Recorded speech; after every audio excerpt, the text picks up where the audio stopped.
Hello, this is Dr. Paul Cottrell, and we're going to go over the news. Of course, I'm live streaming on two channels, this channel and my other YouTube channel. You'll be able to see the dashboard on the other YouTube channel if you want to see the dashboard. Yes, it is the weekend. We're doing this on December 8th. So a lot has happened last night with the fall of the Assad regime. There's going to be a lot of geopolitical dynamics that are going on. There was also the reopening of Notre Dame, which I thought was pretty neat to see. So maybe we'll go over that too. I find that event of opening up the reconstruction of Notre Dame and then the fall of the Assad regime happening on the same day was transcendental. All right, so we'll go over that. There's a lot to do. As the ones that have been following me, I'm doing more of these live streams and a lot more interaction. I have to set up the X Spaces for this broadcast. The X Spaces will be a way for you to be able to call in and give me your opinion about certain things. If you have a certain perspective on what's going on with Syria, or what's going on geopolitically or even domestically, great. Just this is supposed to be interactive. But for me to be able to do this, I need your support, and I need your support on many different fronts. I need you to share the links to get over the censorship. I need you to ask your social media to follow me so I can increase more followers, so I can reach a larger audience. Every time I do a video, I post a video, I do a live stream, YouTube bleeds me down every time. And the moment I stop, then they don't bleed my subscribers. So I need your support. Now, the moment that I'm gone, you're not going to hear me anymore. So it's either you support or you don't support. I don't care which way. It's up to you, right? The information that I have to share is going to better your mind, your perspective on what's going on geopolitically, what is happening in the financial markets, and how to support your health. Now, I'm pretty sure I'm the most comprehensive on these subjects. When you put them all together, I'm the most comprehensive and the most accurate with how to navigate through this. So I need your support. So by sharing the links, asking your subscribers to follow me. Make sure you follow me on all my channels. I have 4 channels on YouTube. I have Brighteon, Bitchute, and Rumble. You can support my work by donating. You can donate on my website, the-studio-reykjavik.com, and by donating, you're helping support the free content I'm creating. All right? I have thousands of hours of free content, thousands of videos for free on all different subject matters. You're going to need me when the shit hits the fan. Trust me on this. All right? So please help support my work and get through this YouTube censorship. I'll be doing over time other live streams on other channels as I'm building out this network. All right? But right now, the live streaming is only on YouTube. I'm scheduled to be interviewing John Hogue tonight.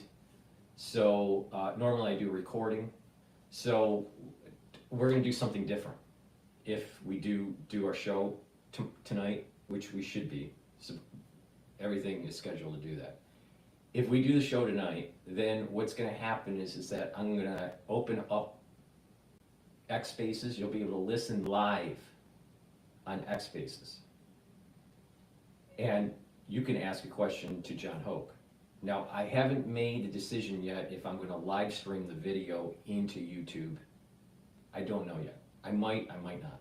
But I'm definitely going to open up X Spaces for you to ask a question to John Hogue. I think it would be very important that you listen to our show.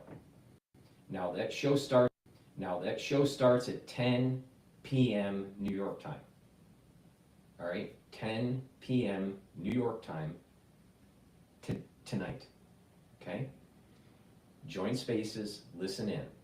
If I do the live stream, then you'll be able to watch the show on YouTube. I most likely will stream it on the larger channel. So this channel that you're watching, the larger channel. So hopefully, you know, everything will work out and that it can be interactive, and we'll take questions, and you will be able to ask John what he thinks about certain events. Because of the reopening of the church and what's going on in Syria, I think that show is going to be really interesting. So please stay tuned. It's 10 p.m. tonight, New York time, live. All right. Now, to do this, I gotta click a lot of buttons in a certain way, and I don't like clicking buttons. But please help support my work. Donate. You can also donate through Stripe, PayPal, or buy me a coffee on my website. You go to the website, the-studio-reykjavik.com. By donating on Stripe, PayPal, or buy me a coffee, or being a paid member to my Patreon channel, that allows me to do all this stuff for free. All right? You don't support, it's gone. It's that simple. All right, so what I want to do is I want to go to live Assad. Obviously, I'm going to focus on the Assad regime falling. HTS took over Damascus. The rebel fighters, or not the rebel fighters, took over, and Assad's fighters stood down. Now, what also happened was the Iranian fighters that are in the northern area, my understanding is in the northern area by the coastline, also left. But Russian support, military support, is still there. Now, the rumor is that he was on a plane and left.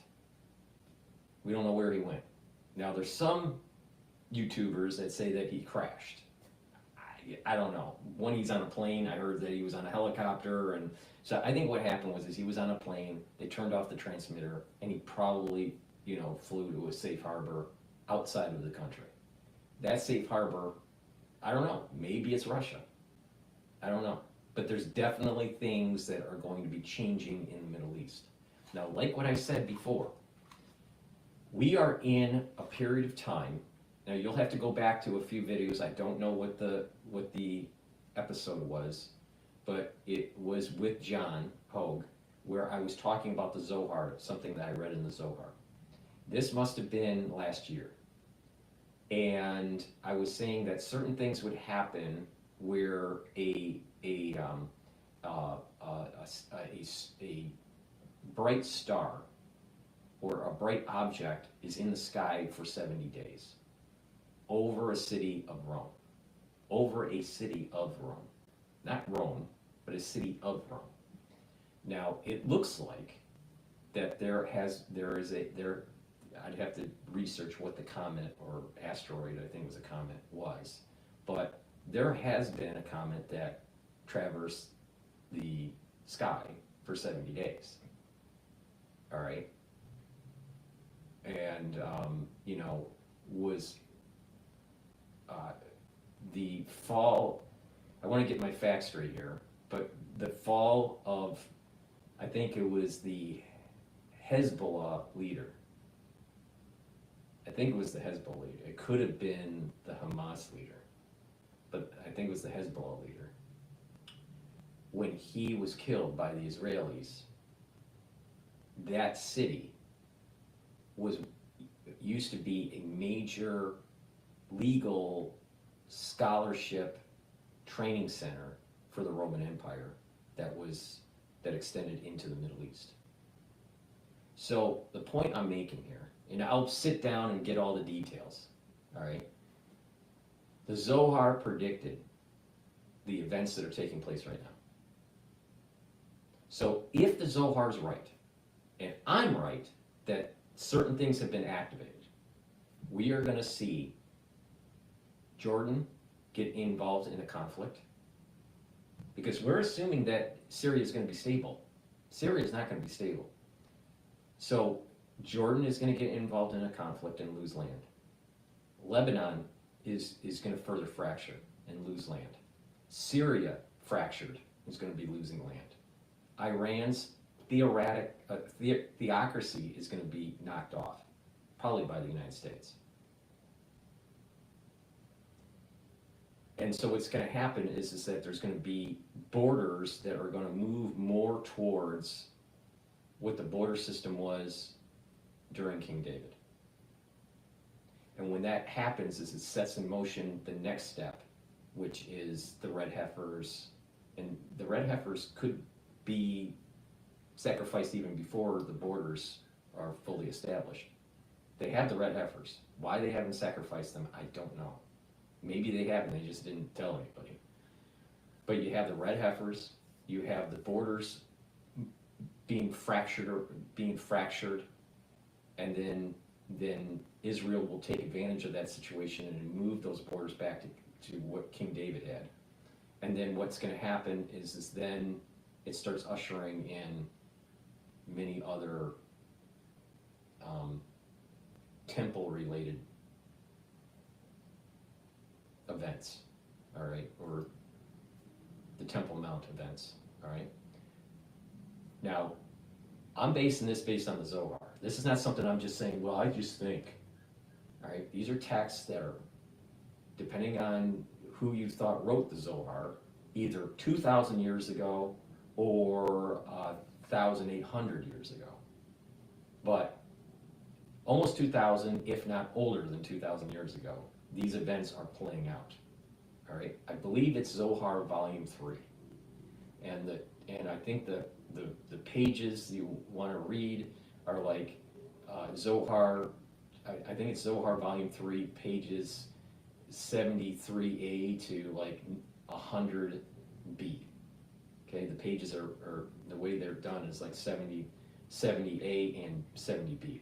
That's the way that it's written. So you want to read somewhere between Zohar. I'll get the details later. But somewhere in there in Volume 3, between 70 and about page 100, are these events that I'm talking about. I think it's 93. I think the page number is like 93a. But you got to read a little bit before it and a little bit after to fully understand what's going on. But the point here is that if the Zohar is right, then there are going to be serious events that are going to start to transpire. Now, there was a comet that took place this year that kind of set these things in motion. All right, so we'll see.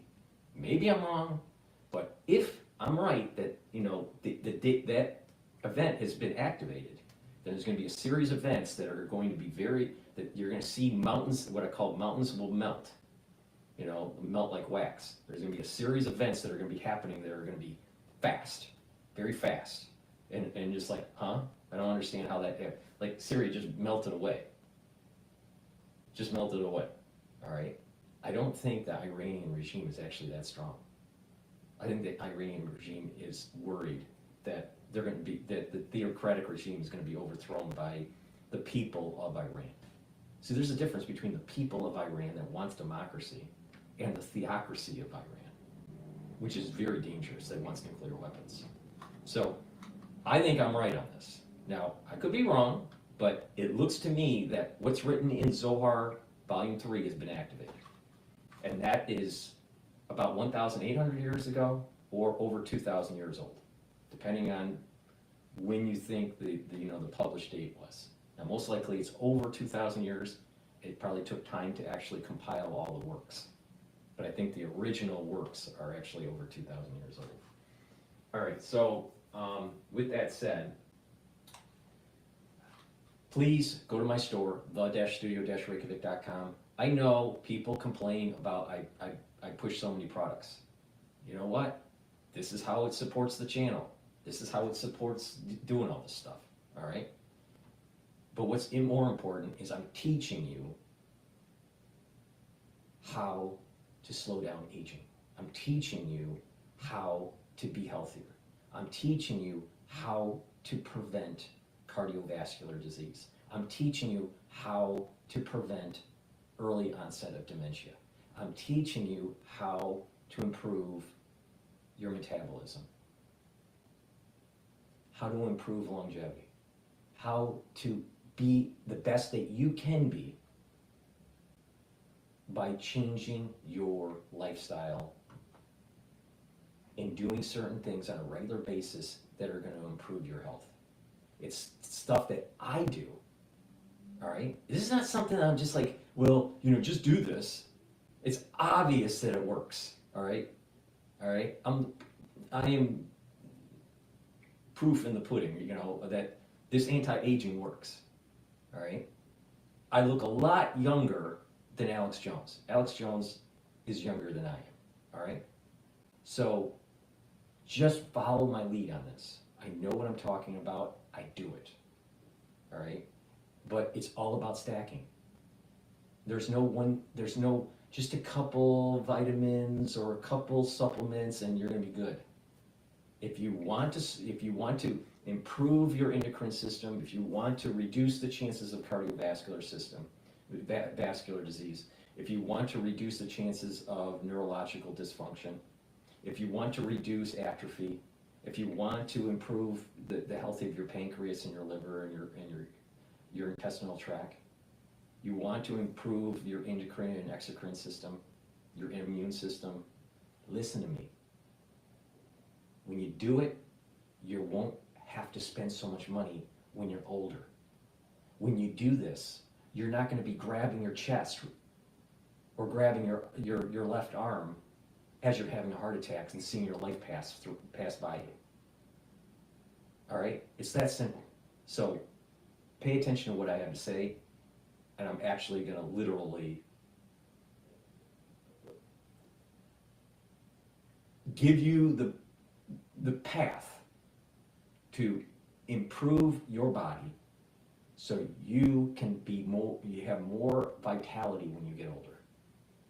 Nothing's a silver bullet, nothing's magic about this. It's about diligence and sticking to this lifestyle. Train your brain, learn new things, read, write, talk to people in the real world. That's going to improve your mental acuity, your memory, right, and your mood. Mindfulness or spirituality is going to help a lot. Balancing exercises, stretching exercises, really important. Really, really important. Especially when you get older, you need to keep on activating that cerebellum and getting that muscle coordination and stretching out your joints. Building some muscle by doing some resistance training. Most of the back problems that people have is because you don't move around enough and you're losing muscle. You're losing muscle in your core and you're losing back muscles. So if you strengthen your back muscles and you strengthen your core muscles, you reduce the chances of back problems when you're older. When you're doing a little bit of resistance training, especially with legs, you're improving the strength of your leg and the strength of your hip. You're reducing the chances of having problems with hip replacements and hip soreness and all this stuff when you get older. A lot of people that die that are older, they fall once, about 3 weeks later they're dead. They break their hip, 3 weeks later, boom, they're dead. Do you really want to have that kind of life? I'm willing to bet that if you ask 10 people, you'll find at least 3 family people that are tied to it within their family, that they've known someone that died because they fell and broke their hip when they were elderly. At least 3, maybe even 50% of the people you ask. You strengthen your hip muscle. If you strengthen your muscles and you strengthen the density of the head of your femur, you're not going to have this problem. The neck and the head of the femur. The neck and the femur gets weak when you get older, and then when you fall, it breaks. And there's a lot of vasculature around there, so when it breaks, you can damage the vasculature too. You don't want that. You listen to me, you're not going to have that problem. So I'm telling you the path, and it's up to you to follow it. Do a little bit of resistance training, do a little bit of cardio, you know, keep the health of that heart going, supplementation, filter your water, stop eating the crappy food. And that will take you a long way. And oh, by the way, make sure that you get restful sleep continually, all right? Stop doing these disrupted sleep cycles. Not very good for aging, especially after you reach age 40. So with that said, please go to my store, the-studio-reykjavik.com, and get the supplements I offer. So before I start the video, I have 3 new products here that you know, I use and I find huge benefits from. Now, Boomer Boost is a powder. There's a big scooper, use 1 scoop a day. You mix it with like yogurt or hummus or something soft. You can mix it in your food if you want. Mix it in a shake or just with milk or even with just filtered water. But what this does is it has 68 nutrients in it.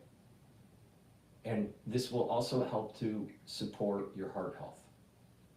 And when you do a little bit of resistance training, when you're doing a little bit of cardio, right? You don't have to be a triathlete, but if you're doing a little bit of exercising, you're going to start seeing that your body is improving and you're getting the nutrients that you need. And this stuff is like a meal, all right? So you mix this with, you know, some food, right?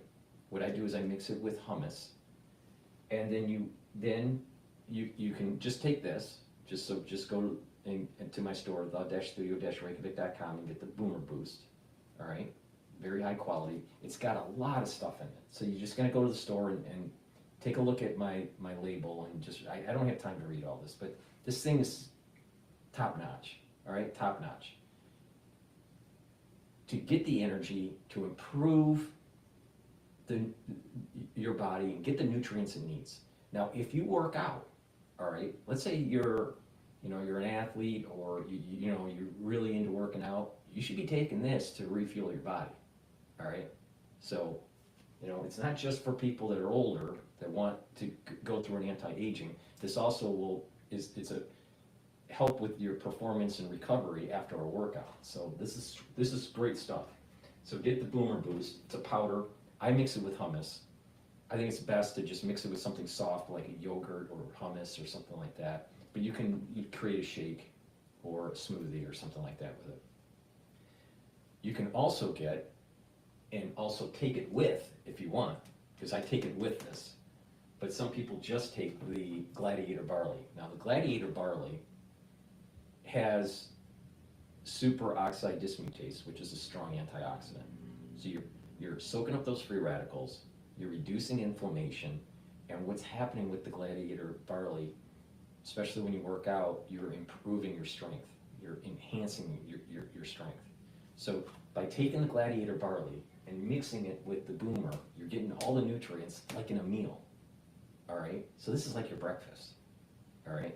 But if you're working out, if you work out regularly, all right, you probably should be taking these 2 together before you work out, so you have a good recovery and a good enhancing of your workout and enhancing of your strength.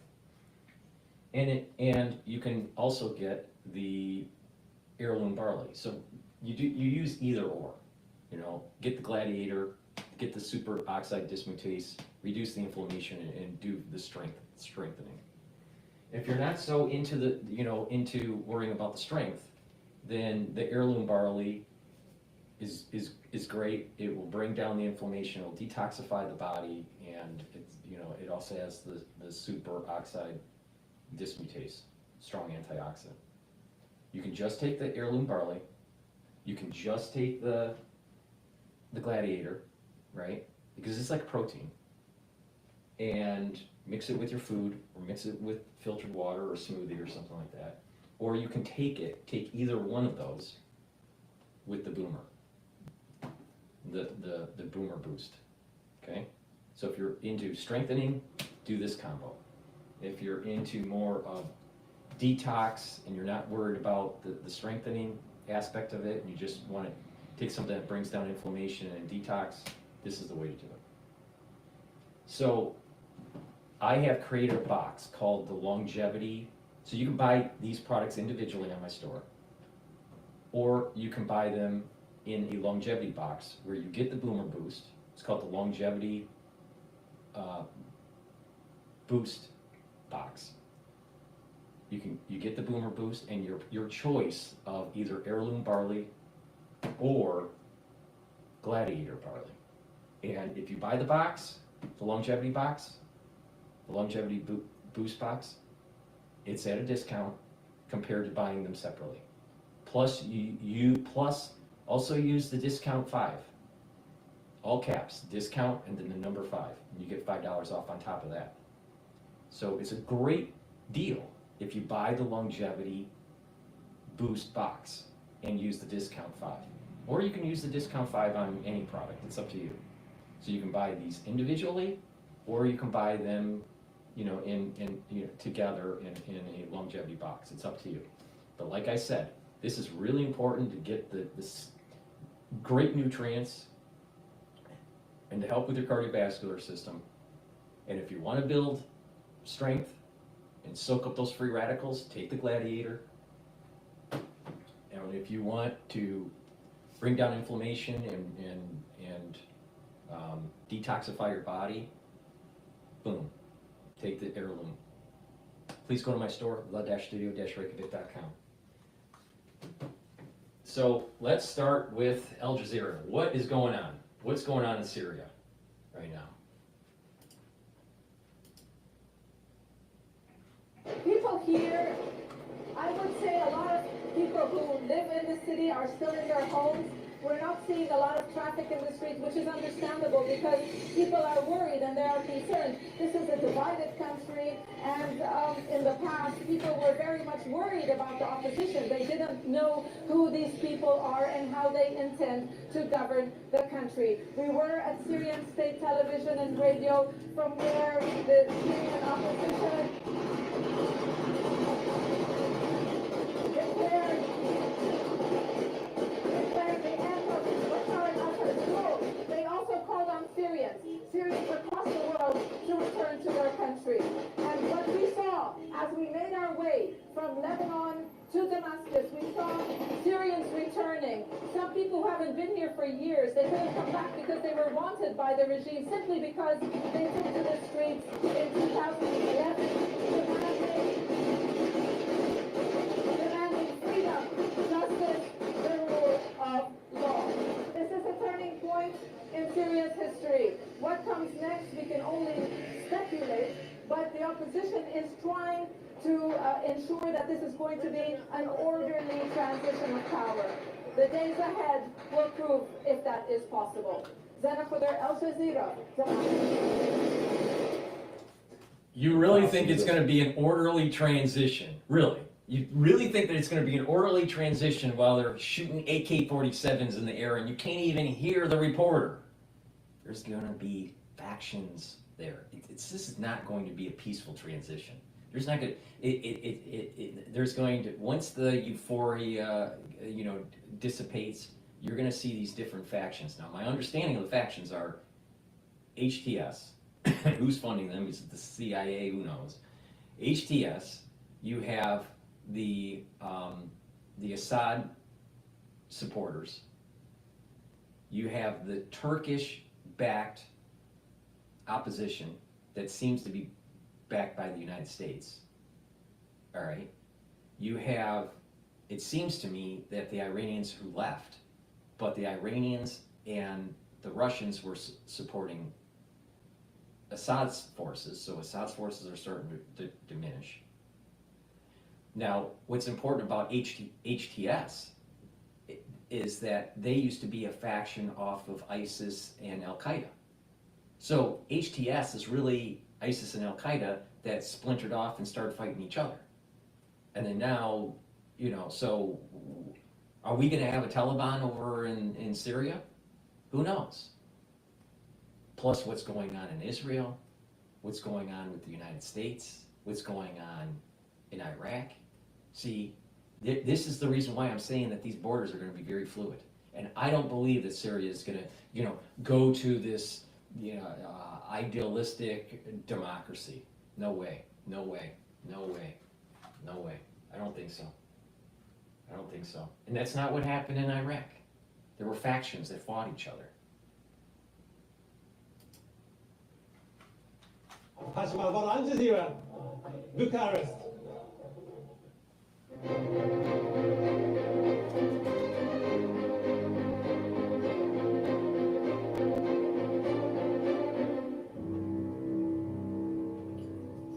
Israeli airstrikes have continued across Gaza. These are the scenes after an attack at a park in Gaza City. At least 5 people were killed and several others injured. Gaza's health ministry says Israel's war has killed more than 44,000 people. Protests in Georgia's capital, Tbilisi, are in their 11th day. Demonstrators are angry with the Prime Minister's decision to suspend talks to join the European Union until 2028. Georgia's president and opposition politicians say parliamentary elections last month were rigged with the help of Russia. Opposition figures have been detained during the protests. All right, I want to go to BBC Ghana now, where former President John Dramani Mahama has staged a political comeback, winning Saturday's presidential.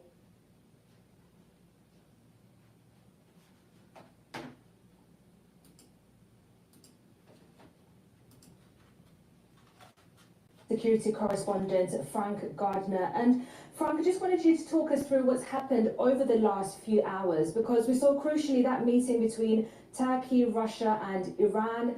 And then now we're hearing from the rebel leader saying that there will be some kind of managed transition happening in Syria. How has this transition been managed by the external actors, but also within Syria at the moment? Well, I think the important stuff has happened on the ground, not at Doha, where these foreign ministers are meeting, because Turkey, the foreign ministers of Turkey, Iran, and Russia were the key players in this, but really the situation in the last 24 hours has moved so rapidly as the rebels advanced both from Daraa in the south and from Homs in the north to close in on the capital. And it's very clear that the Syrian army had no stomach for this fight. They defected, they had surrendered, they retreated, they tore off their uniforms, put down their guns and disguised themselves as civilians. This regime has crumbled very quickly indeed. Now, those foreign ministers I mentioned were part of a... Now, when the fall of the Berlin Wall happened, in the eastern satellites, the Soviet Union soldiers did take off their uniforms and try to hide within within the population. In addition, certain offices like military offices were burning documents when this was all happening. So what happened with the Berlin Wall? It wasn't like, well, people just, reached a critical mass and they just wanted freedom. That's not how it works. The Soviet Union went broke. They couldn't afford anything. They couldn't afford keeping the people in. They couldn't afford their soldiers. They couldn't afford it. The system collapsed. The same thing happened in Syria. The system collapsed because of economics. And if the economics isn't fixed, then there's no way in hell that they're going to reach homeostasis when it comes to some sort of a democracy or a republic. These factions are going to play on that economic instability, and it's not going to reach peace. It's going to start with the economics. They need to stabilize the economy, and people start believing that the government can help them protect their civil liberties, protect their livelihood, protect, their borders, yada, yada, yada. But if the government doesn't have a good economic base, it's just going to be a failed state. It's a failed state right now. Known as the Astana process, as in the meetings that people have held in Central Asia to try and thrash out a political future for Syria. Bashar al-Assad was not interested in talking about any transition of power whatsoever, and he has now paid the price. The early signs are quite encouraging that there could be an orderly transition of power. Why? Because the leader of the main rebel group, HDS, that's Hayat Tahrir al-Sham, this is somebody called Abu Muhammad al-Jolani. He has said, we are going to respect minorities, there's not going to be a great big bloodletting of vengeance and so on, but he is only one person at the head of a very large, sprawling coalition of rebel groups. And there are some pretty hardcore jihadists in amongst them. Let's not forget that HTS is still a prescribed terrorist organization, prescribed by the UN and by many governments. It's going to have to prove itself in the coming days, weeks, and months that it is absolutely true to its word and has left its terrorist roots behind.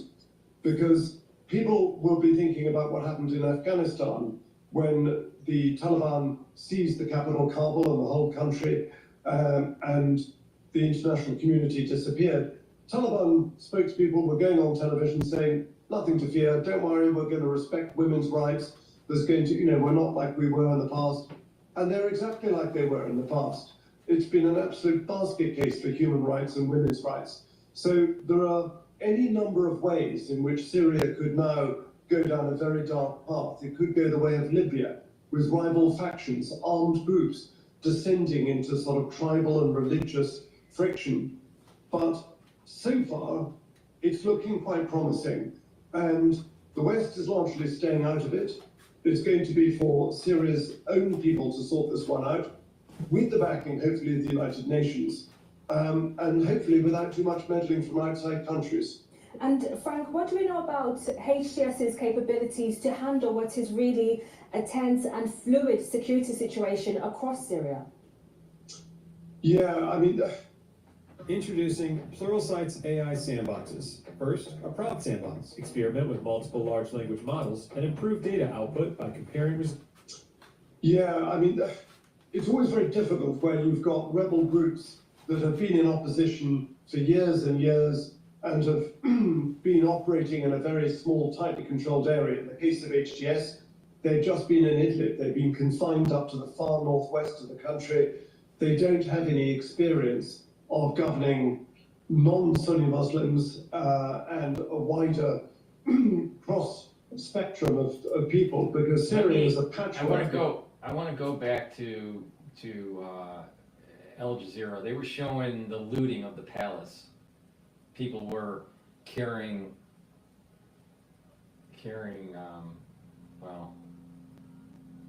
furniture here. Within this group of fighters who've taken Damascus. The Syrian army really just... This looks like Taliban type stuff. There was no money in Damascus to pay troops. People were exhausted.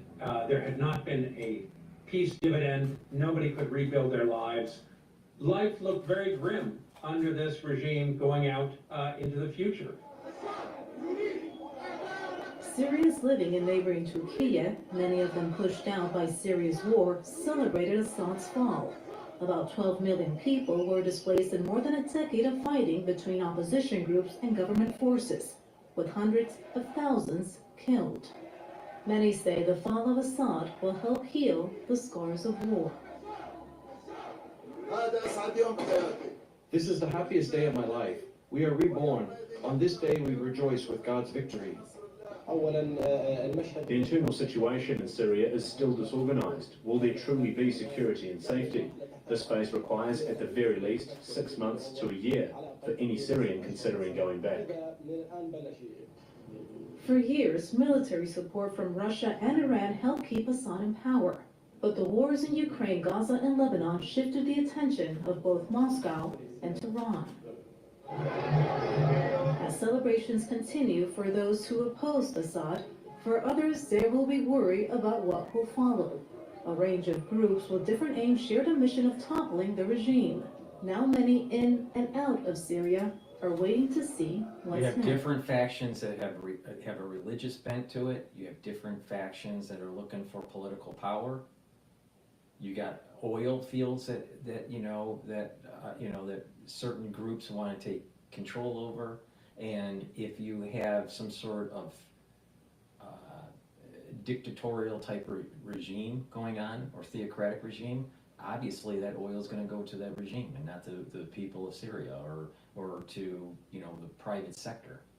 There's not going to be, it doesn't seem to me that in their ethos at this moment in time, at the current ethos, that they have roots in property rights or what we would call in the United States constitutional freedoms. It's not in their ethos. So because it's not in their ethos, why would a business want to be in business in Syria? And because of the oil issue that's in Syria now, and you have a regime that has just collapsed, and a power vacuum that has developed, and a economy that's in ruins, who's going to be controlling oil fields? So this is where the United States starts to get involved, right? And other, you know, powers.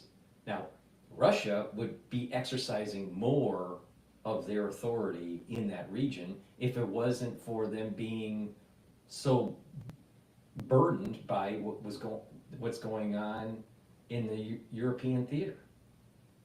So, you know, I don't believe that in the short run that Syria is going to be stable. I think there's a very high probability that it's going to be very unstable, and because of the tension between Hezbollah, Israel, the tension between Israel and Hamas, and the tension between Israel and Iran, this is a powder keg, total powder keg.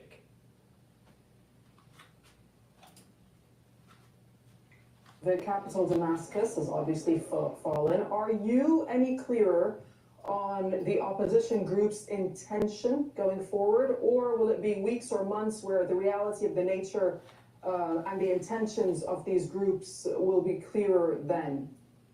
I think if you look at the statements shared by those groups, they are sort of all in agreement that they want joint transitioning body to control the country, at least for the short period coming before elections are able to be held there. However, there are many challenges as to who can participate in forming this transitioning body. If you look at, for example, Hayat Tahrir al-Sham, although the group and its leader, Abu Muhammad al-Jurani, has been saying that I'm willing to engage and I've changed, the international community as well as regional actors have been skeptical about the real intentions and the change that the group has been trying to project. Now, the real question is, to what extent will regional as well as local actors in Syria be willing to test the genuinity of the statements made by the group? And I think the question to that will then determine, at least in part, what might come next. Okay, Ibrahim, how much support do these opposition groups do they have internally in Syria? So I think the first part of this question is, what sort of support did the regime have in that? And so if we flip the question, and start with the regime. So we have seen in areas that the opposition have come in quite in smooth control, right? No civil resistance, no people picking up the arms and fighting, including in a lot of areas that were fully loyal to the regime and had, combatants fighting for the regime. Areas in the suburbs of Hama, and the suburbs of Homs and so on. So the first thing to note is that the regime has tortured its own people, gassed its own people, and forced to disappear its own people, starved its own people, has kind of lost also popular legitimacy. Of course, part of the issue of living in an autocratic government is that you cannot measure in a way which party has more votes, but you can also kind of see what's happening on the ground. Whether a lot of the people are supportive of the opposition and the different factions demonstrations that are there. We have seen celebrations that they were reunited with their family members, that the prisons are freed. So obviously there is some support, but I think there is also some fears as to what comes next. We have seen and heard reassurances, but we've also seen for the past 10 days and actually a delivery on most of these reassurances so far, and I note so far. On the point that Hayed was just making a moment ago, past comments made by Al-Jolani, one of which was back in 2014, he had said that Christians and Alawites would not be accommodated in any Syria. I mean, is there any reason to believe that that view has changed, even though you say that publicly he is making other statements, but do you really believe that view has changed? I mean, personal belief is very subjective, but let's look at the legacy of so far since those statements. So we've seen that he has made those statements in, as you said, in 2014 and 2015, but then he has been trying to interact with also some of the minority groups. It lived long before this offensive. He used to reject the revolution flag or the Free Syria flag, which I'm wearing today, but then he changed that. So there's actually been a period of I would say at least a transformation, at least in part, for some time. So these reassurances did not start 3-4 days ago in terms of public rhetoric. But that said, we're still aware of the legacy that you mentioned. We're aware of what happened prior to 2014. We are aware of a lot of groups that suffered, and a lot of people that suffered at the hands of Julani. But to comment on the last 10 days, so far so good in terms of reassurances. Would that stay? We don't know. And that's what we'll be very carefully interacting with and very carefully dealing with and in the period to come. Before we go back to Al Jazeera, I just opened up X Spaces so you can do the call-in, tell me your opinion. This is supposed to be an interactive show. And I also noticed that someone typed in that there's a heat wave going on in Michigan at 48 degrees Celsius. Or not Celsius, Fahrenheit. Fahrenheit. I think it's around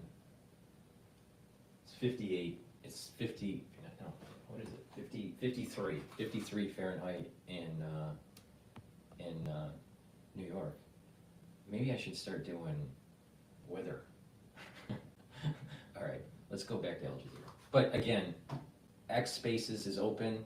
Make sure you follow me on X. I have two feeds on X. Follow me there. I also have a feed on GETTR, so follow me on GETTR and on X. But on the DrPaulCottrell feed for X, you can join the X Spaces, do the call-in. It's supposed to be interactive, so please join. Here, but also I have to say that in Idlib, for the Christian community in the past, yes, the HTS outreach to them, they try to get back to their land, to get them back their lands, etc. So this is a very good positive steps. What we should do now, we shouldn't just relax. We need to keep watching, keep observing, helping, and we want our civil society to be strong on the ground, to keep doing the great initiative they're doing. The last things we want now in Syria to have a sectarian war, and this doesn't look like. People of Syria, they are really being united today. This is something I can tell you, I'm a little bit comfortable. Okay, Hayed, we heard an appeal made by the Special Envoy for Syria, Garrett Peterson, who said that appealing for law and order to be maintained, as well as the preservation of public institutions. Are you confident that these opposition groups on the ground can do that? And how critical, at this moment, Hayed, is the preservation of public institutions? Sure, but just before answering that question, I just want to comment on something my fellow Syrian speakers have mentioned. I think there is a difference between giving assurances and protecting minorities, which true, Julani and HTS did not only do over the past 10 days, but they had a similar sort of approach to minorities in Idlib, especially with a Druze community there. But there is a difference between not attacking or violating the rights of minorities and allowing people to participate in governing their areas and having a say over who does what in their respective communities and areas. And this is the aspect that Al-Jolani and HTS has not been able to really deliver on, despite the pro sort of power sharing sort of narrative and discourse the group has been saying, not only over the past 10 days, but over the past few years in the areas that were controlled in northwestern Syria. So I think for a real sort of shot at a genuine transition that will lead to a democratic and diverse future for the country, what's needed is more than just assurances. Now, going to the security situation and ability of different groups to sort of secure the areas, the issue right now is most of the people who talk about the situation in Syria, they're still talking about one operation that has captured the country. But if you look at what happened over the past couple of days, you have one large coalition of groups led by Tahrir Sham who have been fighting in Homs, but then you have local armed groups who started liberating their areas from regime forces and pushing them out, whether that's in Daraa and Sweda and southern Syria, or even in Damascus. And this is where we have noticed that the violations have been taking place, especially in Damascus, because there is no one unified group that has been able to provide security and prevent violations similar to what we saw in Aleppo. Right after the capture of Aleppo, the Hayat Tahrir Sham and the coalition fighting with it were able to maintain security there because there were a unified group and structure. We did not see that in Damascus, but hopefully in the next you've few answered, days that will change. you've raised an important point, and that was going to be my next question, but I'll put it to Ibrahim. Talk to us about the different groups, Ibrahim, because it's not only Hayat Tahrir Sham. How many different groups are there right now in these opposition forces, and to what extent do you think their ideologies differ from one another, and whether they have different interests and goals, or are they all aligned? So as Haida said, building upon what Haida said, the operation that started a couple of weeks ago from Idlib to the west countryside of Aleppo and Al Hama was made by multiple armed groups, coordinated and led by HTS, but there were many people, many armed groups there that did not belong to HTS, who were trained by HTS but are not part of the organizational structure. But also in terms of the individual fighters, a lot of them were from Aleppo, were from Hama, were from Homs, and that's an important point not to forget. This is a kind of, it is Syrian-led in So he's basically saying that HTS led it, but then you had other factions that seemed to ally with HTS. So the question is is there going to be some sort of coalition around HTS, or is there going, and that coalition fights, the other, the other factions? My understanding is that there is an ISIS Al-Qaeda component within Syria that's not aligned with HTS. Now, if that's true, then that seems to me that whoever has aligned with HTS is going to have to fight ISIS and Al-Qaeda. Now, maybe I'm wrong, but that's my understanding. Now, maybe ISIS and Al-Qaeda decided to align with HTS, but why would that happen if HTS was fighting ISIS? Something doesn't make sense here. We've been living in Syria since 2013. So it's not a situation that the central government fell and then all these armed groups are going to show up and start fighting each other. That's what's been going on since 2013, plus a repressive government. Okay, let's bring in Hind. So What do you make of this? And the equation, and the situation continues now. Okay, Hind, what do you make of the different factions, and whether there could be internal power struggles within them? How much, how destabilizing could that then be for Syria and for the region as well? Listen, for us as a civil society-owned group, we're watching this very carefully. And it's been lots of worry for us. We believe in the non-violence fight and everything. But today, there is a reality on the ground. And the reality on the ground, we have two options, or to stay away and watch and get worried, or to be close and try to advise and try to be active on the ground. We are worried about this. And I'm not saying that it is going to be very easy, but it wasn't easy anyway. For the last 13 years, it wasn't easy. We all suffered, our Syrian people. Kurdish-led Syrian democratic forces control oil and gas reserves in the northeast. Now, the oil and gas is what's going to be feeding the coffers for government programs. The society isn't going to run if the government isn't in control of the oil and gas reserves. And this is why I keep on saying that this is not going to be a peaceful transition, because HTS and the Kurdish faction is not together. Now, my understanding is that the U.S. is supporting the Kurdish faction, probably because that's where the oil is. You know, because if there's oil, then obviously, you know, America needs to be there, right?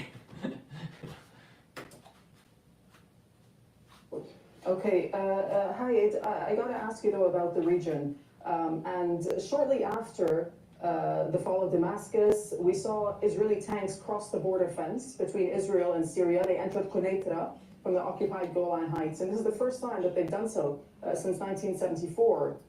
Also, we understand that they bombed what they say are military depots in the south of the country as well as Damascus. What do you think Israel is end game here? And how are the opposition groups going to deal with this? It's a very important question, but I don't think anyone has a clear answer to that question yet. Israel has its own expansion ideology and strategy, and there's fear among Syrians that Israel could take advantage of the situation in order to advance and capture. This is a great point to really hit home. The situation here is that you'll have the experts, the scholars, the international gurus say that, well, it's just going to be Israel that's just taking advantage of the situation. Now, if I'm right, that certain events have taken place in the last 15 months or so, all right, that seem to be aligned with what's in the Zohar, then there's going to be border system for Israel that's going to expand than what is currently on the map. And that border system is going to go back to a biblical boundaries. Now, I've been saying this for over a year. And I said that, you know, this is going to involve Jordan, Syria, Lebanon, Iran, Iraq, Saudi Arabia, Egypt. It's happening right now. You're seeing it it's playing out right now. It's happening in real time. Because certain things have activated that were predicted in Zohar. Now, I'm telling you which volume to read, and that's volume 3. So you have the gurus that don't know the Zohar that are basically saying, well, Israel's just taking advantage of it. This thing has been predicted 2,000 years ago. How is Israel taking advantage of something that was predicted 2,000 years ago? How? Because there are events that are taking place in the Middle East that are not of our doing. These things have a divine hand in it. Now, we can make it a peaceful transition, or we can make it really bloody transition. And I've been saying this for more than a year, that this was going to happen. There's going to be curse, and there's going to be blessing. And it depends on, you know, everyone's going to be cursed and blessed, depending on, you know, how much depends on what nation you live in and what type of person you are. You know, sometimes you'll get the you'll get the blessing first and then the curse. Other people are going to get a curse first and then a blessing. Some people will just get a curse. Some people will just get a blessing. But it's not, you know, there's a spectrum here. But we're seeing it play out. We're seeing Zohar Volume 3 play out in real time on Al Jazeera, CNN, MSNBC, Sky News, BBC. It's happening. But these scholars don't, this is the reason why I'm doing these feeds. These scholars don't see this happening. They put their horse blinders on. They put the horse blinders on and they think, well, you know, everything must be just from the context of contemporary. Well, what about 1,800 years ago and what people were saying? Things are playing out here that are of biblical origin.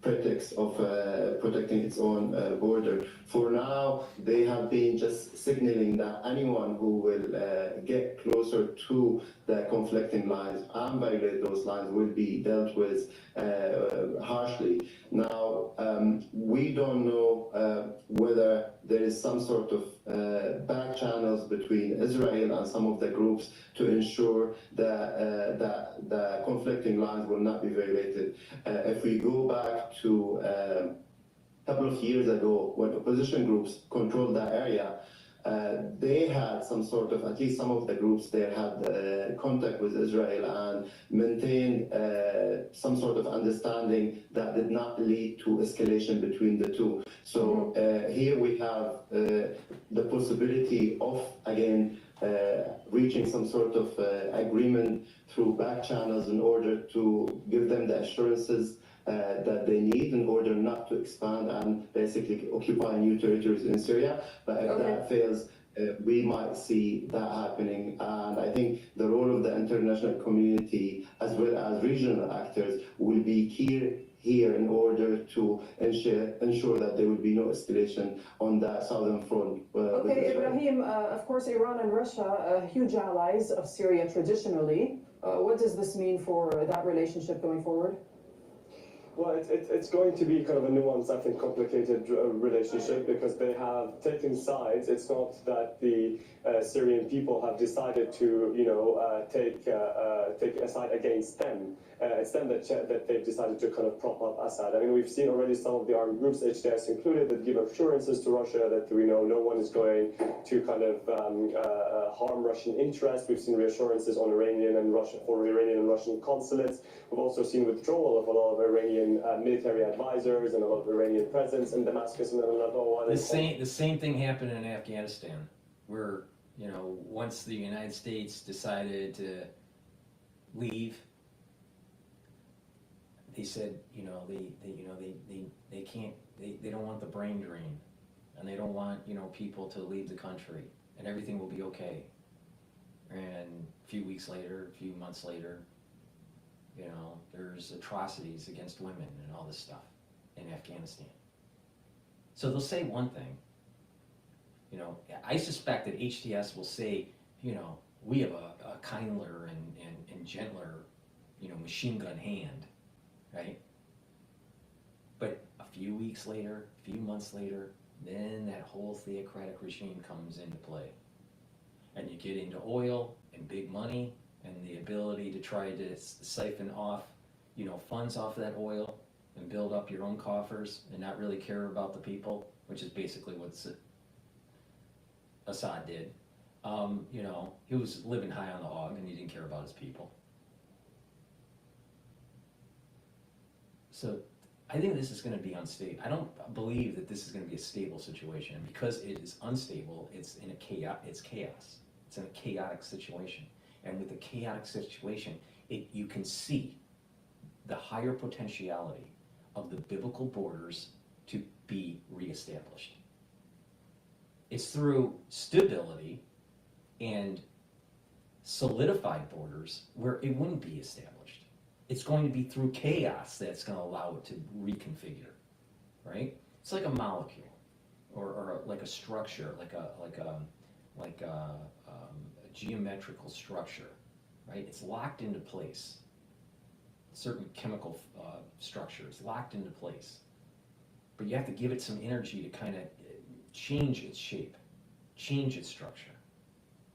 And it has a different shape and a different capability than it was before.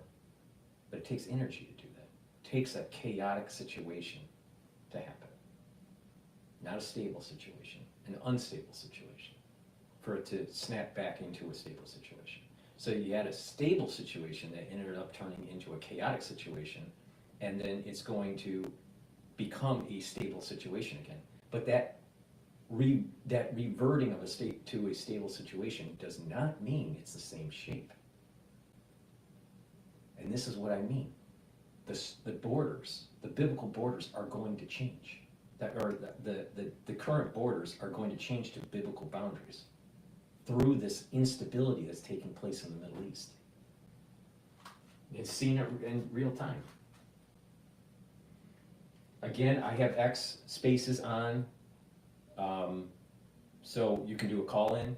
So please go to my X channel and go to Spaces, X Spaces. It's Telemetry episode 42 live call in. In other places.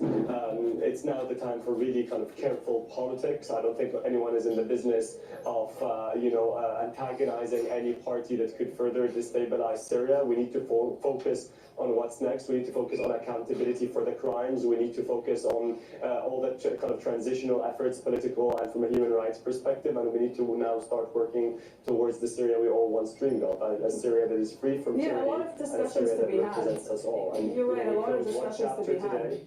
Yeah, but these regional implications are also quite important. Hind, I'll just come over to you. Just talk to us about Lebanon and Iraq now and the impact potentially on those countries. And Lebanon, of course, when it comes to the resistance, Syria was a major lifeline for the resistance in Lebanon. What happens next? No, what happened? Lebanon, actually, it is being very sensitive, but today the Lebanese people are celebrating in the street for the Syrian victory. So our Lebanese people there, and they're being relieved by getting rid of Assad and getting, and freeing the people in general is a good idea. But because of the forces that overthrew Assad, to think that society is going to reach homeostasis and be peaceful, I think you're kidding yourself. It's going to be bloody. It's not going to be stable. They don't have a good economy. So they are the canary in the coal mine. Lebanon is starting to have problems with their economy because of the war that's going on with Israel and Hezbollah. It's not out of the realm of possibility that Lebanon falls. It's not out of the realm of possibility that there is interfighting within HTS or maybe ISIS and Al-Qaeda or whatever that overflows into Jordan, and Jordan gets involved. It's not out of the realm of possibility that this will be a multi-country conflict in that area between Syria, with the countries of Syria, Lebanon, Jordan, Iraq, and Israel. It's not out of the realm of possibility because all those countries have a nexus to that region. It's really close together. It could just boil over.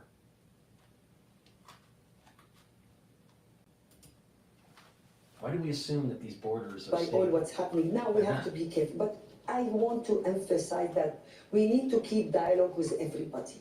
We cannot close any doors. Diplomacy is diplomacy. We need the help of everybody, internationals and regional powers, to help. When you say you need the help of everybody, when you look at the regional options, when you say you need the help of everybody, what country, in your opinion, from the region, or perhaps outside the region, should step in now to play a... When they say help, they're talking about military and financial backing for a government because they have a terrible economy. And I don't think America should be paying for this crap. Constructive role going forward. First, I just want to keep the Syrian on and Syrian-led process. I want to be Syrian. This is my priority, and this is what I want. And for me, we want to never, ever forget who are the countries who stood by us in the past.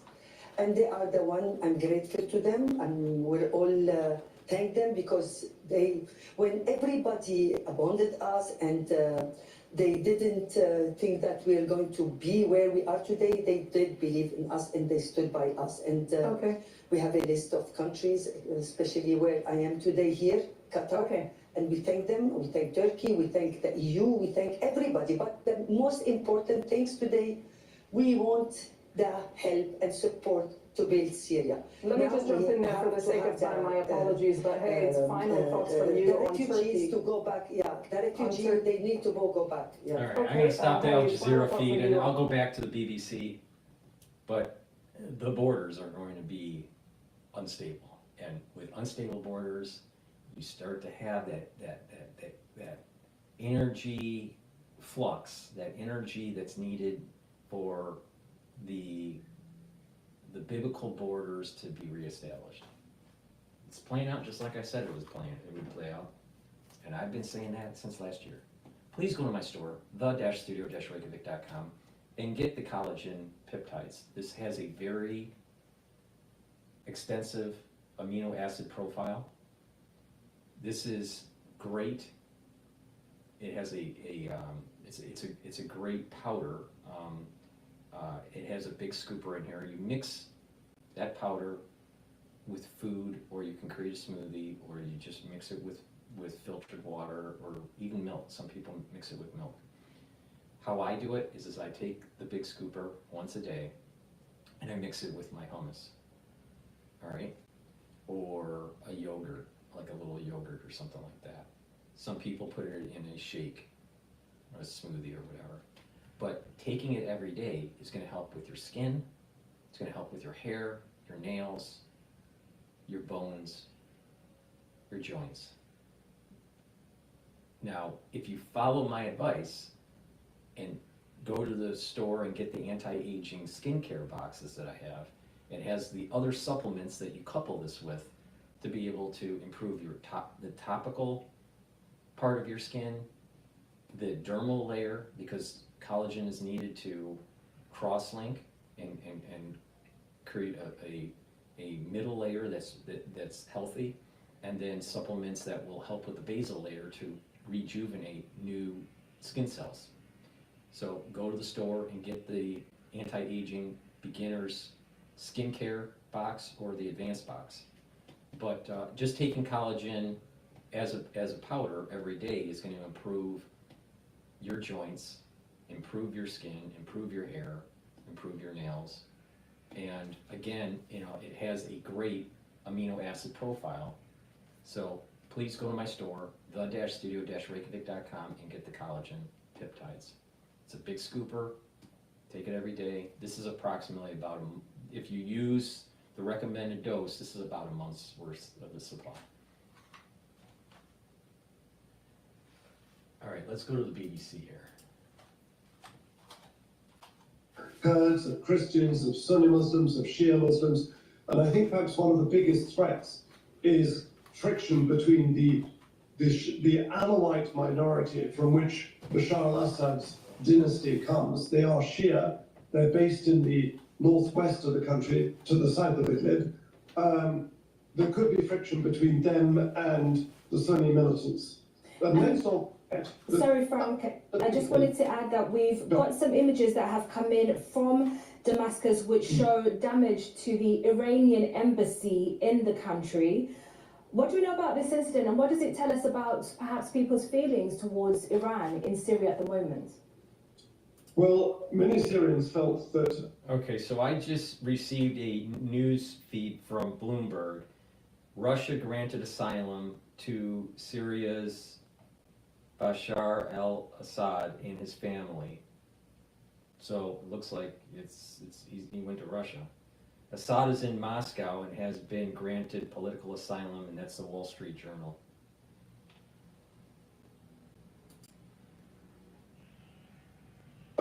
their country had become a sort of captive of Iran. Syria was the big Arab ally of the Islamic Republic of Iran.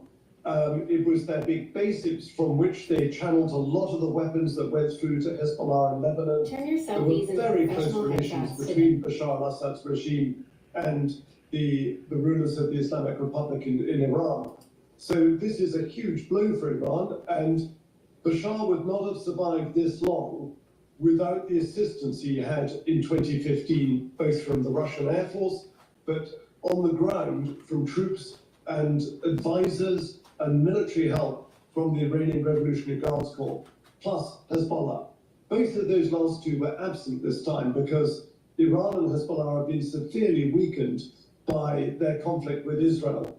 And all of this dates back really to the October the 7th, 2023 Hamas-led raid into southern Israel. That triggered all sorts of chain reactions. Obviously, the Israeli assault on Gaza, which has resulted in the crushing of Hamas, but also the deaths of tens of thousands of Palestinian civilians.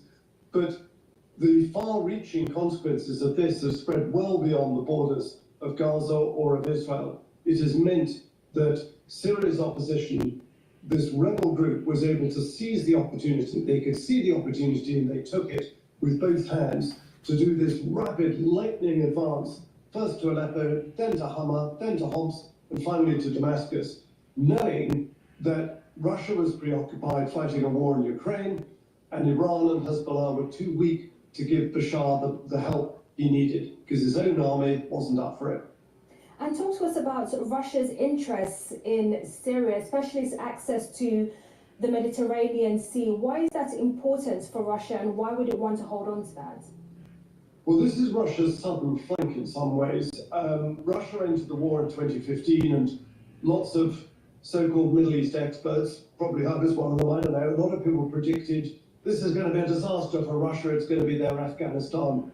It really wasn't up until now. Russia's intervention in Syria was largely successful. It was a showcase for Russian weapons. It boosted their arms exports unpleasantly. But most importantly, talking about Assad in Moscow. Country militarily and unify it.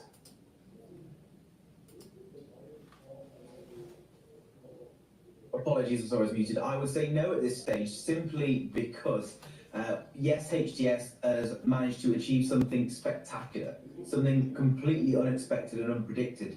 But this success mainly came because the Assad regime's forces ran away. Now, you know, President Joe Biden's going to be speaking to keep killing, to keep himself in power, but it seems like his troops decided that they weren't willing to pay the cost anymore, particularly when Hezbollah abandoned them and Russia provided air support, but that was it. So the way things are today, we know that the Kurds have coherent now the reason why, you know, another reason why I have the telemetry, and that's on the other channel for the ones that don't know, or you can watch live feed on my website, the-studio-reykjavik.com. So there's a live feed on my larger channel, a live feed on my smaller channel with the telemetry, but the telemetry tells you certain data, right?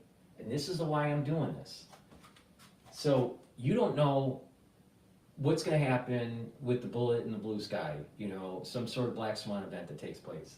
Yesterday was a black swan event, all right? So we have, all right, now markets are closed right now. Friday, oil trading closed at, for WTI, closed at $67.17, $67. Now, for the ones that have been watching this, it's been hovering at about just below $70 a barrel. So there was a little bit of a decline in the oil price. I would not be surprised that tomorrow, when oil trading starts, actually it starts tonight, but you know, when you really have the higher liquidity with London coming online and New York coming online, that you'll start seeing Brent and crude, US crude oil, going up in price because of this. Now the question is, well, wait a minute. this is where, how do I want to phrase this? Where there's multiple things happening at the same time. And you wonder what is the cause and what is the reaction function. What's the cause function and what's the reaction function? I find it very interesting that Notre Dame's reopening happens at the same time as Assad falls. I also find that Assad's family probably goes all the way back to kind of like one of those evil biblical characters of the northern, you know, the northern area of Syria. All right, I wouldn't be surprised Kabbalistically that his family's tied to that. All right, so there's infighting that's going on. It seems very biblical that's in Syria, and there is this connection between the Crusades and you know the European excursion into the Middle East through the Crusades. All right. It's kind of tied into this whole Notre Dame being reopened kind of thing. Then you have, at the same time, when you look at this from a Kabbalistic, metaphysical kind of perspective, at the same time, oil price is a bit suppressed in terms of average daily price per barrel. And then all of a sudden, Assad falls and the oil fields are up for grabs. Is that just a coincidence? I don't know. Then Trump says to Macron, boy, the world's really going crazy now. You know, and he's talking about Syria and what's going on in the Middle East. So, you know, makes you wonder. Now, my gut feeling, we'll have to see tonight how it emerges, especially the Brent oil price during the UK session. But I suspect that oil is going to go up during the New York trading session, not down, because of this. But we'll see. Maybe I'm wrong, but you know, like Stephen Bannon says, you know, there are no coincidences, and it's probably his best phrase. Except another good phrase that he has is "next man up." But I still think my hair is better than Stephen Bannon. All right, let's continue. Syria under SDF command primarily. We have, of course... All right, I'm very sorry, Rob. I'm going to interrupt you and take us to the US where the president is speaking. Let's listen in. More than half a century of brutal authoritarian rule by Bashar Assad and his father before him. Rebel forces have forced Assad to resign his office, flee the country. We're not sure where he is, but there's word that he's in Moscow. At long last, the Assad regime has fallen. This regime brutalized and tortured and killed literally hundreds of thousands of innocent Syrians. The fall of the regime is a fundamental act of justice. It's a moment of historic opportunity for the long-suffering people of Syria to build a better future for their proud country. It's also a moment of risk and uncertainty. Now, I'm not saying that Assad was a good guy. He wasn't, and he needed to fall. But guess what? Right after 9/11, we started to have a war plan about taking down Syria, taking down Lebanon, taking down Libya, taking down Iraq, taking down Afghanistan, taking down Iran, and that was in the early 2000s. All right, so yeah, the United States has a big part to play in pushing, making Syria fall. Now, I think part of the reason is that it's a new Cold War play against Russia. Another reason why the United States is involved is oil.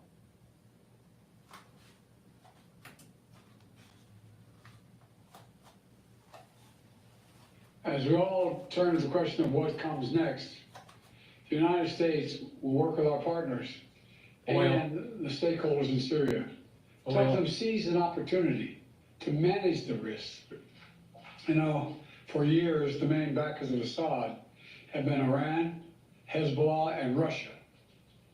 But over the last week, their support collapsed, all three of them, because all three of them are far weaker today than they were when I took office. And let's remember why. After Hamas attacked Israel on October the... This is where the hubris of the Ribby said, you know, you will be victorious if you don't pay attention to the international community, don't be hubris, and don't be fearful, and you will be victorious. Don't be fearful. Don't worry about what the international community has to say, because they're just going to try to, you know, tie you down. And don't be hubris. We have right here a president. The president of the United States, Joe Biden, is being hubris, saying that it was his administration that weakened Iran, even though, you know, he wanted to strengthen Iran with the whole nuclear deal. All right. He didn't really want to fight Hezbollah. Israel forced the issue on them. All right. And then this whole Assad thing, this is more metaphysical than anything based on U.S. foreign policy. I mean, if anything, if you think about it, U.S. foreign policy in that region has been a clusterfuck.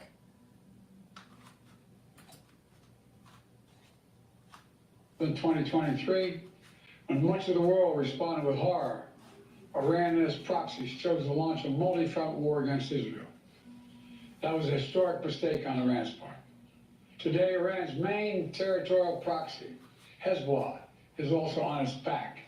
And only 12 days ago, I spoke from the Rose Garden about the ceasefire deal in Lebanon. A deal that was only possible because Hezbollah has been badly degraded. Meanwhile, Hamas has been badly degraded. And Hezbollah is badly degraded because Israel did it. Not that the United States did it. Israel didn't pay attention to his administration because his administration kept on saying, don't do it. And now he's getting on a pedestal and saying that, wow, we love the results. We did such a great job. Amazing. It's amazing. As well, Iran's own military capabilities have been weakened. Iran tried 2 times to attack Israel. And the United States and built a coalition of countries to directly defend Israel and help defeat those attacks. All this made possible for Iran and Hezbollah to continue to prop up, impossible, I should say, for them to prop up the Assad regime. Additionally, Russia's support for Assad also failed. And that's because Ukraine, backed by our American allies, has put up a wall of resistance against the invading Russian forces, inflicting massive damage on the Russian forces. And that has left Russia unable to protect its main ally in the Middle East. Excuse my cold. The upshot for all this is, for the first time ever, neither Russia, nor Iran, nor Hezbollah could defend this abhorrent regime in Syria. This is a direct result of the blows that Ukraine, Israel have delivered upon their own self-defense with unflagging support of the United States. You know, over the past 4 years, my administration pursued a clear and principled policy towards Syria. First, we made clear from the start, sanctions on Assad would remain in place unless he engaged seriously in a political process to end the civil war, as outlined by the UN Security Council resolution passed in 2015. But Assad refused, so we carried out a comprehensive sanction program against him and all those responsible for atrocities against the Syrian people. Second, we maintained our military presence in Syria, our counter-ISIS, to counter the support of local partners as well on the ground, their partners. Never ceding an inch of territory, taking out leaders of ISIS, ensuring that ISIS can never establish a safe haven there again. Third, we supported Israel's freedom of action against Iranian networks in Syria and against actors aligned with Iran who transported lethal aid to Lebanon. And when necessary, ordered the use of military force against Iranian networks to protect U.S. forces. Our approach has shifted the balance of power in the Middle East.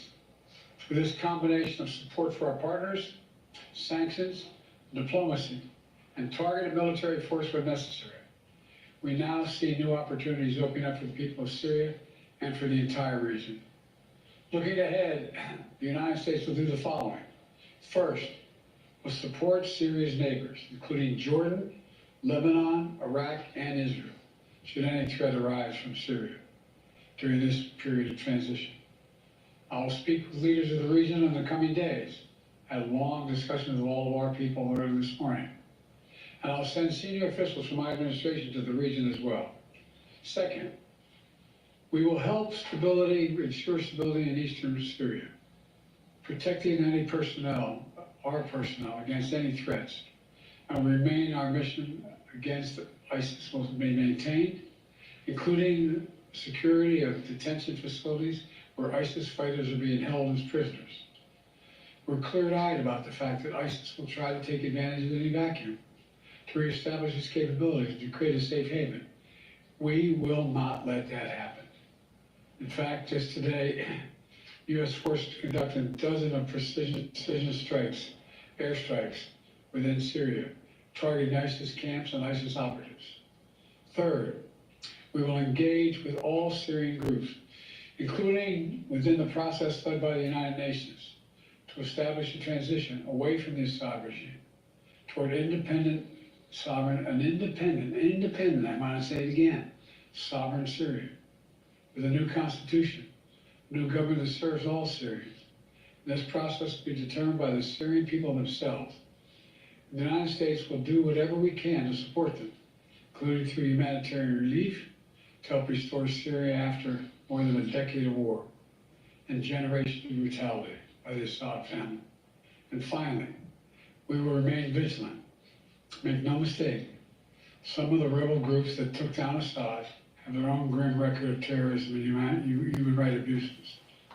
We've taken note of statements by the leaders of these rebel groups in recent days, and they're saying the right things now. But as they take on greater responsibility, we will assess not just their words, but their actions. And we are mindful that there are Americans in Syria, including those who reside there, as well as Austin Tice, who was taken captive more than 12 years ago. We remain committed to returning him to his family. As I've said, this is a moment of considerable risk and uncertainty, but I also believe this is the best opportunity in generations for Syrians to forge their own future, free of opposition. It's also an opportunity through far from certain, for a more secure and prosperous Middle East, where our friends are safe, where enemies are contained. And it would be a waste of this historic opportunity if one tyrant were toppled and only to see a new one rise up in its place. So it's now incumbent upon all the opposition groups to seek a role in governing Syria, to demonstrate their commitment to the rights of all Syrians, the rule of law, and the protection of religious and ethnic minorities. This past few days have been historic. And it's in the days ahead that will determine the future of this country. We intend to approach them with strength, wisdom, and resolve. Thank you very much. God bless America, and God protect our troops. Thank you. What should happen to Assad now? A fundamental act of justice. At long last, the Assad regime has fallen. The words there of Joe Biden. He went on to outline how the US will approach Syria going forward. He spoke of supporting. I find that it's amazing how he was trying to take credit for what was going on in Syria when it was really something more metaphysical. And it's the failed policy of the US and what's going on in the Middle East. Despite its failed policy, Assad's regime fell. I don't think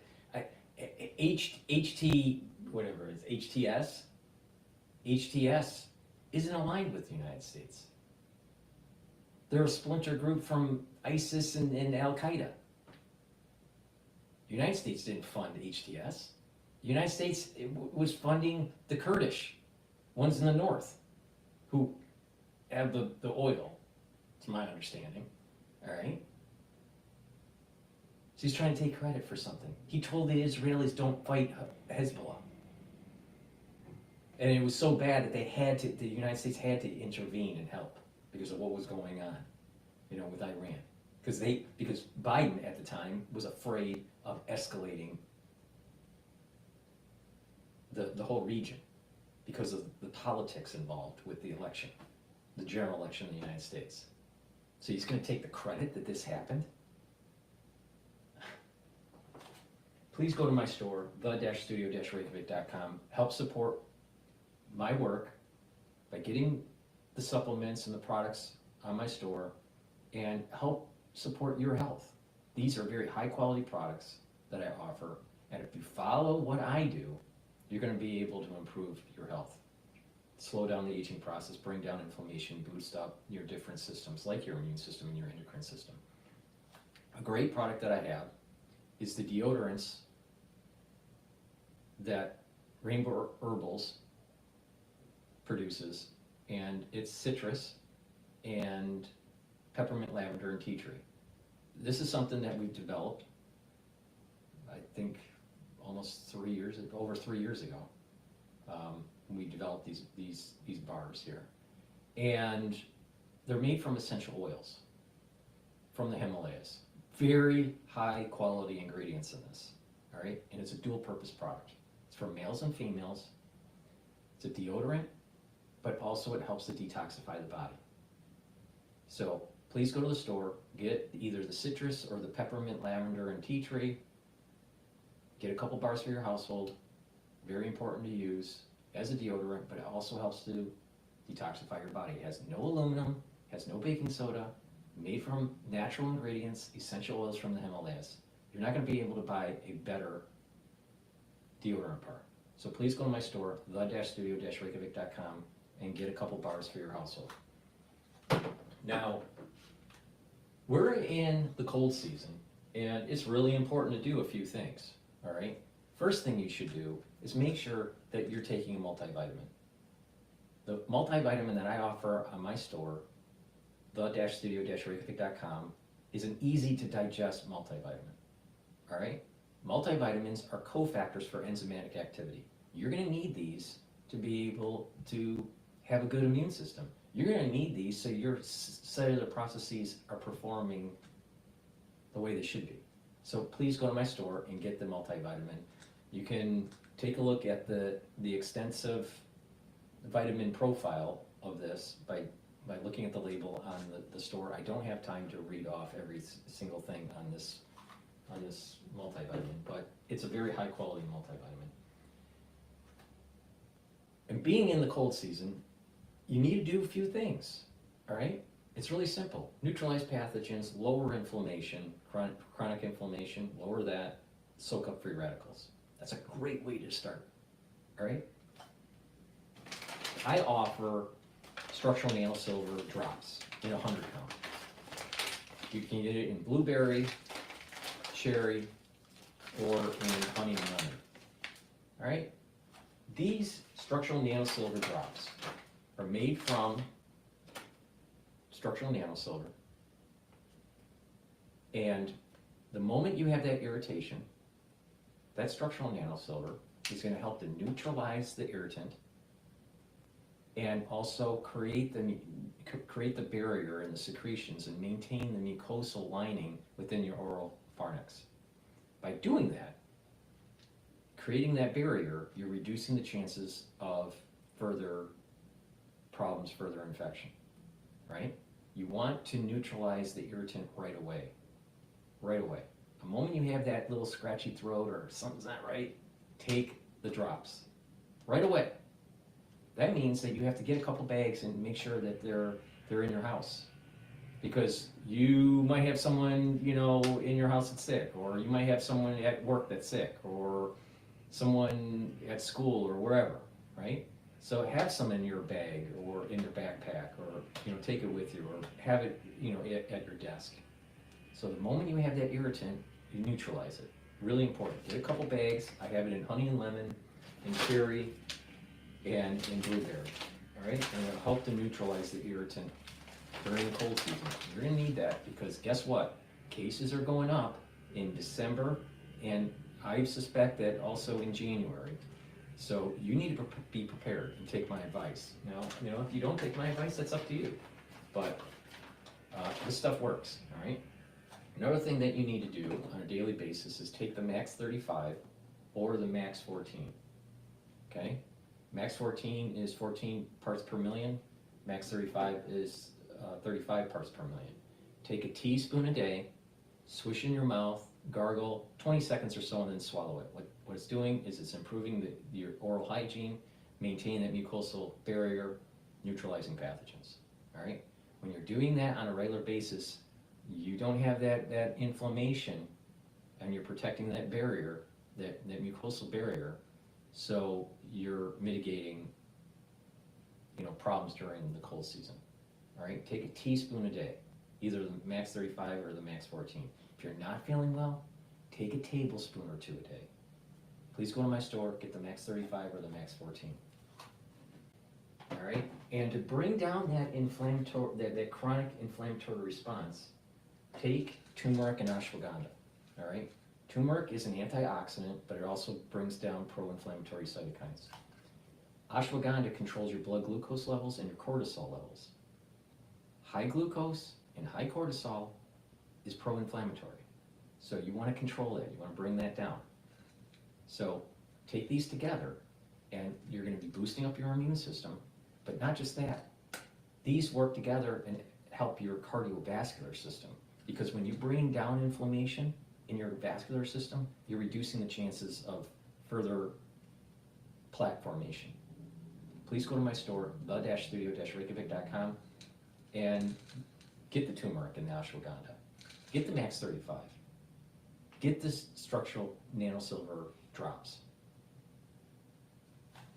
So please go to my store, the-studio-reykjavik.com. All right, what's going on? The fact Iran is extending its hands to the next Trump administration to say, we are interested in a nuclear deal. We are interested in better relationship with our Arab and Middle East environment and so on and so forth. None of that required war. It only required rise of diplomacy. But certainly Biden had none of it. Zero. Right, Marwan, the way this is being framed when you listen to US and Israeli leaders, is there a framing here that says the problem is Iran and its allies and the complete overlooking of the fact that Israel occupies Palestinian land, it occupies the Golan Heights of Syria, there is occupation of the Shabbat farms. All that is somehow not there present in the rhetoric. Not only is not there present, but it is in fact the root cause of this entire mess that we continue to talk about. And I'm glad that you continuously refer to it, Sami, because this is what we call the root cause. If Israel withdrew from occupied Arab and Palestinian territory and allowed for the freedom for the Palestinians, the Lebanese and the Syrians, then we wouldn't have any of this. And if it wasn't supported by the United States, we certainly wouldn't have any of it. All right, Marwan Bishara there, thanks so much. That brings us to the end of this show, but the good news is Sarah Khaira is back in just a moment with another full show, so stay with us. In a split second, a little girl full of So life. before they recycle their show, I want to look at some of the other live feeds that are going on here. I want to go to France 24. Where are they doing right now?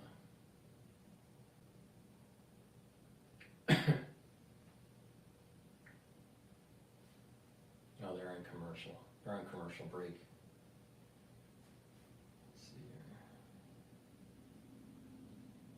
I thought that, while we're waiting here, I thought that the reopening of Notre Dame was pretty cool. That whole thing here. Okay, this is France 24. I want to jump in here. Are Syrian, and Jolani is going to ask for them back. Now, it's true that America is protecting the Kurds and fighting against ISIS' possible recrudescence, but that doesn't mean that America has to keep the oil wells. America can allow for Jolani and the new government in Damascus to exploit the oil. And so that's going to be a very important feature, a tug of war between these two. Also, all those prisoners, the ISIS prisoners, that are being held in these big camps controlled by the Kurds and America are Syrian prisoners. And they belong to the Syrian judicial system. They don't belong to the Kurds. The Kurds and this entity that America has created in northeastern Syria is illegal by all intents and purposes. It's there because America is fighting the war on terrorism and it fought against ISIS and had a UN permission to be there. So it gets very complicated legally, and it's quite clear that this new government is going to say, this is my property, these are my people, and I should have jurisdiction over them. And the UN will, of course, back up the central government in Damascus, or it should, legally, because America is there to fight against terrorism, but not to have the oil. Let's turn now to Catherine Norris-Trent, who joins us in the studio. Actually, I wanted to ask a question, if possible, to Joshua Landis there, because of his expertise on that. Joshua, you talked a little bit about Jolani and HTS's record in Idlib province in northeastern Syria, where they had de facto control already. I mean, what do you think we can learn from their time in office and what it's likely to tell us about how they may rule Syria if indeed they do form this government? Well, you know, that's the big question. And will they do something like Iran, which has a hybrid government where there is a guardian, a chief Islamic officer, if you will, who really controls things in Iran, but it does have elections. They have a parliament. They have a form of democracy, which is important. And he could do something like that, keeping a Islamic council.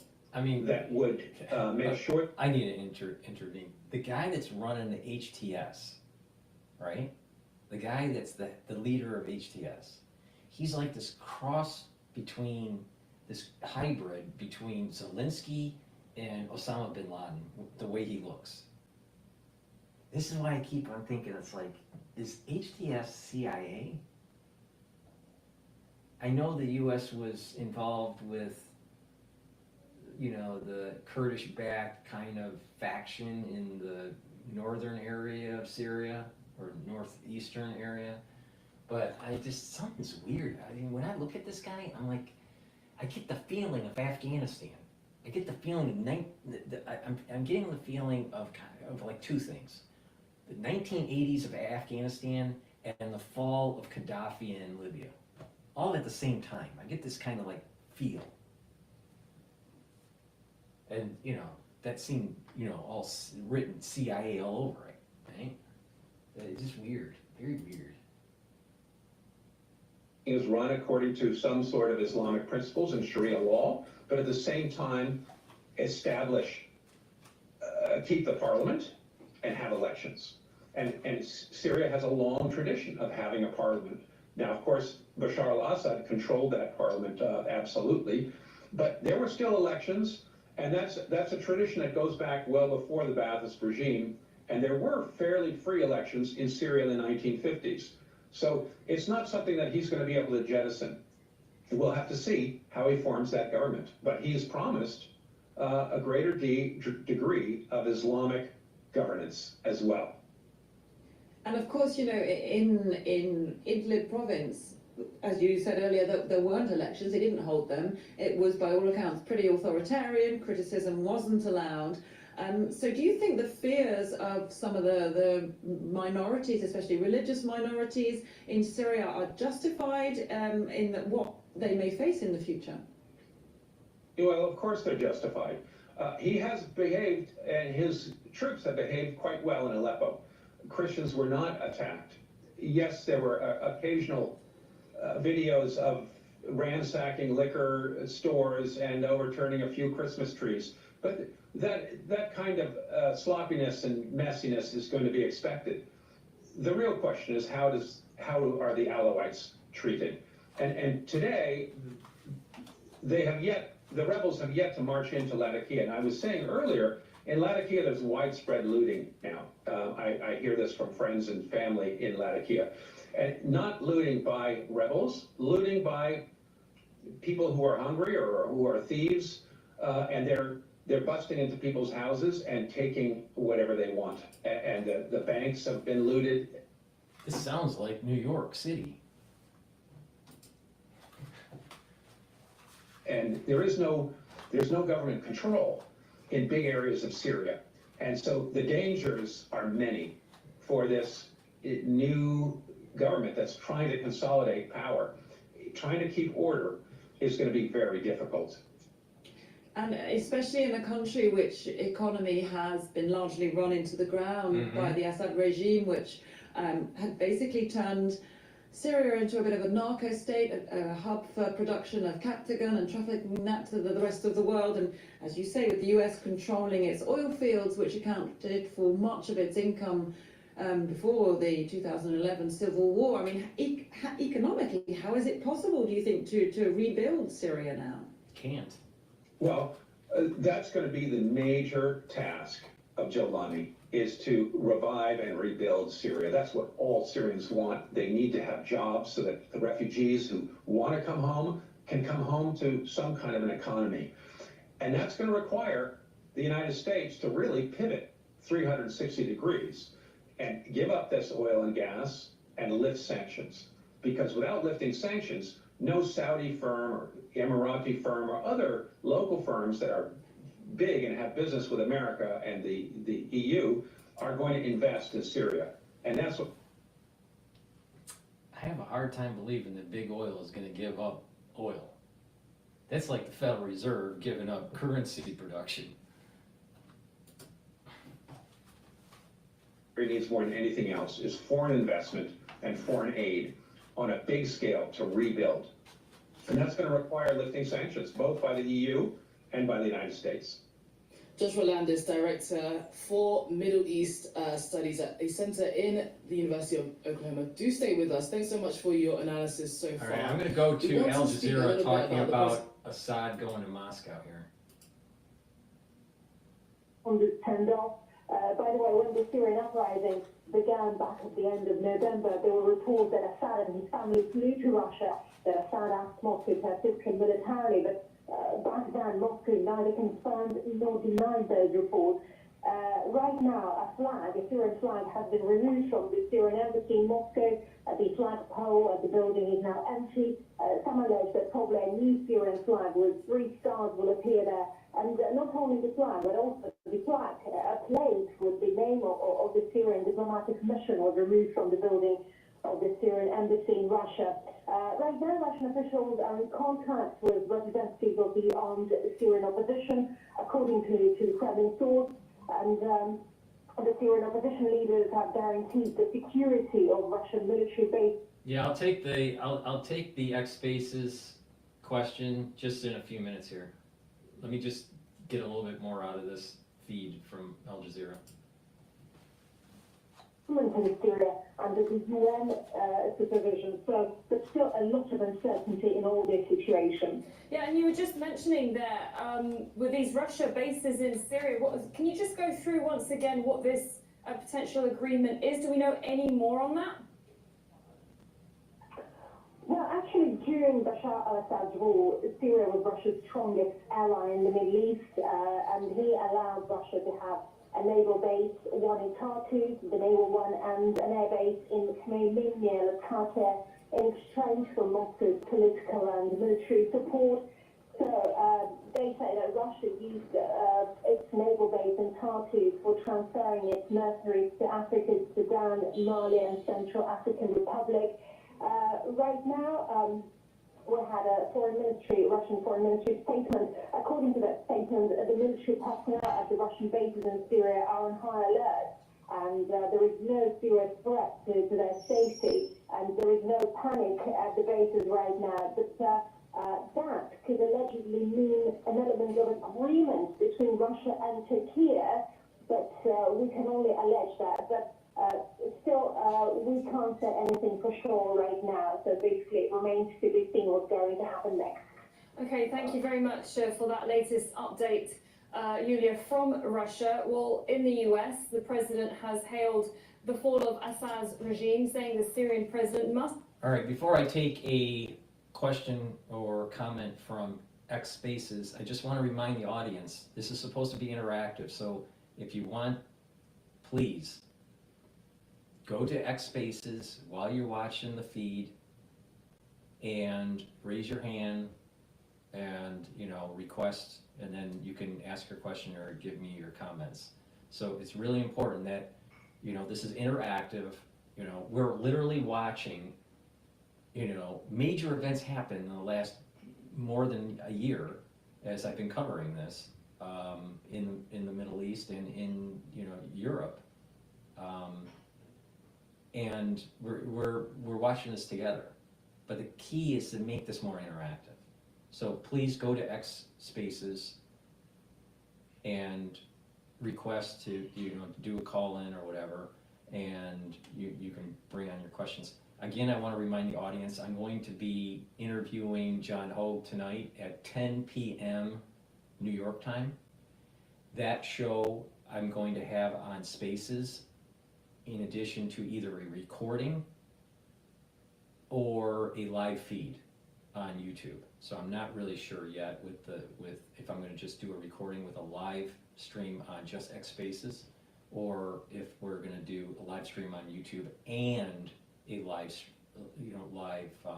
call in on X Spaces. So please, if you like watching John Hogue and you want to ask him a question or give your opinion on what's going on, because some big things are happening in the last several months. I think tonight would be a really good night. Again, you know, you had Notre Dame being reopened, and you know, the fall of the Syrian regime falling. I feel that there's some Kabbalistic thing going on here, and I'm really interested in hopefully, you know, getting John's perspective tonight at 10 p.m. New York time. So make sure that you follow on X Spaces tonight, 10 p.m. New York time, if you want to ask John a question in real time. So let me take this request. Wait, before I do that, I gotta do a plug of supplements here. You know, that's what turns the world, right? Quickly here. Vitamin K2, MK7 helps with bone health and cardiovascular health. It is synergistic with vitamin D3. D3 helps to absorb calcium. It is a gene expression cofactor and helps cells to go into apoptosis. When you couple vitamin K2 and vitamin D3 together, it helps with your cardiovascular system, and it will help with your bone health. So please, go to my store, stack the vitamin K2 and the vitamin D3. It's a dual purpose stack. Helps with your cardiovascular and helps with your bone health. And lastly, nattokinase, which is also stackable with D3 and vitamin K2. Nattokinase will help with your cardiovascular health. It's fibrinolytic, so it'll break up clots. In addition, nattokinase will help to bring down your LDL levels and increase your HDL levels. So it's lowering bad cholesterol and increasing good cholesterol. Really important as you get older. So please go to my store and get the nattokinase. All right, with that said, let's let me get this request going here on X Spaces.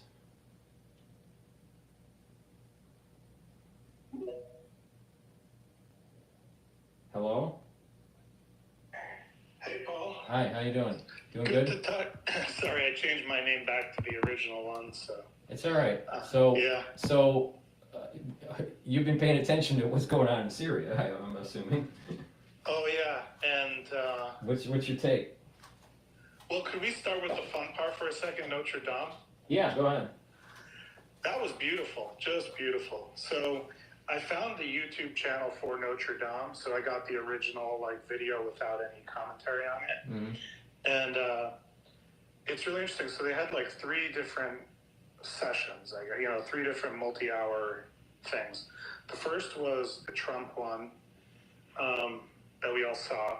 But then the next one was where they it looked like they consecrated the church, with like oil and incense. It was really interesting. Right.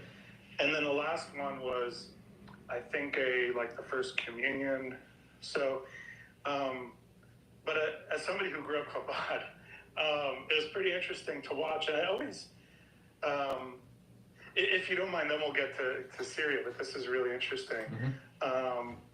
So when I was in DC on Christmas Eve, I went to the big Catholic church, not because I believed in it or to take part, but just to watch the pomp and circumstance. It's like a show, and it's entertaining, and not in any disrespectful way, but and this was similar. It's just really interesting.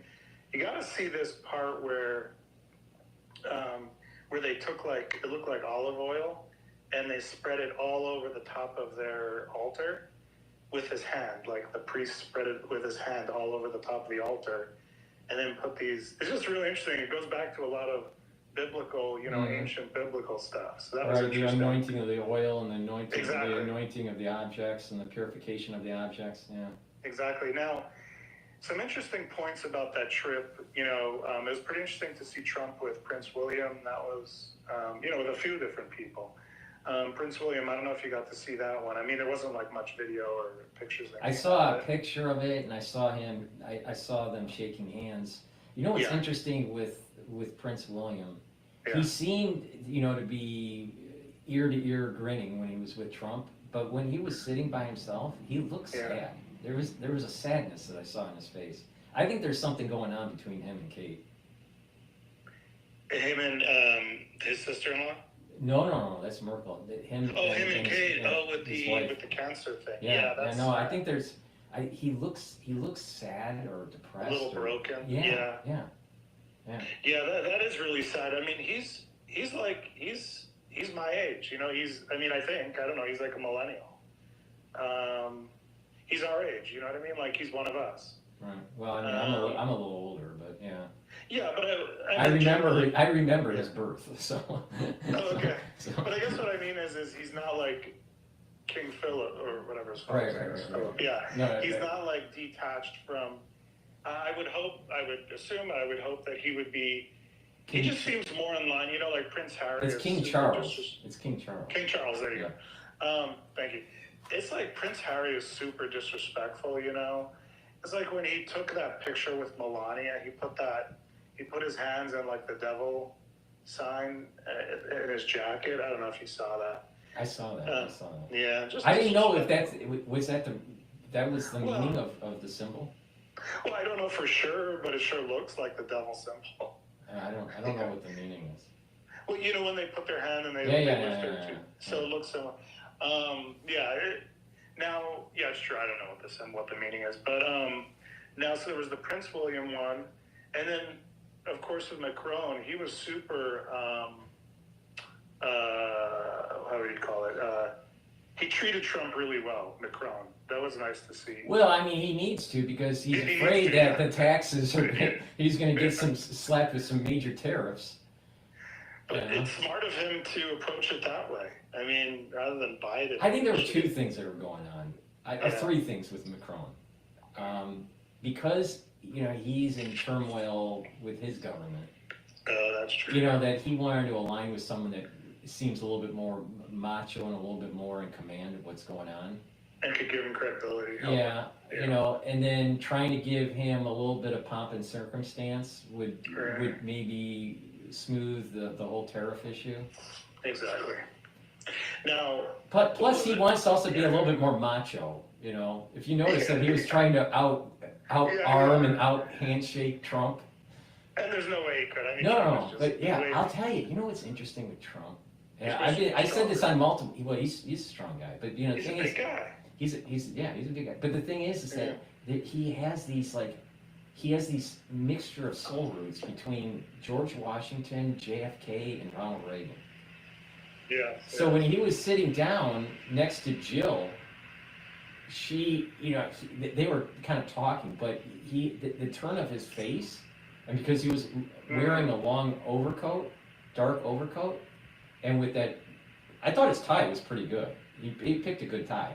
But just the color scheme that he had, and the way his hair was in the angle, there's just a little bit of hint of George Washington.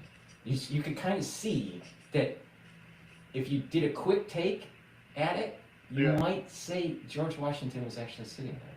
So I feel positive about Trump's second term, but it's not going to be easy. It's not going to be easy. It's going to, there's going to be people trying to try to have his administration stumble. Yeah. Now you said, and let's get to that too. But he said Washington, Reagan, and the third one was JFK. JFK, right? Of course, yeah. Yeah, it's so interesting. Okay, so let's see whether there was anything else interesting with that trip. Well, anyway, then let's move to. Was there something else before Syria? Well, let's talk about some of his picks, if you don't mind. Yeah, go ahead. This is interesting. So, I love Matt Gaetz, but I think Matt Gaetz. I think what would have made him stronger is remember when Don Jr. was accused of working with Russia or something? He just came out up front and just said, "Here's everything that happened," and then it kind of destroyed the story, But by Matt Gaetz not confronting it and just trying to push it under the rug, it just makes it harder to. Now he might want to be pushing it under the rug because he doesn't want whatever the truth is to come out. But I think that with Gaetz, I think the things that he was doing was pretty raunchy. Yeah, right. And at the same almost the same level as, or a similar level as Hunter Biden. With the underage stuff and the drug abuse and all this stuff. So I think that some of the things that are going on with Gaetz, but I do think that he would be a person that we need at the DOJ to go after people that are that were trying to circumvent Trump's first term, and just the ones the DOJ is weaponized even against other citizens of the country. They need to be investigated, absolutely investigated. So he would have been a good person for that, but I think his character, the character of Gaetz, I think is flawed. Now with Hegseth, I think it's a little different. I think Hegseth, I think people that have been in the military, a lot of them, especially if they saw combat, a lot of them have alcohol problems. Yeah. And a lot of them have marital problems, and that's the told story of a war vet, and I think that should be brought up in the media, not to demonize him, but just to say, hey, this is part of the mental health of being in that kind of environment, and maybe instead of demonizing Hegseth, it's be more understanding of the situation. The one how to say it, but the one thing about Hegseth that catches me is, Trump couldn't find somebody with a little bit more credential.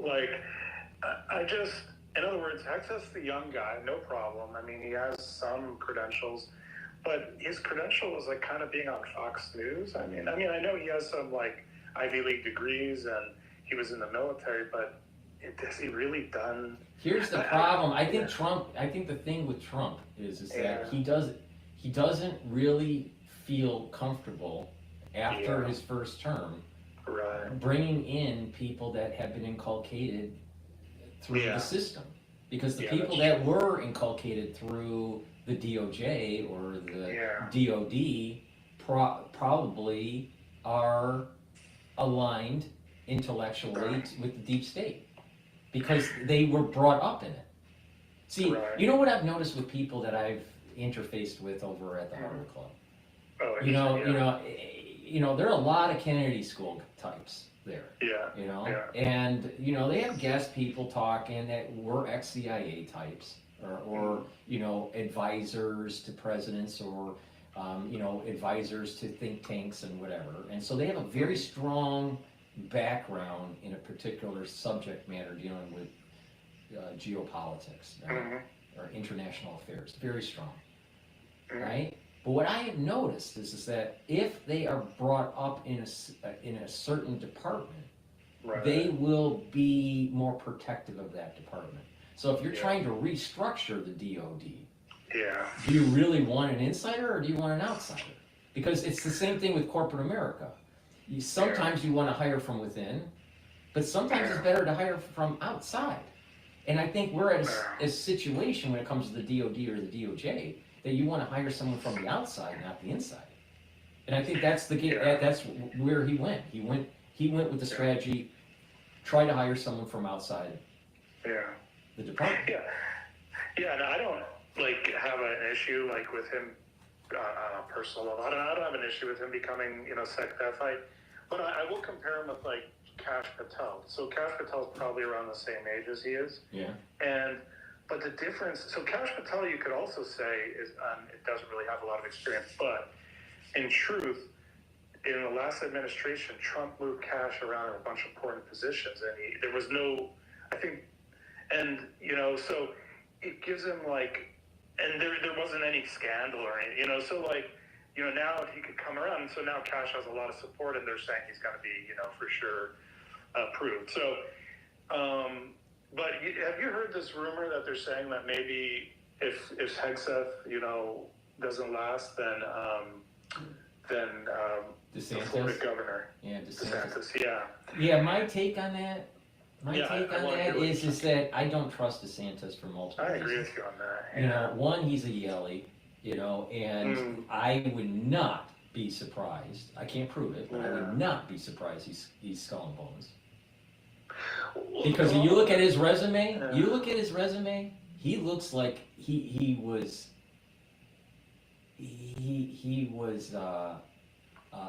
fine-tailored for the presidency later in the future. Oh, interesting. I mean, just go to Wikipedia and look at like his experience and where he went, and he was part of JAG, and you know, he has a lot. I mean, he's well credentialed, if you want to use that term. But you know, the thing is that he just looks deep state. He looks to me like a Skull and Bones type. All right, I can't prove it, but he's definitely a Yaley. That's for sure. All right. Now, the thing that, all right, so you got the Yaley issue, that potentially he's a deep stater. All right, but let's just say he's not. The way he conducted himself, it was about him trying to elevate himself in the political theater. If you remember, there was those earthquakes during Trump's first, was it Trump during his, no, was it his first term? I'm trying to remember now. No. So DeSantis was positioning himself during the Biden administration to run against Trump in 2024. Absolutely. All right? And I felt that DeSantis should have aligned himself with the Trump movement or the MAGA movement as a VP, not to go head on with him. And so from my perspective, it seems as though DeSantis is a little bit more like Nikki Haley, self-centered, deep stater, not really a MAGA type person. Right. So I don't know. I don't trust him. I feel that if he brings on DeSantis, I don't trust him. You know that Trump's making the same mistake that he made in the first term and bringing on people that are going to slow walk his policies. I don't trust Nikki Haley or DeSantis. Don't trust Nikki Haley is just disgusting. The problem with DeSantis is he did that advertisement where he like had his kids building a wall and he was like making as if he was supporting Trump, and then when he fought against Trump, they asked him like, how about that wall you were like, making as if, and so he's like, oh no, that was just like politics or something. That's not a guy that you really, I mean, the good things, I think when I think about if DeSantis was in charge of the military, I assume he would do a lot of work to rid it of like DEI. And if we got into a third world war, which looks like, I don't know, maybe we'll get to that, but maybe we're heading to that. If, maybe a guy like that could lead the military, I don't know. But yeah, the problem is, and I'd like to hear if you what you think about that. But the problem is, yeah, I mean, he's totally not trustworthy at all. Like I was already thinking in my head, if they tried to they have that 22nd Amendment or whatever it is where they could remove the president. It's like he'd be the first guy on that list. They could remove a president for like mental issues, and I just, yeah, he's totally not trustworthy. Now, what they're talking about in the media, what they're saying is, first of all, there was this story like saying, oh, DeSantis something is being considered.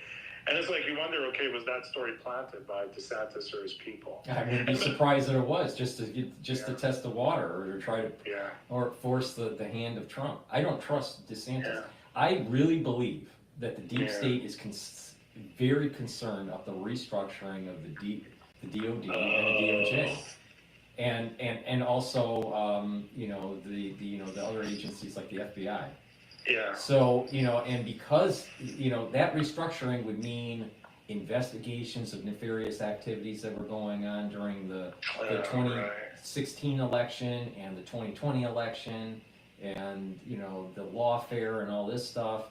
It starts shining a light on mismanagement of funds at the DOD.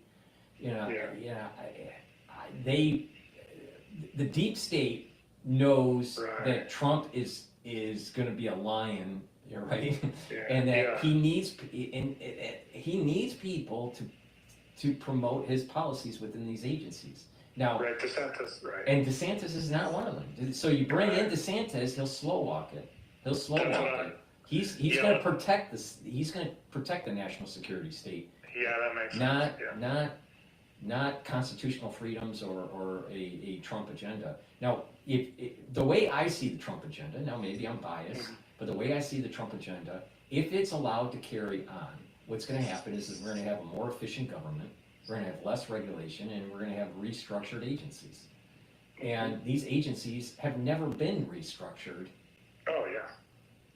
But we've had corporate America restructured multiple times, the last 20 years. So, you know what? It's time. It's time to restructure. I am shocked there's so many people that are working at home that are there for the government. Crazy. And that they have not gone to the office since the crisis of 2020. I mean, that's unacceptable. That's just totally unacceptable. And now we know why in New York, office space is at an all-time vacancy. And the little shops around the corner are dying out because they don't get the lunch business. The regular, Yeah. So people need to realize that going to work actually helps the economy. Yeah. Well, actually thinking about what you said, I think you're right. Like DeSantis would probably hurt DEI in the military, but as far as doing deep state investigations on the deep state, in other words, investigations on all the stuff we talk about, that'd be hard for me to imagine him doing. No, he wouldn't do that. He would, yeah. He's a plant. He's a plant to try to prevent Trump from restructuring the DOD. Wow. Now, do you have any thoughts on Pam Bondi? Bondi's probably would be a good replacement for Gates. She's probably more competent, if she was elevated to the position. Do you think she would do the investigations necessary? Yes. That Trump needs. Yes. Okay. Yes. Interesting. That's good. What is it? There was a big police union or something that came out and endorsed cash, like a nationwide police union or something. And I'm looking forward to Cash being in that position. Oh, I hope he gets elevated. Yeah. No, I definitely. No, yeah. I think he's a good pick. Let's talk about another pick. David Sachs is going to be, now they did say the crypto and AI czar, But the one that maybe interests me even more, or caught my eye, was there's like a council within the White House sort of thing, or executive office of like science and technology. I think that's great. You need somebody in there who's going to kind of has the pulse of what's the latest tech, and is just going to work with Trump. Well, hopefully, can help push that tech forward. We really need to see, our tech, everything just go and not be held back. I think you're bringing up a great point, and I'm just going to raise it up to like 50,000 feet here. Yeah. All right, the problem with the UK compared to the United States back in the 1700s, late 1700s, early 1800s, the problem with the UK was that they were always kind of litigious because they were an older nation, and they did have a global outreach, global footprint because of the British Empire and globalism, right?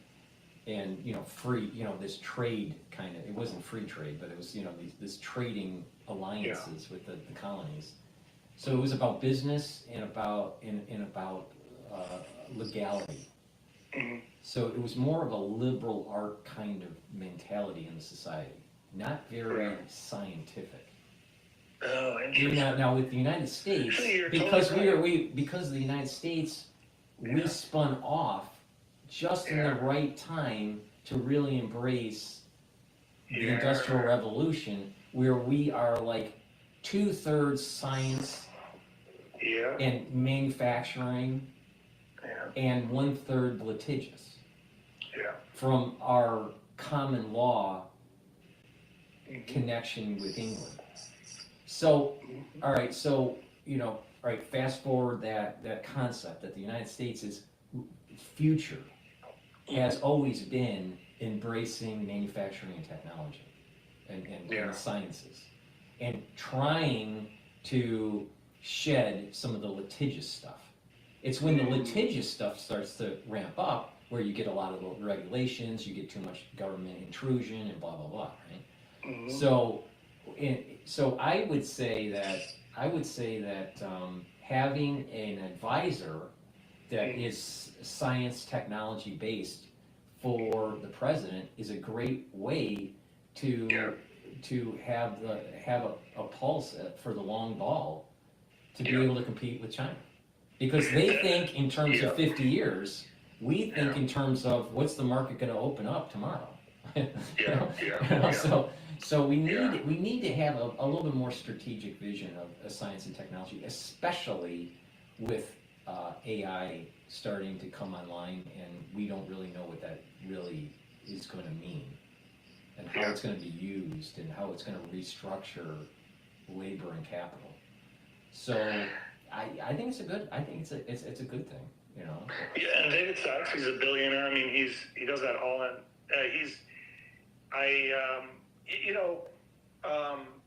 Actually, to confirm, to put another point on the board of what you're saying about UK versus us, tech versus more litigious, that confirms. I have a book on sort of the history of universities back to like the medieval times and even back to like Plato and stuff.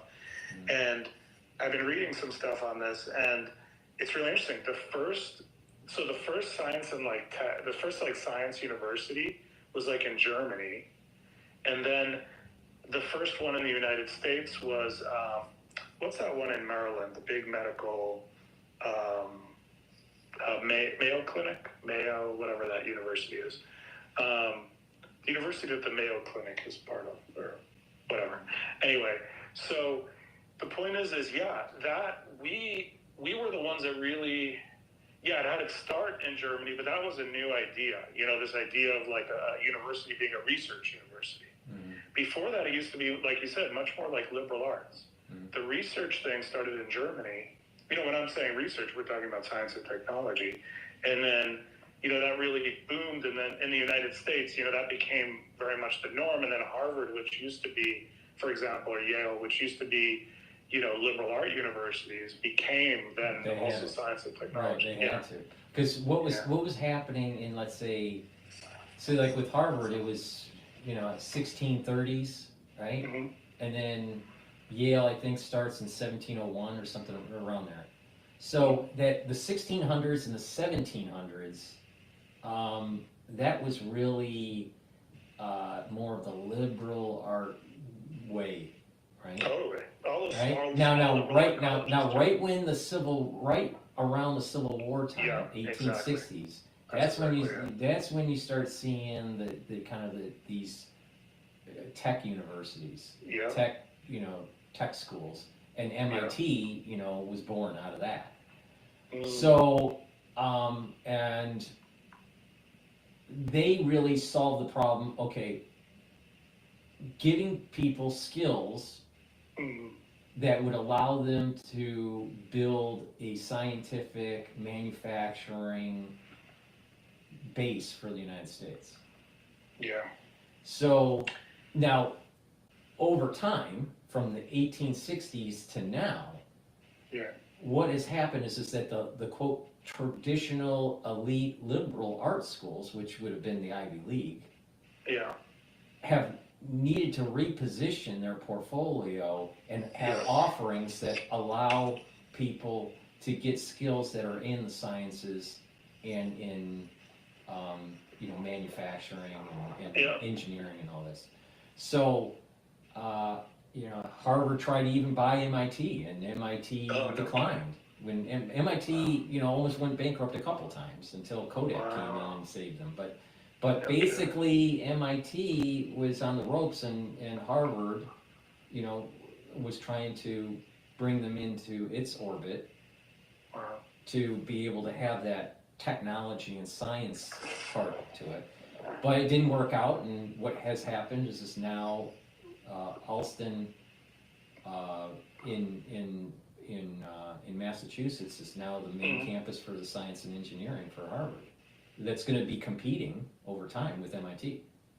Oh, so wait, Alston, I forgot because I lived in Cambridge for a while, and so Alston, is that more closer to MIT? I remember the name, but I forgot where it's located. Yeah, so you got so there's always been a close partnership between Harvard and MIT. Yeah. There's always, because people at MIT can take classes at Harvard, and Harvard students can take. So I've taken 2 classes at MIT, and I've had students in my class that were from MIT labs that were in my neuroscience class. So there's cross fertilization between the schools. It has a close relationship. It always has, and even their research institutes, are closely related. But the thing is that donors now have given. I think it's Paulson that gave like $300 million, or not three. Was it 300 million? Yeah, 300 million to help build out their engineering school. Wow. So and under Summers, they bought all this land on the other side of the Charles River. Oh, and I didn't know that. And I mean, they have that whole area. They own that whole area. So they've been just building and building and building, and knowing that they're going to be building campus buildings, and then they know that there's going to be housing, so they're going to be tied into the residential revenues. They know businesses, in that around there are going to be tied, so they're going to get rentals from the businesses. So it's a big, long, 100-year plan to really build out that campus. And once it comes to fruition, a lot of it is online. Right? When I mean online, I mean they built it up, and it's in use. So like the engineering building built up, it's in use, but they're still building up the campus across the Charles River. So this is going to be a 50-year, 100-year play. And when 50 years comes around, they're going to probably supersede MIT. Good thing they got rid of that thing, that DEI hire. I mean, how could she manage this kind of thing? I mean, she was Well, I mean, and the thing is that what did she represent? She represented the old mentality of the liberal art. So, but I don't know if you followed Gingrich much, Newt Gingrich, but he's always kind of intrigued me. He's this Ph.D. He was a professor in like Louisiana. Gingrich is a pretty smart, scholarly very person. Smart. He's a scholarly person. Yes, exactly. There's some great videos of him on C-SPAN, but back in like when he was fighting with the Speaker of the House, there's some funny videos. He's good. But anyway, it's really interesting I heard him say that I guess they had doubled the budget of the NSF or the NIH and one or the other. And one of his big regrets when he was, I guess, Speaker was not doubling the budget of the other one. And, the research budget. And I'm just like, I think our country, we spend so much money on wasteful things. I think we need to put a lot more money into R&D, And, I mean, if we're, in other words, I'm tying it all back with this David Sachs, appointment. It's just like in the science and technology, thing. I just think we need to, I'd rather money be spent on that than on some social program or wasted in the DOD, on like, on cost plus spending, or that. Right. But yeah. No, I agree with you. I mean, when we invest either in social programs or in some sort of science and technology endeavor, we have to have the lens of how is this making the society more efficient and more productive. If it is a program that is making the society more efficient and more productive, then it's a win-win. Like for example, if there are industries that can't find workers that have the right skills, have a program to be able, that students can plug into, to be able to get those skills so they get hired. Well, then they're employed, right? And the company is making the thing that they need to make, right? So that's a positive, efficient, productive social program. But when you have non-efficient or non-productive social programs, then it's just inflationary. Like for example, another great example was during FDR's reign. The dams, and all of the road construction, right? Yeah. That helped the economy. But not just did it help the economy because people were employed during those structure projects, it allowed people to have more electric power, or were able to traverse between states easier. So it made the society more efficient. So there's tons of things. I mean, I do not understand why we don't have high-speed rail in the United States, where I can get on a train and I should be able to get to California from New York in 4 hours. Why? Why can't I do that? It's the litigious thing that you mentioned. Right, exactly. It's crazy. But if you bring down the regulations and you spark the entrepreneurial spirit and the imagination, this country is going to blossom. I mean, like Jeff Bezos said, he was being interviewed on stage, and he said that he switched, his thoughts with Trump. Because the United States is set up to be a very pro-growth economy as long as we stop this. We cut the regulations. If you cut the regulations, it's like buying a race car, right? Yeah. But when it comes out of the factory, it has a regulator on it. It's fuel injection, so you can't go as fast. But if you take the regulator off, the thing goes 0 to 60 in a second, right? Right. So that's the way our economy is. We have been regulated to death, where we can't grow as fast. And then let's talk for a second about Doge. Yeah.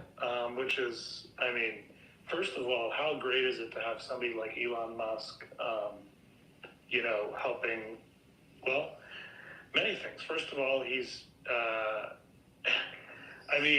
first of all, I love seeing him travel with Trump, or around with Trump, because he's a guy that has a lot of knowledge in a lot of areas, knows a lot of people. In other words, if we said, could we get Elon Musk as the VP, everybody would have said, The problem is that he wasn't born an American citizen. Yeah, yeah. But I mean, to have him as the second best or whatever is to have. Yeah. I think that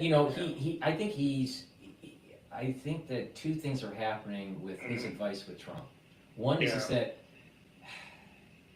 Elon wants to make the government more efficient and has the skill set to do it. Yes. But he also is a futurist. But isn't like a fiction futurist. He's more of an engineer futurist. I have a thought in my mind of way I want the future to be. How do I build it to get there? He has that mindset. So I think that his conversations with Trump about science, technology, and where the country's going led to the need for an advisor that talks about science and technology, because Elon is going to be focused on the efficiency side, but he has these other companies like SpaceX and Tesla that he has to run. Yeah. Right. So. Yeah. But I think that I'm very bullish on America, as long as Trump doesn't get assassinated, and as long as he's able to get many of his nominees into those offices to be able to restructure government, because it needs to happen. I mean, the mainstream media is demonizing RFK Jr. and he's the perfect guy for this. He's maybe my favorite nominee, or my favorite appointee. Right.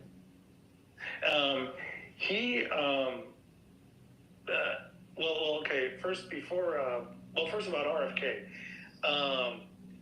I mean, it's so great to have him, in on the administration, because Gingrich talked about how back in Lincoln's cabinet or whatever, that he brought this group in of his rivals. It was I forgot the name of it, some kind of rival committee, and to have people like RFK and Tulsi and David Sachs, all these, Elon Musk, all these people, it's like gathering all the sort of the outcasts, and bringing them in. And the other thing is, just to go back for a second to Elon Musk. I do like to also see Elon Musk advising. Apparently, Trump is sometimes involving him with Iran and Russia, or different phone calls, and I think that's good, And but to the point that I really wanted to get to more was the Doge itself. So Doge, they have this account on Twitter, and they have their DMs open, and they said, if you're interested in Doge, send your resume. Well, I sent in a resume. Okay, I'm not really interested in Doge particularly, but more in that last time I talked to you about that direct democracy, constitutional amendment. Right. But anyway, what's interesting is I heard Vivek talk about all the resumes they've got in. He said he's way surprised about how good the quality is of people that are applying. That he's just he's just totally astonished, Well, just take it one step further. Yeah. Forget about the Doge idea. Yeah. Just look at how many people that want to participate in our democracy that have a lot of different skill sets to move the country forward, and that wants that brighter future. But we've been held back. See, I had this a long time ago, maybe about 10 years ago. I had this phrase: the people that I knew at work were many of them were liberal, very liberal, right? Mm-hmm. New York, and of course, right? And I said, the problem with with liberal mindset is you're looking down. You look down onto the ground. But people that have a more conservative, more entrepreneurial mindset, they're always looking up. They're looking up because they're looking at the future. They're looking at how can they improve the situation. How can they do things bigger, right? But when you have people that are just looking down, it's always they're all depressed, and they're very.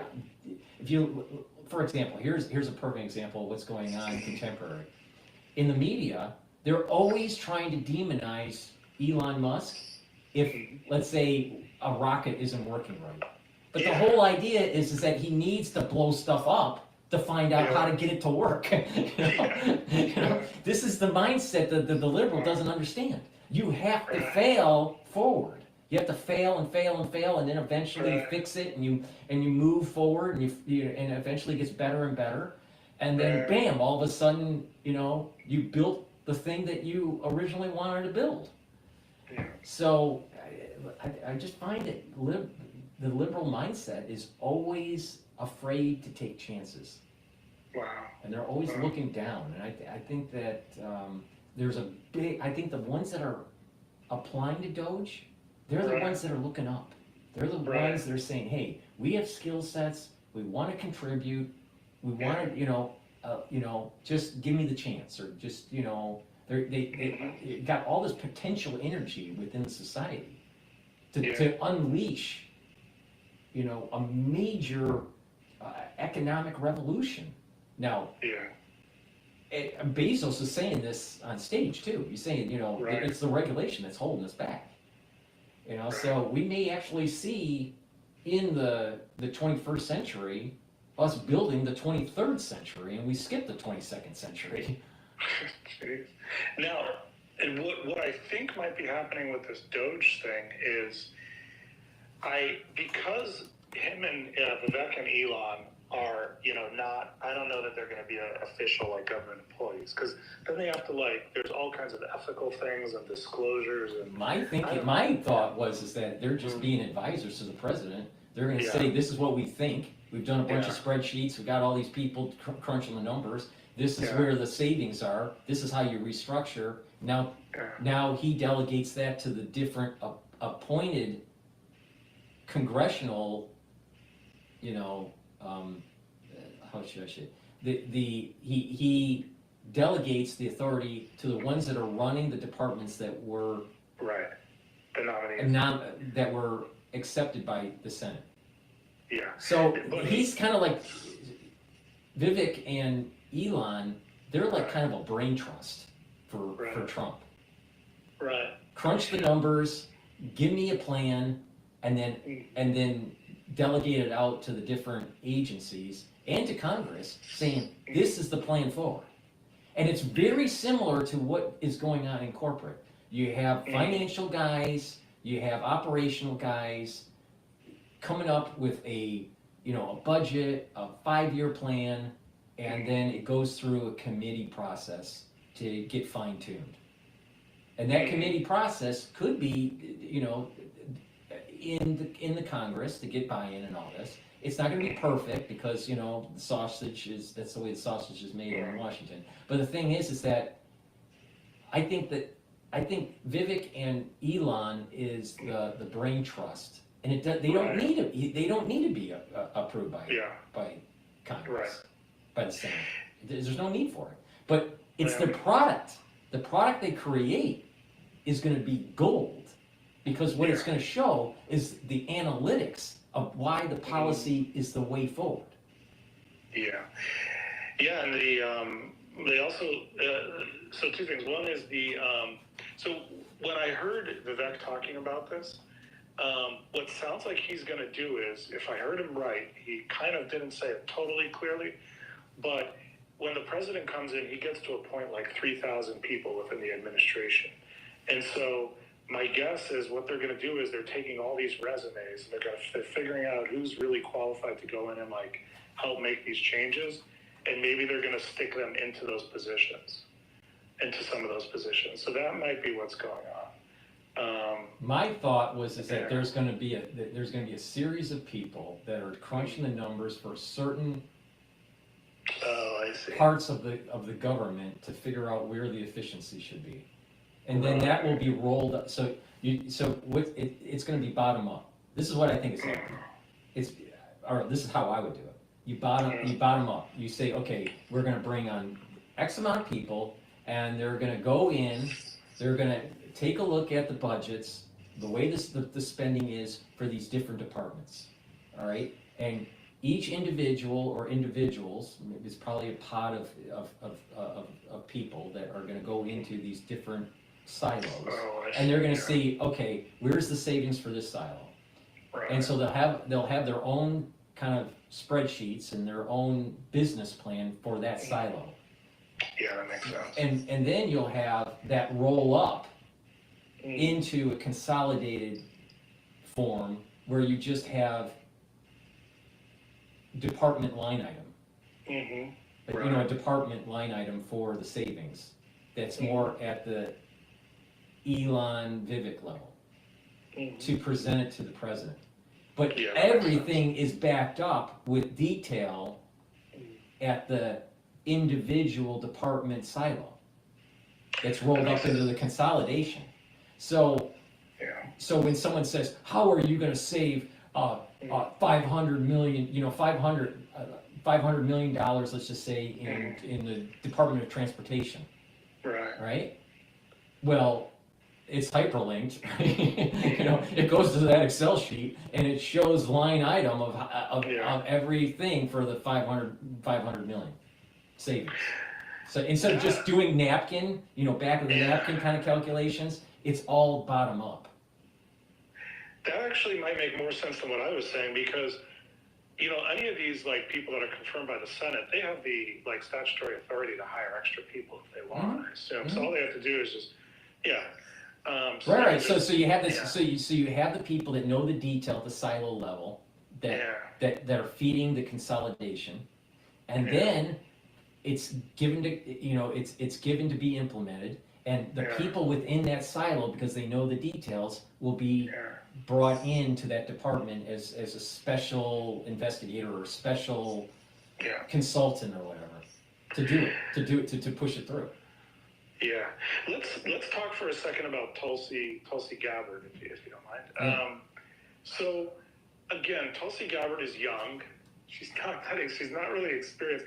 I mean, to be the head of the ODNI, that's basically the person who's overseeing all intelligence, all 17 intelligence agencies. Now, they have a staff of, maybe the ODNI, I heard maybe has a staff of 3,000 people. So, and they don't have like line item, like what is it called? Like monetary, they don't have money control over like the intelligence agencies within the DOD, which includes the NSA and others, the NRO, National Reconnaissance Office and others. So DIA. So it's questionable how much power they actually have. You know, they're the ones that produce those long range reports on like, you know, the national strategy. They produce like, you know, anyway. So I don't know if if you really have to be that, knowledgeable on this. I think where they're going after with Tulsi is not so much her experience. What they're going after is that she's made comments that seem to be against the grain of the national security state, especially with Russia and Syria. So they're going to say, so when she gets, you know, she rolls up to the Senate hearing, right? They're going to say, why were you a bit, you know, it seemed that you were pro-Assad, right? That's crazy. Because she was basically saying that our national, you know, our national security state is getting too involved in the Syrian conflict. Right? So what happened in Syria may actually hurt Tulsi, because she was saying, you know what, you know, maybe we should not, you know, have so much intrusion in the region. So it's fighting against that whole Cold War 2.0 mentality that's at the national security state. That's what they're trying to chip away. They don't want her there because they don't want the restructuring, because they just want status quo. They want they want to maintain their post 9/11 power. Yeah, absolutely. And I think that if she was brought in, that she would chip away at that post 9/11 power. Right. Do you think she would? Like, do you think Trump appointed her kind of as a payback for supporting him during the election, or do you think he's appointing her because he has like trust in her that she'll, you know, deal with some of the corruption in the intel agencies, or both? I think it's both. Right. And I think it's also a little bit of a ding against Nikki Haley. Oh God, Nikki Haley is one of the worst. She's such a loser. But Trump, you know, after he It's so obvious that she's all about herself. It's so obvious. She makes it too obvious. It's like even DeSantis doesn't. I mean, it's not that bad because at least he fakes it so much. She just literally now all she got has is some stupid radio show, I think, and I mean, she's trying to demonize. What is she doing on that podcast on Sirius Radio? She, what she's doing is she's trying to demonize Tulsi. Yeah, she's sick. Let's move to RFK for a second. First of all, when they brought him out, there was a speech he gave right before he endorsed Trump. He did a little press conference. Yeah. And it was I didn't see any notes or anything. He just talked, and it was just beautiful to talk about. He's hard to beat logically, and talking to him. And then he came out and he gave his endorsement to Trump. That was some great staging, with the firework kind of stuff in the background. This is beautiful. Mm-hmm. I watched that thing a bunch of times because it was just really beautiful watching him give his speech and to the Trump supporters, and that was beautiful. And I think it's apropos. It's perfect that he came in and it's Trump didn't listen to him when he was warning Trump about freaking. Well, I'm not going to say the word. Yeah, but we can't. Certain things we can't talk about. I don't want to this time I'm remembering, but pokes. So he was warning before that whole thing came around in 2020 or whatever. He was warning, and Trump was dissuaded, I think, from bringing him or involving him because of some, You want to hear? You want to hear an interesting tidbit? Yeah. I think it's this coming week. Mm-hmm. I'll be on a Zoom meeting. Mm-hmm. All right, but I can't participate. I only can listen. Yeah. That Fauci's going to be on promoting his book. Yeah. He's promoting his book On Call. So I'm going to be actually in a Zoom call with Fauci, but I can't. I can type in a question, but I can't. Yeah. They won't let the audience. Yeah. And they pick which questions to ask. So but the thing is that that's a little tidbit for the audience to hear. But I think it's Wednesday. But but it'd be interesting to have a real good discussion about why certain things were happening and why didn't we do what, I'd really, really drill them on the nefarious activities that were going on with the gain of function. But I don't want to go any further with this because of the censorship. Of course. But now, but I think sorry, I didn't mean to interrupt you. Go ahead. No, go ahead. No. I was just going to say, well, let me just finish this point. And so I think RFK, I think the question was, would he get through the Senate? But the problem for his enemies is he has supporters in the Senate. He even has supporters on the Democrat side. So, because he has Johnson, Senator John, I think his name is Johnson, who's a big supporter of his and held this big multi-hour long kind of public discussion with all the experts in the Senate. Not an official Senate meeting, but in a room in the Senate building or something. And so the people who don't want him are going to have to fight against a bunch of strong people. Because he has supporters in Congress on the Democrat side. Here's the problem with RFK Jr. What RFK Jr. is fighting against. Yeah. He's fighting against a very strong lobbying group that's in big ag and in big pharma. Because he's going. I mean, and these senators, a lot of them are getting payola from these big lobby groups. So this is shining a light on some of these independent documentary films that are out there that you can see on YouTube or on Prime that talk about the corruption with K Street and the corruption in Big Ag and the reason why there are corn subsidies and sugar subsidies and why there's fructose corn syrup and everything and there's a massive corruption scandal going on that's tied between Big Ag, Big Pharma, and our senators and representatives in Congress. So, Yeah. so that's what he's going up against. He's going up against a monster.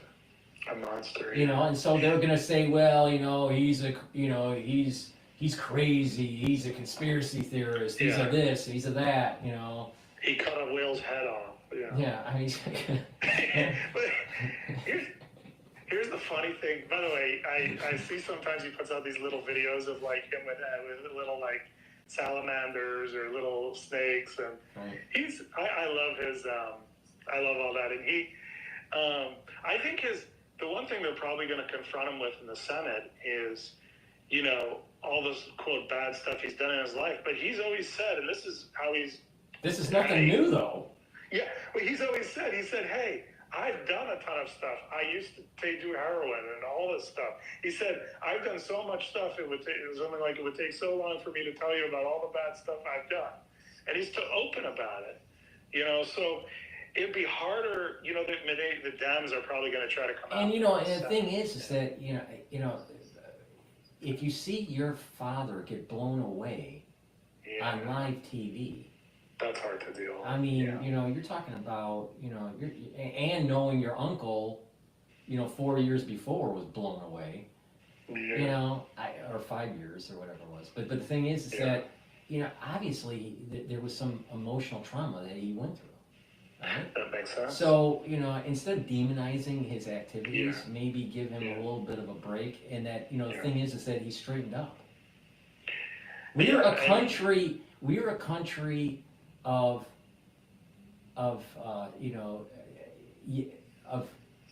redeemers, second chance. The idea that, okay, we fail, there was a failing, and and that you dust off and you pull up your bootstraps and you just start again. That's a major ethos of the American spirit. Yeah. So him saying, hey, I've had all these problems, I've straightened up, and oh, by the way, if you listen to what I have to say, I'm going to actually get people healthier. Yeah. And that we're going to reduce healthcare costs because people are going to be healthier. It's a win-win for everybody.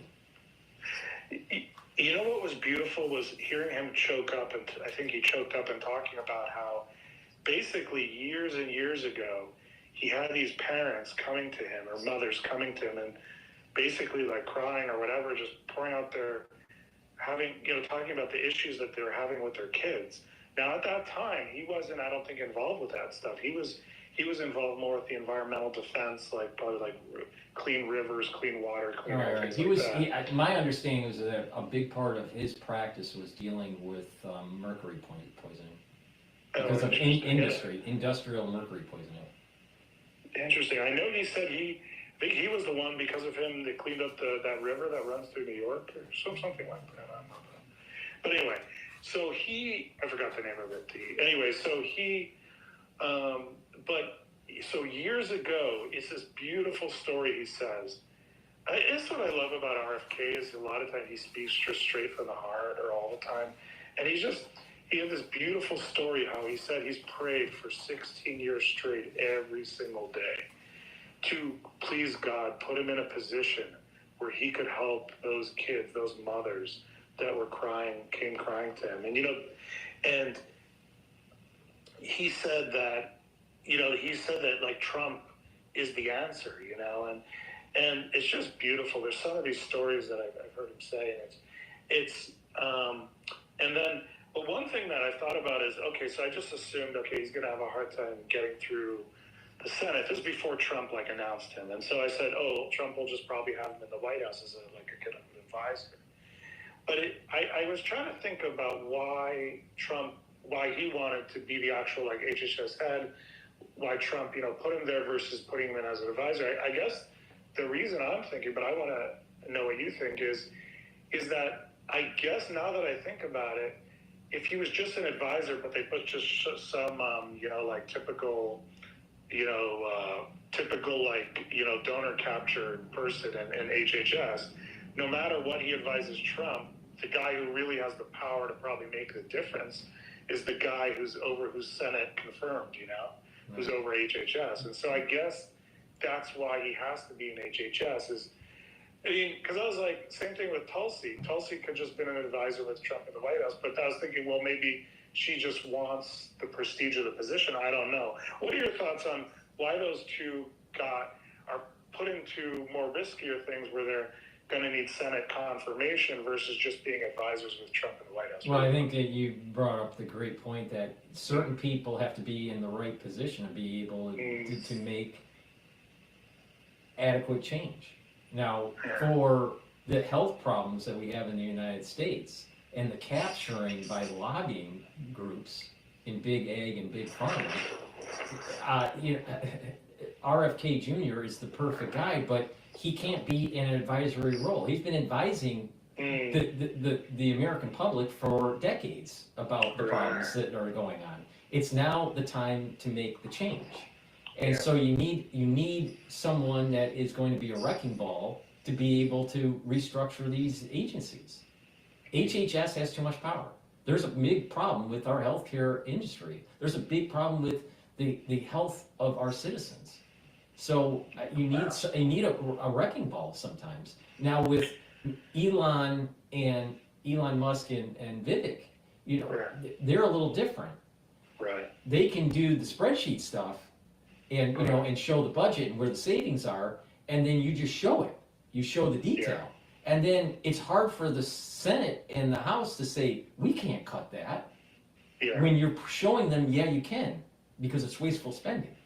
They're going to show the details. They're going to show the receipts. They're not going to just say, this department could, cut 5% or 10%. They're going to show the details of why. And it's going to, I would not be surprised if there's literally $2 trillion of waste in government. I would not be surprised. So, but they can do their job effectively by being an advisor. So the point I'm making is that Tulsi and RFK Jr., they really need to be in a position of power at an agency to truly restructure. Because what Elon's doing and Vivek is doing is more budgetary, right? And it's more like it's more behind the scenes financial, right? And you just have to produce the product to show on how to do the savings. What's the plan forward? And it would be hard for the ones on the other side to fight the details that Elon and Vivek are showing.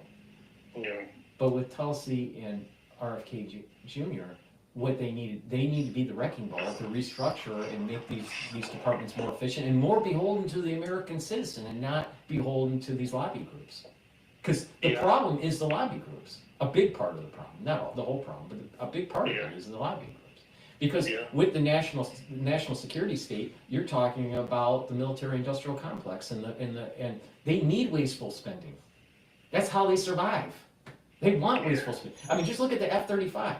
The F-35 has so many different optionalities that there was cost overruns. I think, was it Lockheed that made it? I think it was Lockheed.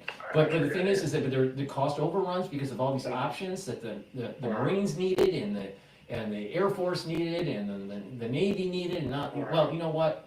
No, just here's 2 options, 3 options. Make it more horrible and done with it. I actually. What's interesting is one thing that's interesting with Trump as far as his appointments go is I like how he's bringing in all these people who are like, they're kind of known, but they lost their elections. Like that guy in New York who ran for governor, Collins, I think, Doug Collins. He was a congressman, I think. He lost, but Trump appointed him to a good position. I like how Trump is bringing in all these like named people, rather than, because I was thinking about this, and maybe for some of these positions, like I was thinking, would I ever be interested in working in the White House? And I thought to myself, like, the problem with the White House, I think you need to have political bones in your body to deal with all the crap. Basically. I think here's the problem, and I saw this with the book from Pompeo and from Kushner, and I haven't read Bolton's book yet. But the thing is, there's a theme with the 2 books that I listened to the audio version, but the theme, there's an underlying theme in it. It's just that there's political backstabbing that you got to be always looking out for, and there's always someone that's trying to make you look bad so they look good. So I mean, so just imagine like high school, but like to the 100th power. And I would not want to be in that environment. I don't have the personality to put up with that. I don't have, exactly. I'm the type, like, I don't have that at all. I'm the type, I'm a really good researcher. Stick me in a basement for a month. Tell me what you want me to figure out. Give me all the reading materials that I need. I'll come out with you with like the best answer, But like to deal with that takes something that I don't definitely not naturally have. And so I think by him bringing in all these like political types, like I even heard he was thinking of bringing in Blake Masters for ATF. Good. I mean, it's just like bring in all these types that it can withstand the political pressure, and because the way the liberal, the way the other side works is that they will first they'll try to demonize your policy, and then if you have any traction with your policy, then they're going to demonize your character.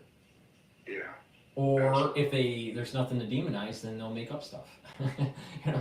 So they're always going to get you. I mean, just imagine the stress. Just the Supreme Court justices they have to go through, and just all the demonization of their past, truthful or not truthful. I mean, there has to be a certain type to be able to. They literally, the other side literally wants to destroy you and your family. Literally. I mean, they want to just totally destroy your reputation. And it's so vitriol, and I wouldn't want to be in there. It's too much. It's too much. Me neither. I mean, okay, let's move for a second to Syria. But before Syria, let's talk about, it was great to see Trump walk into like the Notre Dame Cathedral, Notre Dame, and to see him shaking all those hands, like the king has come in the room, The king's because the thing about it now, I call him the king because he doesn't have to give a shit. He's like a billionaire. I was speaking with a guy who was like, he was trained at the farm, and where the CIA trains their like spies. He told me Trump is like the perfect spy because he's so like, he's so social. Anyway, but the point is that was great to see. But I think what's interesting is that George Washington was interested at that time, their level of espionage, back in the 1700s. So, there was like I said, Trump has a little bit of George Washington in him. But during the revolution and even right before the revolution, George Washington did have a bent for espionage. People don't realize that espionage started with the founding of this country, that there's been black budgets from the beginning. Like, it wasn't called black budgets then, but these secret, where they didn't have to tell Congress where the money was being spent or whatever. And there's like an underlying... You want to hear something even weirder? Yeah. Because the whole, because our founding of our country is very Masonic, right? Yeah. When you look at Pete Hegseth, that tattoo. No, not the tattoo. When he had to go up to the hill and talk to the senators in the room, he was talking to them individually, and then there was also kind of like a group meeting. My understanding was individual and a group meeting. That's a very Masonic method to air out anything that you may have done. You air it out to the group. And as long as you say everything, you're good. If something else comes out, you're bad. Interesting. So I really believe that what we saw with Pete Hegseth with Congress is a Masonic actually a Masonic method of understanding what the thing is. Same thing happened with Hamilton, because Hamilton was not a Mason, but Hamilton was being investigated, or someone was complaining about misappropriation of funds, and he cheated on his wife. I don't remember her name. Elizabeth, maybe it was her. And yeah, Elizabeth, because Elizabeth, I think, is also a city in New Jersey that she's named after. So so they were questioning him in this manner. Usually it's like it has to be 3 or more people that question. Wow. So I would not be surprised that what Pete Hegseth was going through was a Masonic method of questioning. That's so interesting. 2 things. One is, it's interesting because when you do a polygraph, which I've never done, but if somebody polygraph, then what they always say is your biggest sin is if you don't tell us something, then you're for sure not going to get the job. You won't pass the poly. Like, if they find out that you've lied. Now, if you did something bad, then it's questionable, like whether that thing will disqualify you or not. But if you lie, even on a small thing, then that's for sure disqualifying. So that's interesting. The other thing I heard was that, but I have to look into this more. I have like 15 Masonic books in front of me, and I haven't really read them. But I heard that somewhat that the American government is somewhat set up a little bit like somewhat the governance of Masonry is found in our government somewhat, but I don't know if that's true. Well, I think our institutions are heavily influenced by Masonic principles and the Masonic Lodge. Amazing. So, and just about that Notre Dame thing for a second, and then we'll go to Syria. But I just think that the way Trump walked in to that meeting, or to the thing at Notre Dame, is how he's going to be received across the world now. In other words, the king has arrived, the king is back, everybody's going to treat him well. He was treated really well when... the first time I saw this feeling that you're talking about, the first time was when he was escorted down the aisle during Bush Sr.'s funeral. Oh, yes. And it's just like you could tell that with the past presidents there, and Hillary Clinton and the Obamas and all this, that he literally was the lion in the room. He was the lion in the room. Yeah, he is a lion. But remember that thing where they did the sword dance with him in Saudi Arabia? There was a lot of respect there in the meeting. And was it somebody had said that? Was it you? Somebody had said that the reason why all that killing happened in Saudi Arabia, they say, oh, he's a bad guy, the prince. No, what happened was, I forgot where I heard this, pretty recent, but they were saying that what actually happened there was that the prince was getting rid of all these terrorists, of all these people that were like supporting Al-Qaeda and stuff, giving money and stuff. But anyway, let's move to Syria for a second. First of all, super interesting. It happened so quick, but the timing is perfect, right? You do it before Trump gets in, and then there could be no blame on Trump, he should get involved, he shouldn't get involved. The Dems saying he should get involved, the Republicans, the conservatives saying stay out. But it's like, but here's what I've heard, and I want to know what you think about this, is if you think about what Israel has done, where are we headed? What have been the steps and where are we gone? They did the beeper attack, the beeper and the walkie-talkie attack, which was, amazing. They devastated them, if not at least just morale. Devastated. They dealt a massive blow to Hamas in Gaza. And then they went and they bombed. I think they bombed the those radar things that would detect airplanes coming in or something in Iran. So the Russian radars or something. And so, I mean, and now with Assad gone, and I mean, what do you think about how quick that happened? I mean, I literally think that what we're seeing is that how do I want to phrase this? I feel that we're seeing the beginnings of a phase transition in the region that allows for the Messianic era to take place. Yeah, but also, do you think? I don't disagree with you about any of that. Growing up Chabad, I learned about a lot of that stuff. But here's a question: it almost seems like there was a hidden hand of whether it was Israel, the United States, Turkey, maybe all of them involved in this. Those guys moved so quickly in, and it almost seems like in Russia, I don't know, it's like maybe Israel pre-bombed, for months. I think I've heard sporadic reports of like Israel goes in and will like shoot some bombs into Syria. Well, you know what, I think that does the United States have a hand in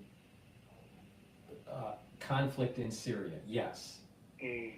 Does Israel do things to try to, cause conflict in Syria? Yes. Is there an ISIS, Islamic Jihad kind of component to the opposition against Assad? Yes. So there are many factions. I think what has happened is that at least from the United States and the Israeli intervention or involvement, I think it's not there. They did things, but I don't believe that what the toppling of Assad was because of their doing. The toppling of Assad happened because of kind of like an unknown that emerged. There was an emergent property. There was an emergent thing that happened. I'm trying to sound this scientific, and then I'll put the religious spin on it. So there was an emergent thing that took place in Syria, irrespective of the involvement of the U.S. or Israel.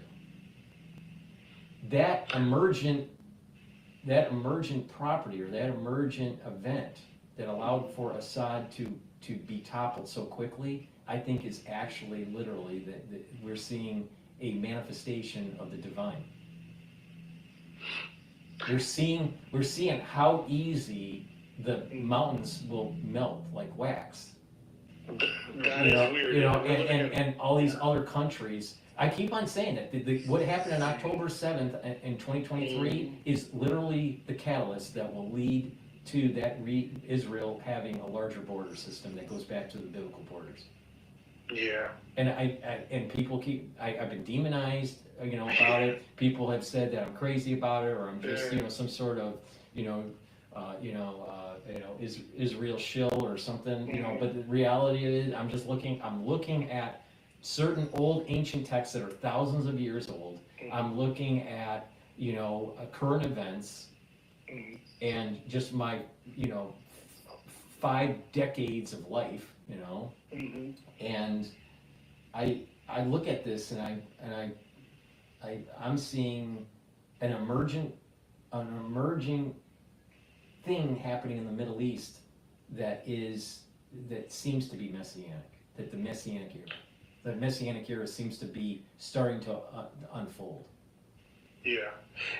Well, one thing I heard was that because Israel had done a severe blow to Hezbollah, and I guess Hezbollah was either operating or supporting Syria, that somehow that left room for these rebels or whatever you want to call them. HTS, right?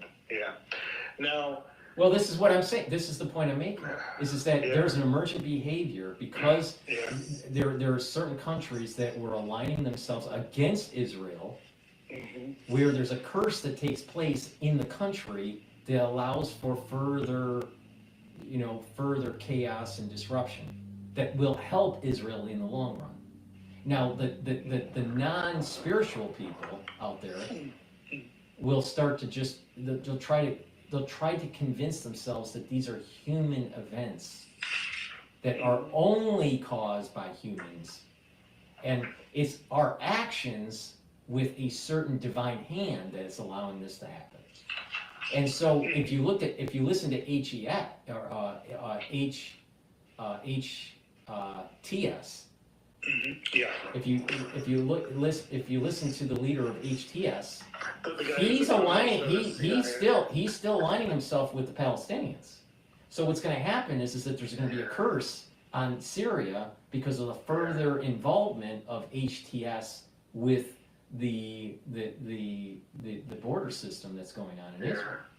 So, and there's a lot of people who'll disagree with me. A lot of people will get upset, and some people, just de-click, and some people leave, and all this stuff. But the thing is that there's some sort of divine thing that's going on that seems to me to set in motion the ability to have the Israel's borders to biblical times. So that basically means this: West Bank is going to Israel. Now think about what that really means. That all of those Palestinians that are in the West Bank that's all going to be uprooted. Now where are they going? Yeah. So this means that there's probably going to be some instability in Jordan. There's no way there could ever be a two-state solution. That's kind of baloney. Yeah. Well, I just not only that, it's not biblical. Yeah.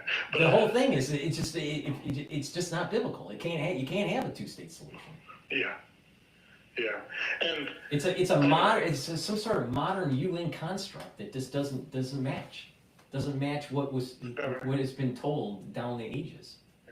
Yeah, and I mean, I've been to like the Dome of the Rock, not up there because they wouldn't allow Jews up there, but I was, wearing a yarmulke and stuff. They wouldn't allow me up there, but the Israeli soldiers wouldn't allow. But they claim they literally put the Dome of the Rock right on top of where the temple stood. I mean, give me a break. Give me a break. That's. Well, it's that whole battle between Jacob and Esau, and Esau wants, the ownership of Jacob. But the thing is the story of Esau is that he lived by the sword and he dies by the sword. And you were literally seeing that Esau is dying by the sword. We see it in real time on Al Jazeera. Oh, interesting. I forgot about that. Yeah. Forgot about that from the Bible, yeah. Yeah, so his head's chopped off. I think it's Benjamin that chops his head off, isn't it Benjamin? But it says I forgot who chops his head, but his head's chopped off, and the head's buried in the cave, and then his body is not buried in the cave. I think it's the story. No kidding. So and the idea is that it's the intellect of Esau was allowed to because Esau repents. So what happens is the intellect of Esau is allowed to have some sort of elevation into heaven, but the body is not. The actions were so animalistic that there was a part of him that's not allowed to be buried in the cave. Interesting. I heard there was a guy in the first Trump administration named Ezra Cohen-Lotnick, and he was in some pretty important positions, and I just went and watched his 30-minute interview he did at an Israeli TV station. He was in Israel, I guess, the day of the election or something, or the day before. As he did this great interview, seems super on key. I guess what's going on now is, so what they're doing is Israel or whoever's, they're knocking out all the people that could stand in their way of going after Iran.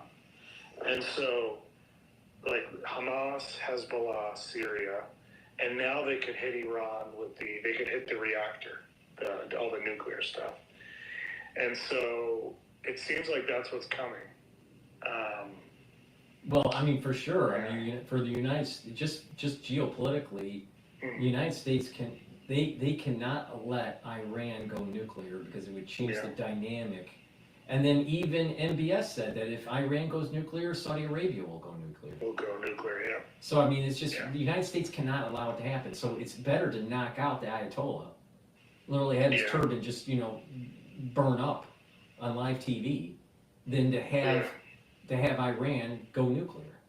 But here's the problem is that there's a lot of Americans out there that are just not paying attention, that it's actually, it's in the United States will do better if it aligns itself with Jacob and not with Esau. You know, and I'm concerned in the United States that what's happening is that there's a tendency to be kind of like isolationist in this regard. But I'm not a purist on this. I mean, I'm against intervention in Ukraine. I think the war in Ukraine needs to be, it needs to be settled. But I'm for ramping up war with China, and I'm for ramp up of building up a boundary system that's of biblical times, because I believe that the world will be a better place, a more peaceful place when that happens. Yeah. Do you? One thought I had was, I wonder whether, and I want to circle back to the biblical stuff in a second. We'll talk about it as we go through, but also I want to circle back to it as well. But I could concentrate on it a little more in a second. But I wonder whether they made a deal with Russia, because it didn't seem like Russia didn't intervene to stop Assad being overthrown. So I don't think Russia. I think the reason why Russia didn't intervene was because they don't have the money. They don't have the manpower, and they don't have the money to do it. Yeah, I think Russia is on the verge of. I think Russia is on the verge of economic collapse. Wow. You know, I don't think it's economically healthy at all. Because when you start hearing, well, North Korea is going to be sending troops into the Ukraine theater, and then they just lost, Russia looks like they're going to be losing a major port in the Mediterranean. They haven't lost it yet, but I mean, if Syria fully falls and Russia gets thrown out, Russia has lost their major Middle Eastern port. Oh, no kidding! I didn't realize that. Yeah. So that's why. And he's not. He's in. Where's the Wagner Group? I mean, it's like Putin blew away the leader of Wagner. So in a plane crash or whatever it was. So I'll tell you, I just don't. I don't think Russia's that stable. Now the thing is that does he have enough time that he can buy with Trump to close a deal where Putin doesn't have to worry about the Ukrainian front anymore? If they close that deal in January, February, which Trump wants to do, then he probably has given a lifeline to Russia where that country won't fully collapse economically. Because I wonder whether through back channels or whatever, maybe they worked out some deal where they told Russia, you stay out of Syria, let us handle it, and then we'll make a deal with you on Ukraine that's more favorable to you. It could have. I mean, it's plausible. It's very logical. It's a good game theory play.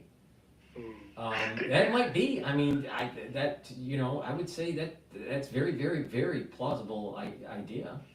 I just don't think that Russia, though, is as economically viable to be able to even sustain some sort of war front in Syria. Yeah, that's what they were saying. That's what I read or heard. But because Syria is on the Mediterranean, so is there a land bridge that goes through somehow from Russia all the way to Syria? Not directly. Like through some favorable country or something? Not directly, I don't think. I mean, I looked at the map. I didn't really see. I think they're connected to Turkey. Let's see, Syria. They're connected to Iraq, Turkey. I don't know how they would get to. Let's see. Ukraine's not anywhere close, George. Yeah, I don't think, no, because Syria, no, Turkey, it's blocked by Turkey. It's blocked by Turkey and Iran and Armenia. I think I know what I think I maybe understand what you're saying. What you're saying is the Russian Navy has a port that they could dock in in the Mediterranean. Right, now I get it. Okay, they don't need a road. They don't need a land bridge. Right. But if they lose that, they're done. Where are they gonna And if he didn't, and it doesn't look like they're, it doesn't look like he's really supporting. I mean, he is supporting Assad if Assad is in Moscow now, but but the thing is that we're literally seeing the cracks of Russia's ports. The fall of that port is a major blow to the military for Russia. It's a major blow. And that's part of the reason why I think the United States loves what's going on. But, but again, I feel as though there's a little bit of a divine hand in this. Yeah. So. Well, now, do you think, moving towards World War III, okay, which we're already in, I guess, but do you think that, what I like about the Syria thing is, even if the United States is involved, it's not visible, And it's like, oh, you've got these radicals running around and took over the country, And in other words, I don't like it when we've got this gigantic army goes into Iraq, goes into Afghanistan, and just gets road bombed all the time and sniped at. I don't like that idea, It's like better to use special forces, CIA, than do these massive military. I think that there's some wisdom with the simplicity of Trump's tweet the other day. Yes, that was it's not our war. We have two enemies, fighting each other. Why do we want to get involved? Yeah. I think there's a lot of wisdom in what he's saying. Let them duke it out. Let them duke it out, and both sides are going to be weakened. And then if we need to, come in and clean it up, then we come in and clean it up.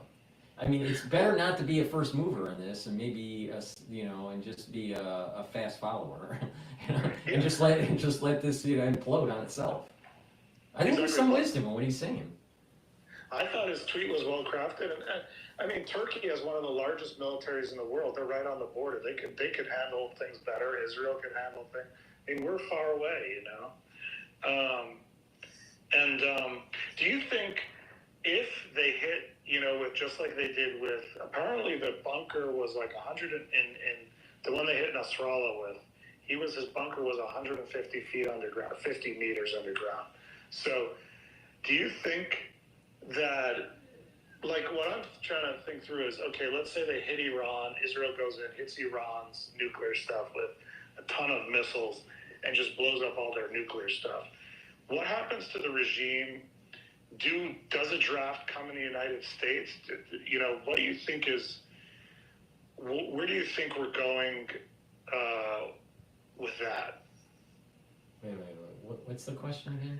Sorry. The question is do you think, because Iran probably has operatives in the United States, so they could, start doing terrorist attacks as in the United States as like a counter to, if their nuclear gets blown up. Do you think that their administration is going to be toppled as well, Iran's? I think we are seeing I think that what happened in Syria is a potential prelude to what's going to happen in Iran. I feel as though that because think about it, there's a large contingency within Iran that wants a democracy. Women want freedoms. They don't want to be, pushed down by some sort of theocratic rule, and they want to overthrow the Ayatollah. Well, for that to happen, there needs to be more instability. That's created, and that instability could be created by the United States and by Israel, and then what will happen is that faction within Iran overthrows the Ayatollah, and you reduce the chances of Iran going nuclear. Then, so and Syria, you look at Syria, Assad, was toppled pretty quickly.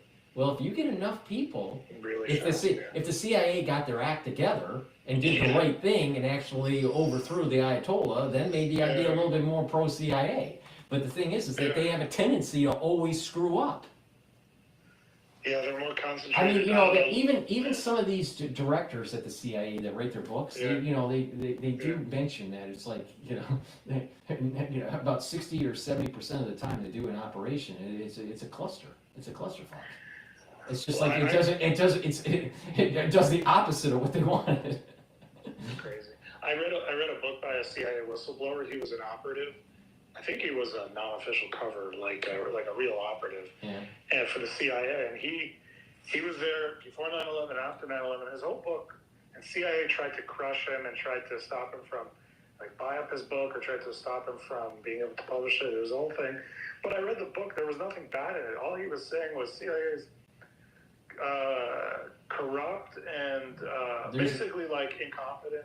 I think it's a combination of a certain amount of ingredients, not necessarily all equally weighted, but there is a heavy dose of incompetence within the agency that causes these problems. I mean, Iran today is a CIA cause. The CIA caused Iran. Our problems in Iran that we have today. Now, it was decades ago, but the thing is that we still are trying to clean up the mess. CIA was Vietnam. CIA was Cuba. CIA is, Cold War 2.0. So, I went to a couple of recruiting events where the CIA was, and all I saw was a bunch of woke idiots. I mean, I'm not kidding. I'm literally, Paul. The reason why I'm not saying much more is because I don't want to be that. Say things that are. It just was. Say things that are that offensive, but these people were horrible people. Well, you're bringing up a good point. I mean, I just think that there's just a shift in just the youth today, where they just. I think it's the food, and there's this endocrine disruption that's going on, and just what they're being taught in school. There's a combination. There's two things going on. It's intellectual wokeness, but also there's actually a physiological wokeness that's happening with their endocrine disruption. So they're looking androgynous. Because of the food, they all look like they're David Bowie. So there's an androgynous look to them, and then there's this some sort of woke mentality. And the thing is it does, when people start talking about what was written in Scripture, independent of the religion perspective, but just in different books of Scripture, right? That there is a certain thought process that certain things are going to happen in the future during the Messianic age. But when you start talking to these ultra libs that are been eating the Fruit Loops and they have all this endocrine disruption and they have the super wokeism. They when you start talking about things that were written thousands of years ago, their head spins but these are things that are, the people that wrote this stuff and studied this stuff are super intelligent. They're not bumpkins. But my observation in New York is that a lot of this youth is just there's something physically and emotionally wrong with these people. Yeah, well, it's it reminds me of they say so a lot of girls these days are on that birth control, but but it's like a pill. So that messes with their system. Just as an example of how they could mess them up. Mm-hmm. It messes with their internal system where they want more beta guys because because They're less. They have less. Yeah. So, but anyway, they say a lot of like females these days are just maybe this generation in general. There are a lot of them are on these psychotropic medications, and but you're exactly right. You look at these people, and there's a physiological look. You're like, there's no way this person's a Republican. Right. No, I mean literally, we're getting to the point where you can look at a phenotype of a person and tell if they're a Republican or a Democrat. Yeah, but here's one hope I'll give you. Is I've been around on a campus, recently, and I'm going to say this. I was surprised how many people walk around with Trump hats on. Really surprised. It's this contingent of, they look more like frat guys and girls, like sorority girls. And so there's also this, even though you have this weird physiognomy or whatever it's called, of like these wokesters. On the other hand, you have this awakening of these guys that are not afraid, they don't give a shit, and they walk around campus. I see black people, Muslim people. Right. I think what it is I think in the culture, and I think Kid Rock actually started it, and it was the idea of, just you can't cancel me. Get to a situation in your life where you just don't care about being canceled. Yeah. And so you have that thing that's going on, and kind of a subculture, mentality of just anti-cancel. Yeah. And you have NIL that's popping up in the in athletics, where it's now getting to a point where people that are in high school that are athletic could make some money if they can monetize in college. They don't have to go pro. They can make a lot of money just going college, just doing collegiate. So you're going to have a push for people to be more athletic. Well, that means, when you start to talk more athletic, and that's discipline to build muscle, and that's testosterone, and then the women start looking at at the guy that's all muscular, and she wants to be picked up by right, and so it gets to a point where we're actually moving towards conservatism because of athletics. Yep. The physiognomy. That wokeism got so ugly because of the Fruit Loops. Wokeism got so ugly that it got to the point where conservatism reigns. Yeah. Well, I got to tell you a funny story, Paul. I was at a FBI briefing, okay, and I forgot if it was like on the threat of China or something. The girl, when I said girl, I mean she was probably like 25, let's just say, she had short blue hair. I mean, horrible. She was the analyst in the FBI who was giving the briefing. Now, just to give you an idea, the people in the room were really high, powerful people. So she was appointed by the FBI to give this briefing, okay? Now, I walked up to like the head of that FBI office in a really large city, okay, a really big city in the United States. I walked up to her afterwards. She had this really short haircut, so you can imagine what I'm talking about. Right. Woke, Right. And I asked her like a really simple question about China. Like, in other words, you'd think like the FBI would know some kind of counterintelligence, like the threat of China or something. You could see in her eyes and the way she had no clue. I was like, oh my God, this is what they warned us. This is what they talked about. The FBI, the intelligence agencies are it's full of incompetent, woke, DEI types. Yeah. I just couldn't believe it because I'm like, it's so important that the intelligence is good, but... Well, remember that female Secret Service agent during that assassination attempt? Yes. And it's like she couldn't put her holster in. And it was like, DEI another day instead of die another day. I'll tell you, it's a problem. But the thing is if RFK Jr. gets in and he can shake up the system and we, stop the poisoning in our food and affecting our endocrine system, that vector will be fixed and people will start to get healthy and mentally more stable. I think that, plus there's also that almost social trigger where if people aren't getting married or not dating because of the way they look, they're gonna have to change. It's just, I think just the power of biology is gonna kill wokeism. It's just that it's gonna take some time for the power of, and you're like I said, with NIL and athletics and all this stuff, you're starting to see it. You're starting to see that biology will supersede this whole wokeism. But it just takes some time. It takes some time, and a lot of times when you're looking at the liberal movements, they always push too hard and they break it. They break what they wanted. They just put too much load on the camel, and then the camel's back broke. Yeah. And the same thing with Elton John. Elton John was saying, he was talking. This was years ago. I think he was being interviewed on maybe Entertainment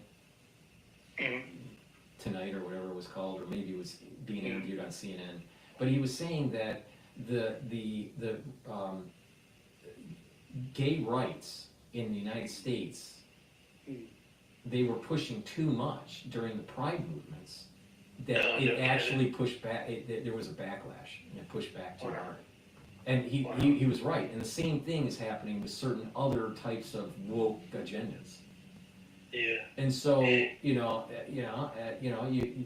going back to the whole Israeli conflict, the Palestinian-Israeli conflict, you look at, certain student bodies, they were pushing too hard this pro-Hamas agenda on campus, and it hurt them. It hurt them to the point where these students that graduated from some of these prestigious universities probably will never go into, a high position because they've been doxxed because of their stance on this issue.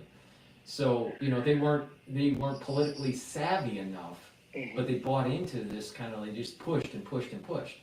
If there's one thing to say they're for Palestine, right? Or another group saying they're for Israel. But when you're saying, the destruction, when you have one side saying the total destruction of another people, and you're aligning oneself with, let's say, a pro-Hamas agenda, how can that be justifiable when you're 35 years old and you're in corporate America and you're looking for a directorship position? Is a very minor, very small population in America that would find that acceptable. Yeah. It was so dumb. I mean, not that I'm hiring anybody, but when I was, working in New York, I hired people from my department, but if I was in that situation and I knew any way that they participated in those types of protests, I would not promote them, nor would I hire them. But one thing that's really interesting is I heard that a lot of students these days, like smart students that would have gotten into Harvard or got into Harvard, that they're going to like these southern schools, Well, yeah, I mean, there is a move towards, a more conservative campus feel. It's a problem. It's a problem. The thing is that you would think, when someone thinks, okay, they go to Harvard, you would think that they have a polo on, they have, a blazer jacket. You got students that are wearing baggy, raver pants, and you got, women with blue hair, and, you got the, it's just, that whole smart casual look has died.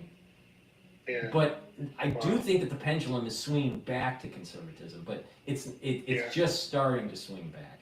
And once they start to realize that they have to dress properly to get a good job, you have to act properly, you have to speak properly, you have to have good etiquette, during the dinner table and all this stuff, then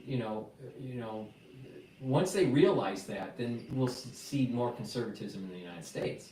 But right now, I don't know if you've heard this.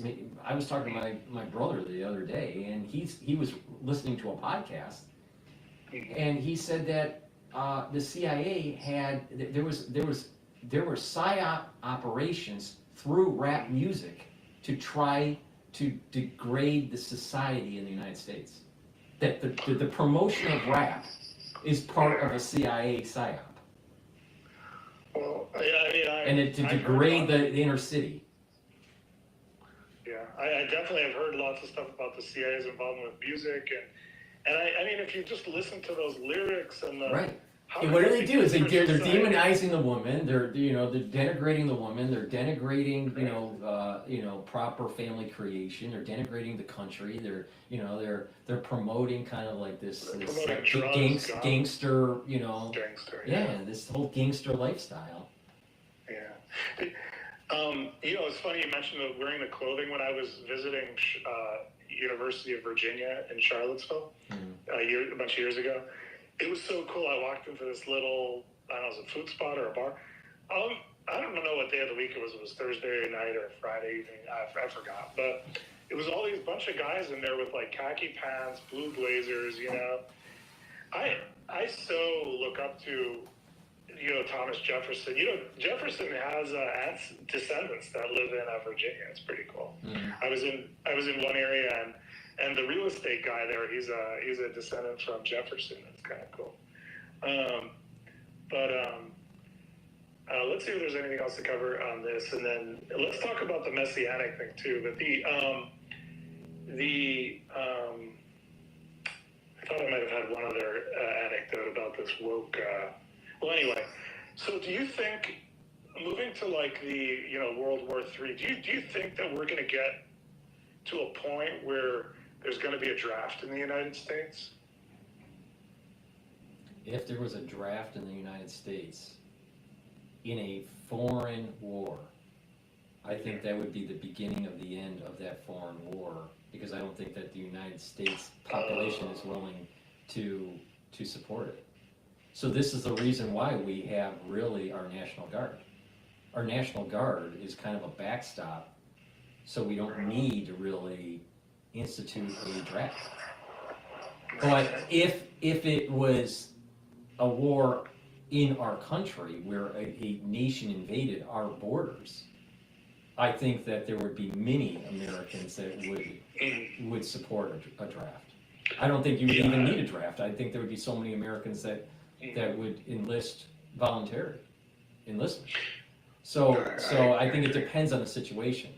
If it's a foreign war, even in, let's say, the Pacific Theater, with China, and it was a draft, I don't think that it would be, I don't think that the American public would want to do that, even if much of the American public was conservative. But I think that wars today, I don't think you need as many I don't think you need as many men. I mean, you don't need like millions and millions of men. It's becoming more a tech war.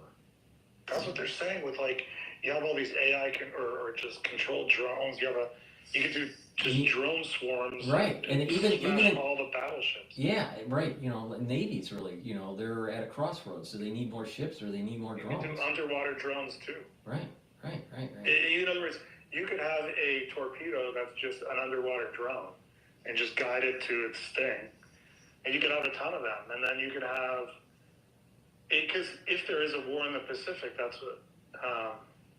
But back about the draft thing. So, I guess, what if say Iranian agents or even Al Qaeda types, do, let's say, 3 dirty bombs, one in LA, one in New York, one in wherever, Chicago, and then, or there's a nuclear weapon like a tactical nuke, pulling off an American city, then I guess what you're saying is at that point, then people will just volunteer and we'll just, we'll be. I think if the homeland was attacked, that you'd have many people enlist. But if it's nuclear, see, being attacked and nuclear are like two different situations, right? If let's say a bunch of Canadians on horses started to invade Michigan, right? I'm pretty sure that people would, rise up and fight the Canadians, right? Yeah. But if there was a nuclear detonation in the United States, then you're talking about the national security state doing emergency powers, and we aren't in the same world. We're in a different world, and that's a national security state. Yeah. Right. right, and that's a different game. That's a different Not game. a democracy. Right, Yeah. right. Yeah, I've been. Now let's talk about the messianic thing. So, because growing up Chabad, Schneerson used to, in his sichas. I don't know if you heard the word sichas. I heard you say last time Maimara. Yeah, but there's sichas too. So the Maimarim, he used to close his eyes and what the group said, channeling God in his words or something. But with the sichas, that was more like on a Saturday afternoon, and he would more give a commentary on like that week's Torah portion or something. But for those don't know, so like the weekly biblical portion that's read in the synagogue. But so in one or a couple of those, he was referring to. I remember he was referring to when the first Gulf War happened. He referred to what we were seeing there as like the birth pangs of the Messianic era, And actually, if you were to draw that line to today, that would make sense. Now, so weird, but I never studied like the New Testament stuff or the books that you had mentioned last time, which were like the ones that aren't part of the New Testament but are still sort of there. They're part of the Apocrypha, right? There's an Apocrypha set of books that's not part of the canon, the 24 book canon. But that the two books that I was talking about was the Book of Enoch and the Book of Jubilee. Enoch and Jubilee. Okay, I'm just writing them down. Now, so I haven't studied that stuff. I've only studied, the Jewish kind of perspective, the Orthodox kind of Jewish perspective on. But the Book of Enoch and the Book of Jubilee is Judaic. Interesting.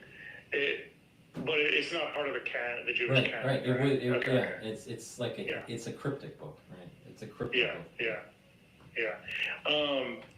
But the so I'm not that familiar with. I just wrote down the names you said because I'm like, okay, I got to read this stuff. But yeah, so I'm not that familiar with the messianic thing. Only to say that it when you talk about this stuff, it fits in with everything that I learned and been taught. Well, I mean, we're literally in the Messianic era. People think that the Messianic era, is when the Messiah comes down or wherever is born or whatever. Yeah. It's the Messianic era can be decades before that happens. There's certain things that have to happen spiritually and physically with governments for it to be birthed, right? And so we're already in this Messianic era. But so for example, 1,000 years ago, they were not in the Messianic era for the promissory 6,000th year, right? The Messiah, the Messianic era is officially commences, right, in the 6,000th year. And right now we're 57. Right. But the thing is that everything's a fractal, and there's 7 days in the creation, right? And the 7th day is Shabbos, right? But everything's fractal. So you have 7 of 7 of 7 of 7, right? So we're living in 5,785, is it 86, 85? Right, so we're already living in.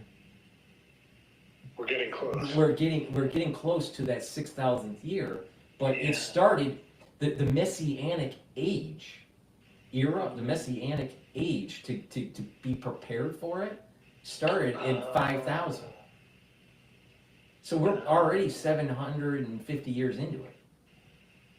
Wow. Now, if you look back on human history, 750 years, you'd be surprised, and a lot of things are happening that you can kind of see that these trajectories are leading to the Messianic age and the rebuilding of the temple. But it started 750 years ago, or 785 years ago. All right, but that's the beginning of the Messianic era. Wow. Now but it doesn't fully get. We're going through the birth pains. Right now we're in the birth pains. Hundreds of years ago, it was like the conception. Right. Like the Enlightenment, the Renaissance. Right. Now you get it. Yeah. Right. Yeah. So, Okay. I actually, for people that don't understand, why would it start at this? If the Sabbath is the seventh day, why would it start at the 6,000? Because the 6,000th day, the 6,000th year, is the beginning of the seventh. Right. That's like the seventh century. Seventh. Because it's 0 to 1 is the first century. It's the first era. 1 to 2 is the second era. Right. And then 6 to 7 is the. We're already in the Messianic era, and people don't even realize it. Wow. And then you add in AI and fast pace and planetary exploration and probing into the cosmos and being able to manipulate DNA and all this stuff. I mean, when people say, well, the resurrection, well, you know what? It may be DNA manipulation. Yeah. Well, and it's like, here's a question, which is, do you think that the Messianic age is God caused or is man planned and man being? Well, we're told that we can usher in the Messianic era if we do three things. One of three things. Okay. Right? But the thing is that the probability of all Jews doing one of those three things is so low that it will be defaulted to the 6,000th year. And that is like, if all Jews observed Shabbos 2 in a row without desecrating it. Well, what's the chance of all the Jews in the world doing it? 0. Yeah. All Jews learning Mishnah. Right? What's the chances of that happening? Like 0, right? 0. And then what was the other one? The other one was all Jews not speaking Lashon Hara. 0. Right. So it's going to be default to the 6. But it is in our power to usher it in.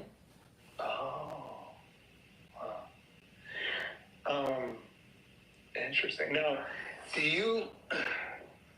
Yeah, this is. Now, the thing I was thinking about, like yesterday, just caught me. I think as I was kept watching, there's this beautiful. It's called Pater, which is like father in Latin, Noster. Father, dear Father. I don't know, but it's I think the Catholic prayer. I don't know. I kept watching it on that Notre Dame. The video is just so beautiful. It just sounds so beautiful. It's the Lord's Prayer. The Lord's Prayer, yeah. So beautiful. And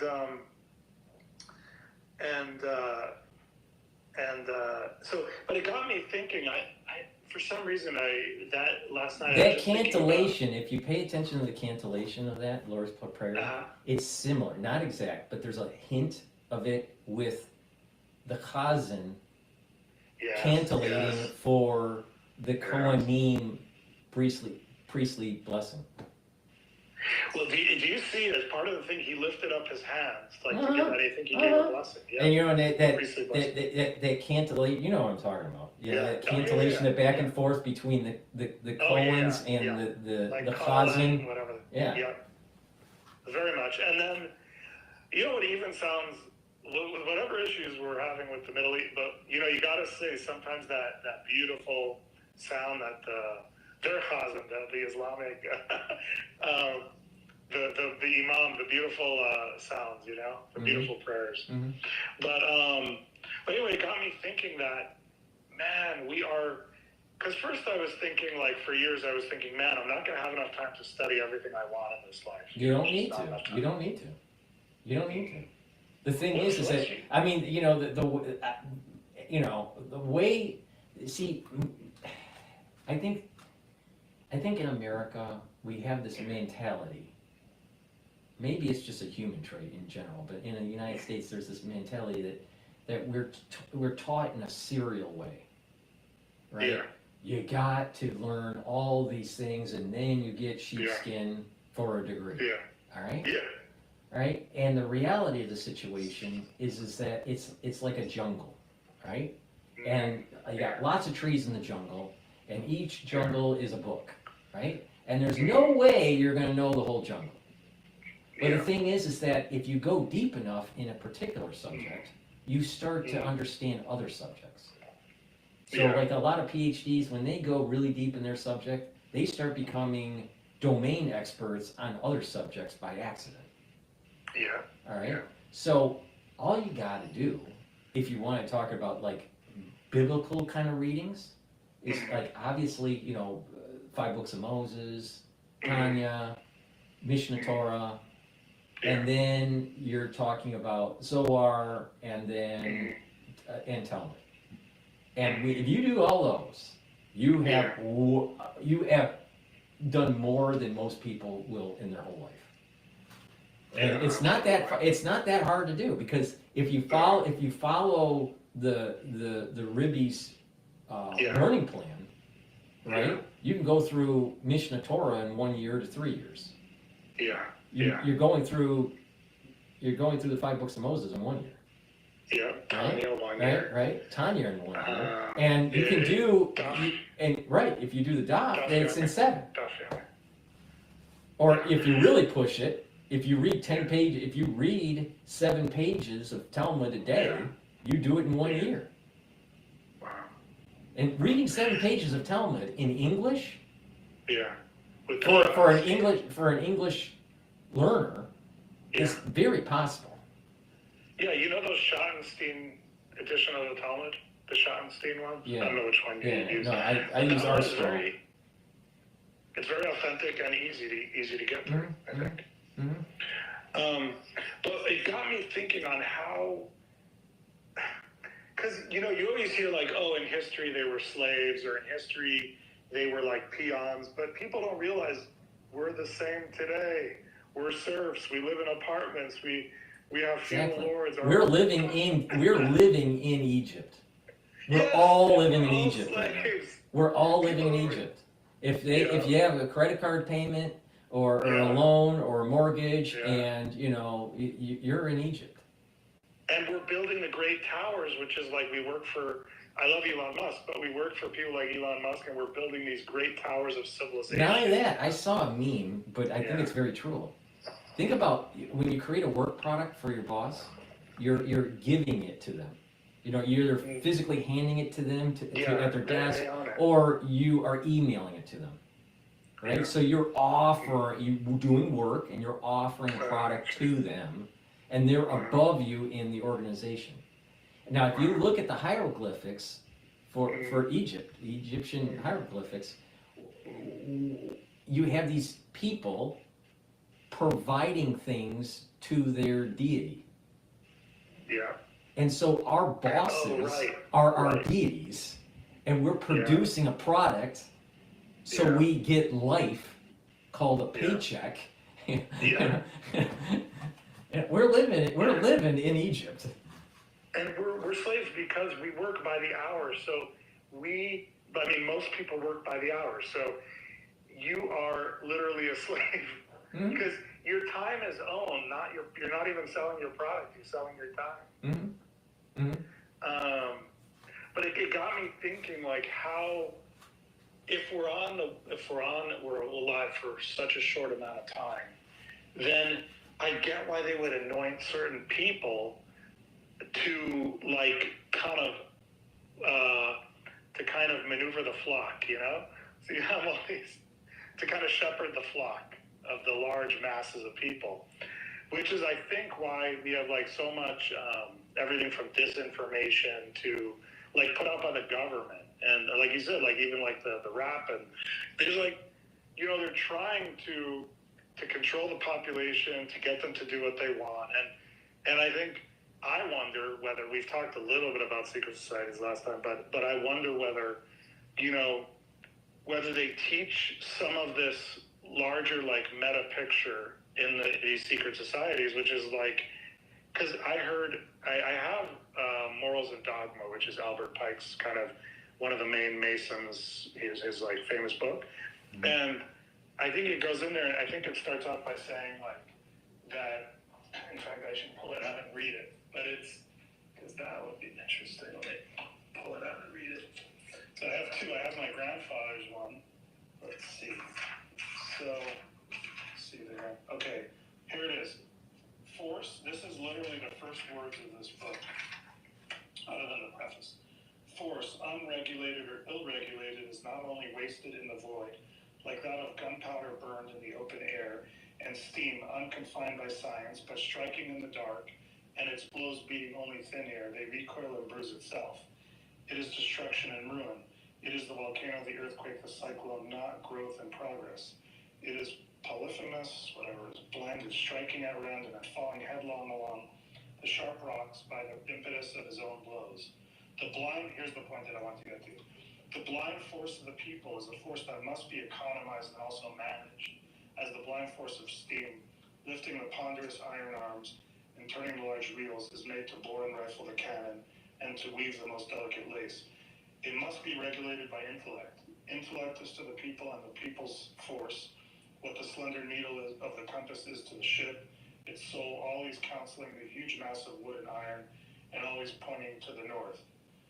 Anyway, the point of this, it goes on, but let me see, there's maybe a little bit more actually. To attack the citadels built up on all sides against the human race by superstitions, despotisms, and prejudices, the force must have a brain and a law. Then its deeds of daring produce permanent results, and there is real progress. Then there are sublime conquests. Thought is a force, philosophy. Anyway, the point of this is to me, when I read that, I say, okay, he's telling the newly initiated Masons that, hey, one of our jobs is to sort of shepherd the force of the people. The force of the people meaning the work of the people. And so, anyway, so I got thinking about, it's like somehow I feel like Trump has been initiated, you know, and well, I wouldn't be surprised that Trump is a Freemason, but I can't prove it. But he has Freemason manners. Yeah. You know, so maybe he's, you know, he just knew a lot of people, and he just kind of, if you hang around with those types of people, you may absorb some of their rituals or may absorb some of their mannerisms, and he's just, you know, but you know what I always thought was really weird? Remember when there was that, I think it was a hurricane down in Florida? I think it was Florida. And remember he went down with Pence, with FEMA, and he had a bottle of water on the table, and he put the bottle of water underneath the table, and then Pence did the same thing. Okay. Yeah, there's a video of that. I don't know. There was like some signal that he did. I don't know what it exactly meant. It was very odd. Very, very odd. It's like as if some negotiation was off the table, was the interpretation. Now, what negotiation? What was off the table? I mean, all he did was take a bottle of water and took it off the table, and then Pence did the same thing. No one else in that room did. Now, why? Yeah. So there's like I think it's 13 blocks from the White House. It's called Temple of the House, or the House of the Temple. It's the Freemason Scottish Rite Temple in DC. And I was in there going through the museum, and there's all this Kabbalistic stuff on the wall, meaning like, I realized Freemasonry is full of Kabbalah. Mm-hmm. And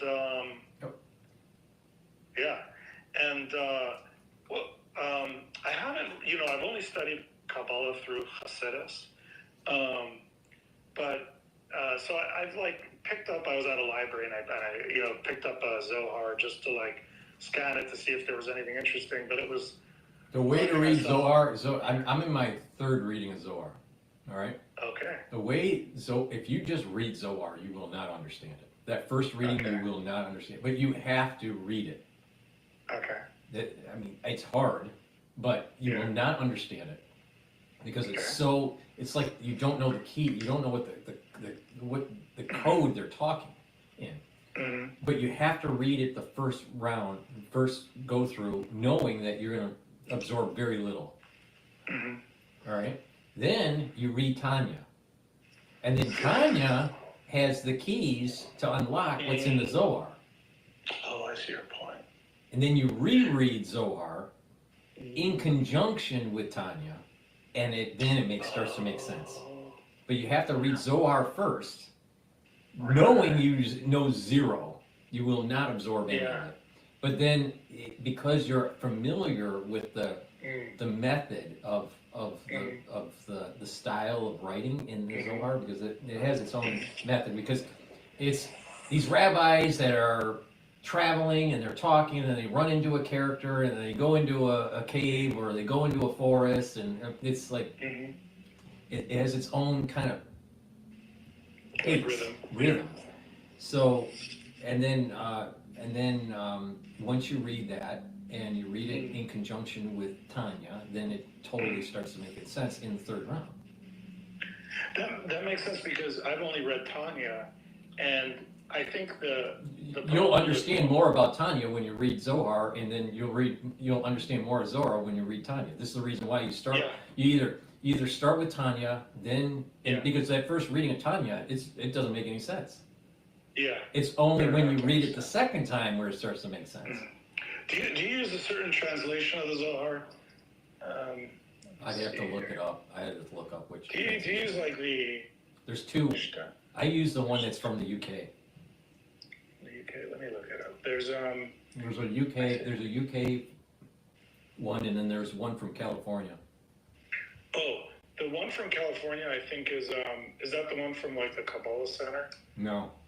Okay. No, it's from David something that's a scholar. He's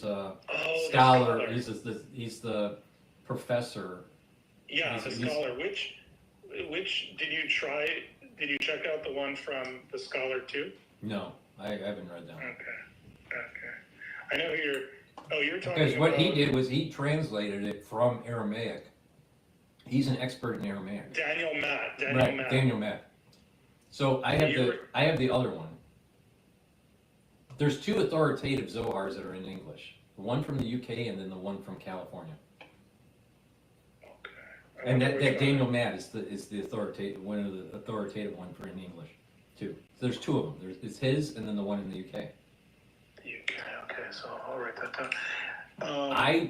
I bought mine and read it before Daniel wrote his volume set. Yeah, because he was coming out with books over time. I don't know if he's finished. I assume Right. But I had my Zohar book before he even started writing his Zohar series. How big is your series? Or what does it look like? Is it green cover? No, my edition is blue.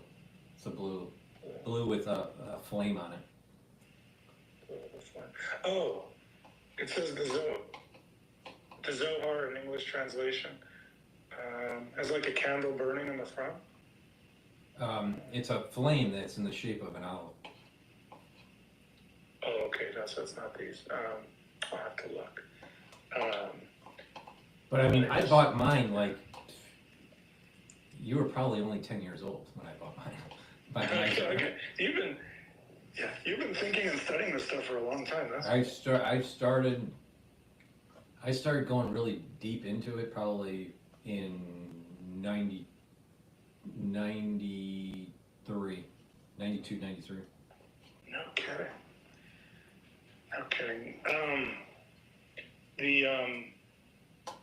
It's almost like, do you think that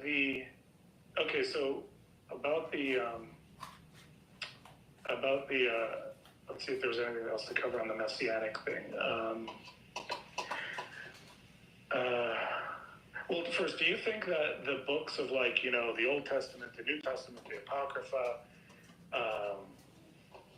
the Hasidic books, all the Christian books, Catholic, all that stuff, and then the Muslim books, it almost seems like all these books are occult books. In other words, and I don't mean anything I'm using the word occult in the sense of hidden, in the sense of these are sacred books that have a meaning deeper than the surface, all of them, including the Asian kind of, Well, I think they're tapping into a deep meaning of life and a deep meaning of spirituality on the soul.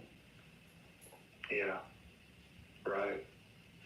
But do you also think that, like, sometimes it's like, because like they say there's 5 levels to read the Bible, you know, like Pshat, Remez, Jewish side, or whatever. It's like one of them is a hidden level, one of them is just the basic understanding, one of them is sort of metaphor, those kind of things. And so do you think that when we read all these different books, that there's all, in other words, that there's deeper meaning?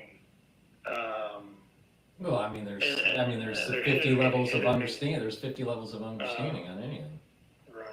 Right. So I mean, it's but I think you can apply that to even secular. I mean, you think about it. You go deep enough on any subject, you'll eventually get to probably like quantum physics on any subject. Yeah. You know, like someone complains about, you know, let's say someone complains about their bicycle not working. Yeah. You know, and you go, you know, deeper and deeper and deeper into it, and you'll eventually get to the essence of the essence of matter, or the essence of life, or the essence of. Yeah, that's kind of the journey I've been on, which is I started. Well, I've been on this journey after I left Chabad, was to like figure out how the world really works, and then through that journey, and then, you know, they always say like, okay, what's the answer? And so you look outside yourself, and you look, and then you find out the answers are all inside yourself. But also you find out that... And you'll notice that every time you ask the question again, the answer has changed. Yeah, and it also, the inside of go ahead. Of yourself mirrors the outside world. So as you get deeper in the outside world, you go deeper in yourself, and as you get deeper in other words, it's doing exactly what you said, which is you go to these levels and you get down to... So as I've been doing this, you know, searching, I've been really into like politics. But the politics for me is just a stop-off to understand, like I just took a class on banking, you know, how the Federal Reserve works and all that. But it's just like, when you start understanding, you're like, okay, I got enough understanding on that, and then you move to other things. And then, so now I'm like, okay, I need to study more like philosophy or even religion, you know, and it's exactly what you said. You keep going, and then you just find... You gotta just blaze your own path. I mean, that's even written in the Sefer GETTR. You don't need to know all the letters and all the permutations. You just blaze your own path within the 32 paths of wisdom. Everyone has their own blazed path. See, the problem is that scholars think they need to know it all. And the point is that if you go deep enough, you will learn that you'll know lots of subjects.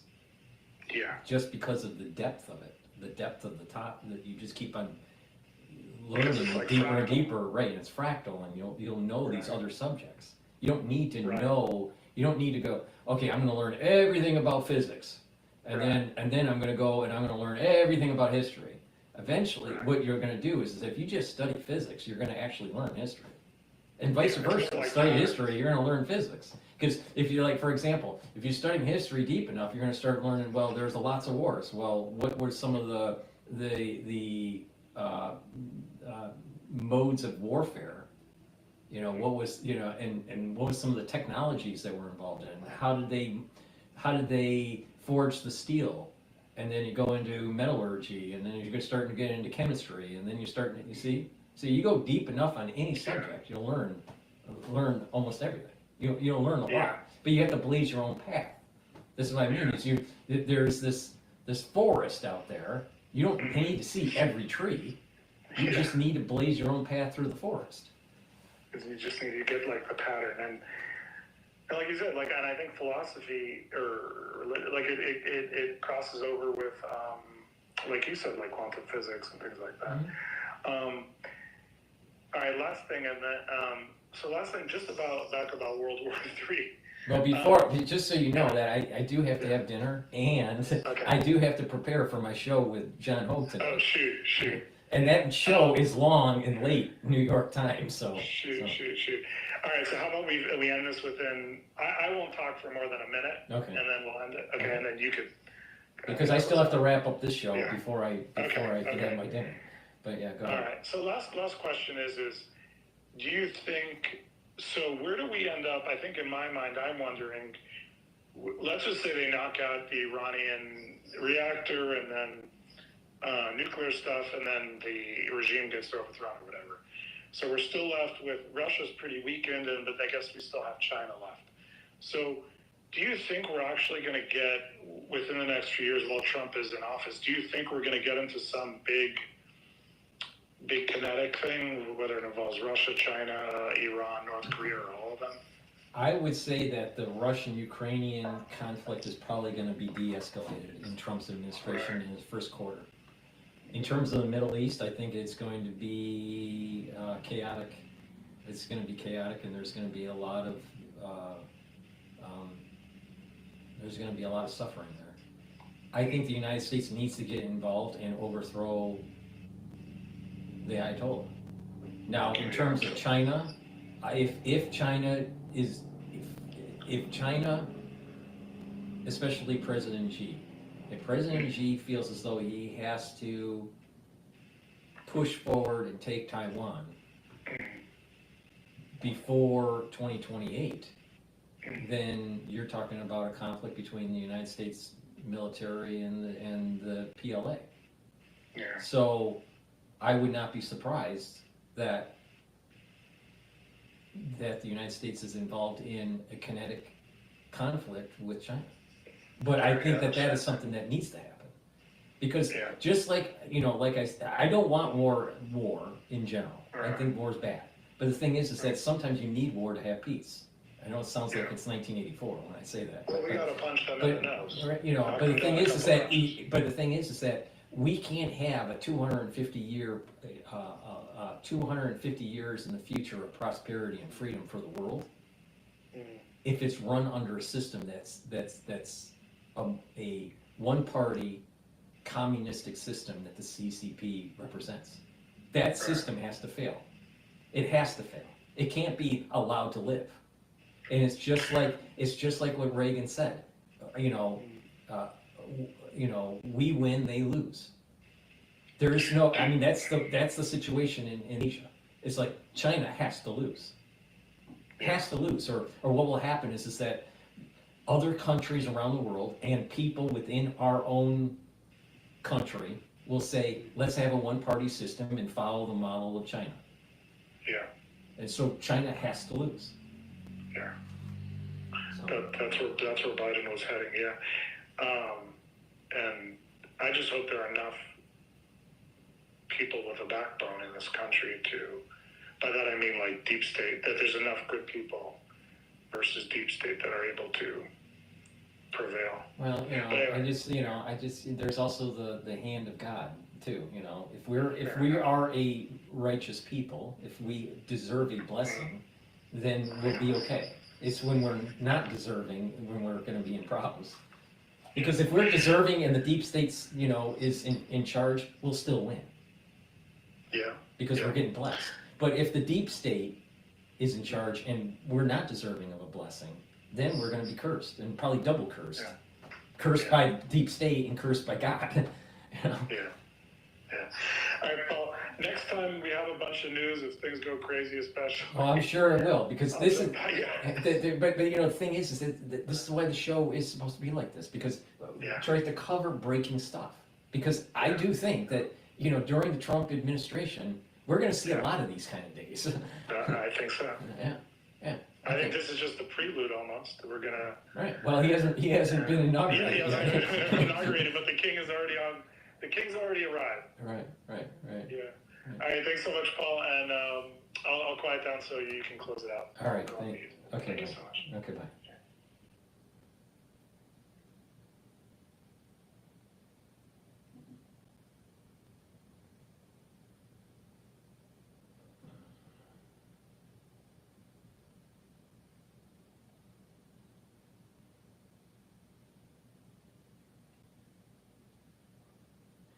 Okay, so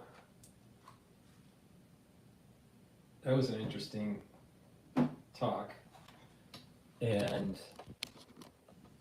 I want to remind the audience on all the channels and the feeds I'm going to be talking with John Hope tonight. It's planned, 10 p.m. New York time, and I'm going to be opening up X Spaces for a call-in, so you can ask a question to John. I think it's going to be interesting. I think he's going to say some interesting stuff about Syria and obviously the reopening of Notre Dame. So, please listen to Spaces tonight. I'm not sure if I'm going to do a live feed into the channel when I am interviewing John Hogue. I might. I just haven't made that decision yet. But definitely on Spaces, it will be live, and you'll be able to listen in, and you'll be able to raise your hand and call in to talk to John. That's at 10 p.m. New York time tonight. Okay? Before I go to the video to see what has transpired, there's a little bit of stuff that's been happening since I've been talking. But let me plug in some products. I haven't plugged a product in a little while. Please help support my work, all right? It's through you going to the store, the-studio-reykjavik.com, and purchasing the products and following what I do to improve my health. If you do that, you're going to improve your health, and you're going to be supporting this channel. And so we can have a larger community, all right? More people calling in and giving an opinion and data collecting, and this is a team effort, right? But I need your support. So please go to my store, the-studio-reykjavik.com. Follow the protocols that I do to help support your health. This stuff works, all right? It's obvious it works, right? Because I do it, right? So get vitamin C with magnesium. This helps to boost up your immune system, and it also helps with your skin health. I have a supplement called Goodnight Formula, all right? And take this. This has melatonin and tryptophan in it, and it has a lot of other different, supplements and ingredients in it. Go to the store and take a look at the label. Don't have time to go over it all, but the main ingredients are tryptophan and melatonin. But the thing is that you want to have a well-rested sleep. So you are in deep sleep, and you have the REM cycle, so you consolidate memory, detoxify your central nervous system, and be well rested. Really important. Take this Goodnight Formula so you are well rested, and your body is going to be healing. All right? If you're chronically not sleeping well, then your cortisol levels are higher, your blood glucose levels are higher, your immune system is down. You're not going to have the energy levels that you get, and then all of a sudden you get sick.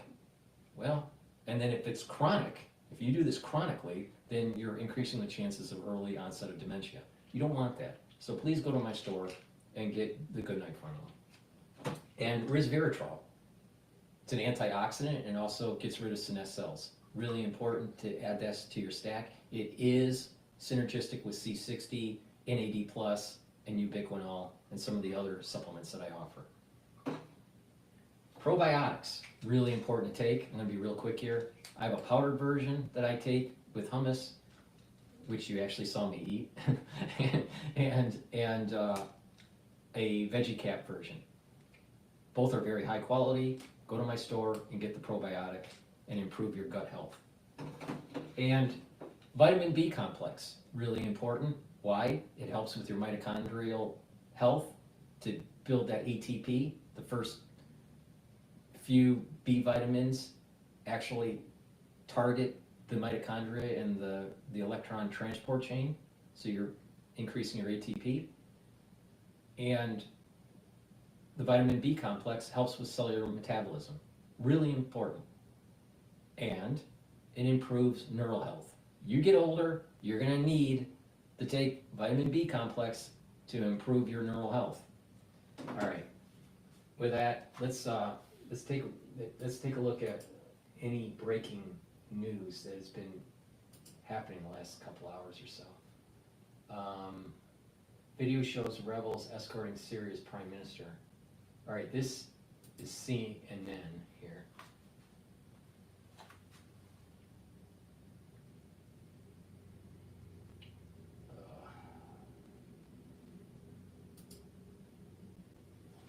CNN Breaking News.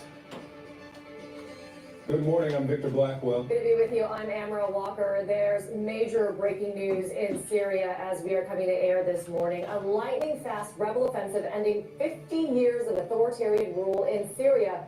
Just overnight, rebel forces say Syrian leader Bashar al-Assad fled Damascus as they took control of the capital, and he has not been seen since this morning.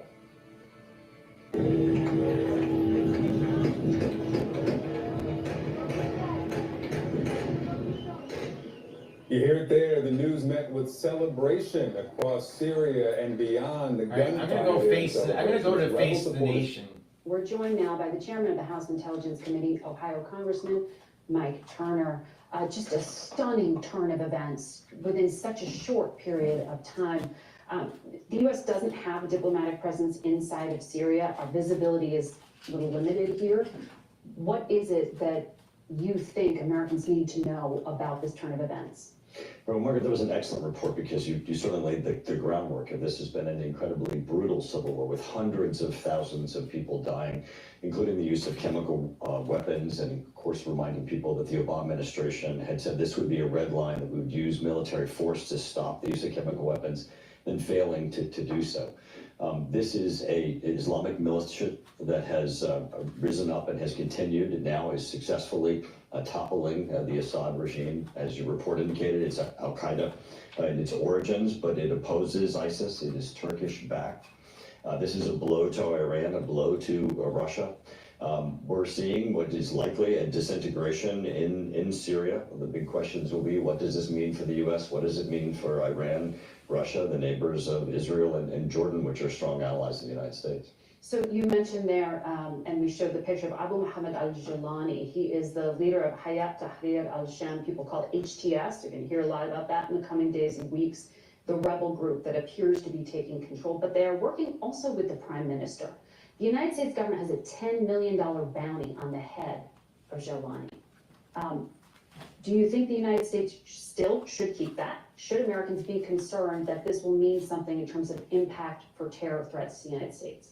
Well, this is a terrorist organization and group, and this is not going to be just a passing of power and authority. It could be. We'll have to obviously watch that.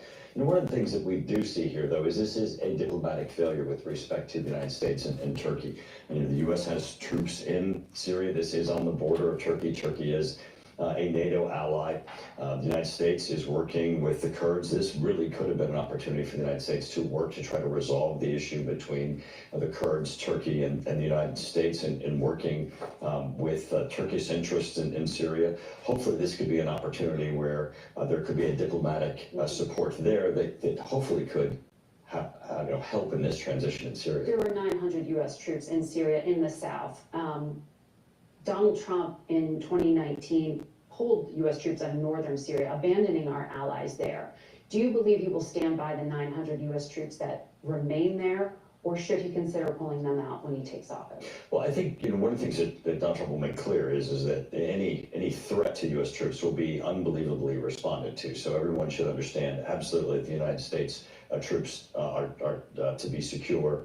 The second thing is he does absolutely support the Kurds, and that he's going to look for a diplomatic solution. I think there'll be an assessment as to whether or not the troops should remain. But it's, I think here there is an opportunity for the parties, especially now that Iran and Russia's roles are going to be diminished. They have been brutal in their support with Assad. The hundreds of thousands of people, including the use of chemical weapons, that have been killed, have been under the Russian influence there. Russia still has 2 bases, a naval and air force base there, that are going to be both at risk for Russia, but also a risk to the population of Syria, because they have been used before to attack the Syrian population. We'll have to see what Russia does there. But this is going to be an area that's going to be highly volatile and in transition. And no idea where Bashar al-Assad might have fled to? No, not this time. I want to ask you, since we're talking about the incoming administration, Donald Trump has chosen Tulsi Gabbard, the former congresswoman, a former Democrat, now Republican, to be the director of national intelligence, overseeing 18 intelligence agencies. She not only went and met with Assad, she publicly doubted high confidence assessments by U.S. intelligence that he did what we showed you pictures of him doing, using chemical weapons there. Do you trust that she could actually represent the intelligence community, lead it, and be trusted to brief the commander-in-chief? Well, I obviously differ in a great deal in a number of areas with both her judgment and her background and experience. But what I do trust is the Senate's process. And I think the senators are going to put her through a process. She has been nominated. She will go through the process, and I think there'll be significant debate and evaluation. I think that Donald Trump has put together in his last term, I think he will in this term, a great national security. You know what's amazing with the newscasters? You know, the typical mainstream media newscasters, they're always demonizing a Trump nominee, no matter who it is, unless it's a deep stater like John Bolton or something. I think, CIA Director Radcliffe, I think, Mike Waltz as National Security Director are both great examples of people who are going to be foundational. I think we're going to see a great national security team. Well, this is a community that you also have oversight of, so you may not vote in the Senate, but it sounds like she doesn't have your confidence. What about Pete Hegseth to run the Pentagon at a time of global instability? Oh, there's global instability, and we can't have Pete Hegseth in there. No way. Oh, no. See, this is what I was saying a couple videos ago. They're going to create instability in the world, or the perception of instability in the world, and to say, we need someone that is more Pentagon related, more inculcated with the national security state to navigate this through. And this adds to the potentiality of another 9/11 situation, that it's possible that the deep state does something internationally that allows them to go to Congress and to give justification of continued emergency power, or to continue on their course instead of being restructured. Maybe what she should have been doing is saying, where's the money, Pentagon? Where's the wasted money? Why have you not won wars? Like since World War II. Maybe the international instability is because of our national security state posturing.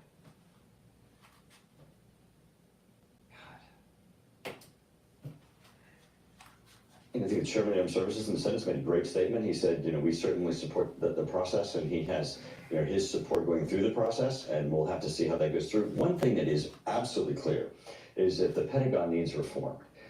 We are not keeping pace with what Russia and China are doing in advanced weapon systems. At the same time, we're seeing the weapon systems of advanced technology that are being utilized on the battlefield of Ukraine. We had a national security state more focused on demonizing, surveilling, and targeting American citizens than actually spending the money and the research on hypersonic weapon development. We spent more money at the Pentagon with woke DEI policies than spending money on hypersonic missile systems.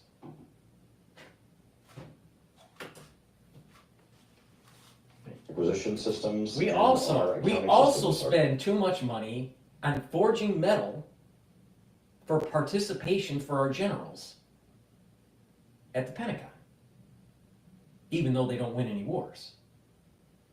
We spend more money on that than developing hypersonic missile systems.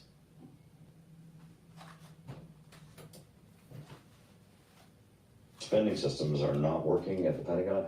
We need reform. We need reform. Someone has to be able to lead that, and that's going to be the debate in the Senate. I love when I ask Congress people and they just keep reminding me that they don't sit in the Senate and don't want to comment. I sense some uncertainty there on your part, but I don't want to put words in your mouth.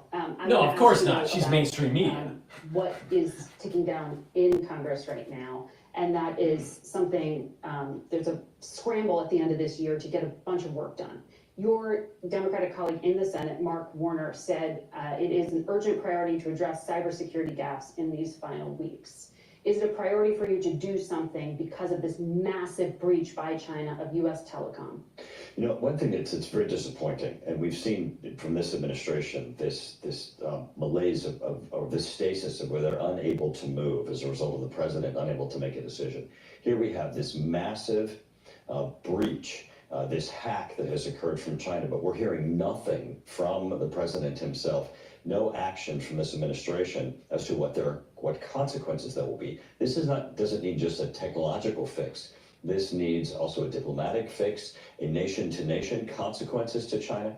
You know, in the Obama administration, in the Obama administration, China hacked the personnel management system of the U.S. government, and there were no consequences. And now we're seeing China hack the entire system of the nation. Yeah. There needs to be consequences. They can be economic, they can be in a number of ways, but right now we have zero. We have nothing coming out of the administration.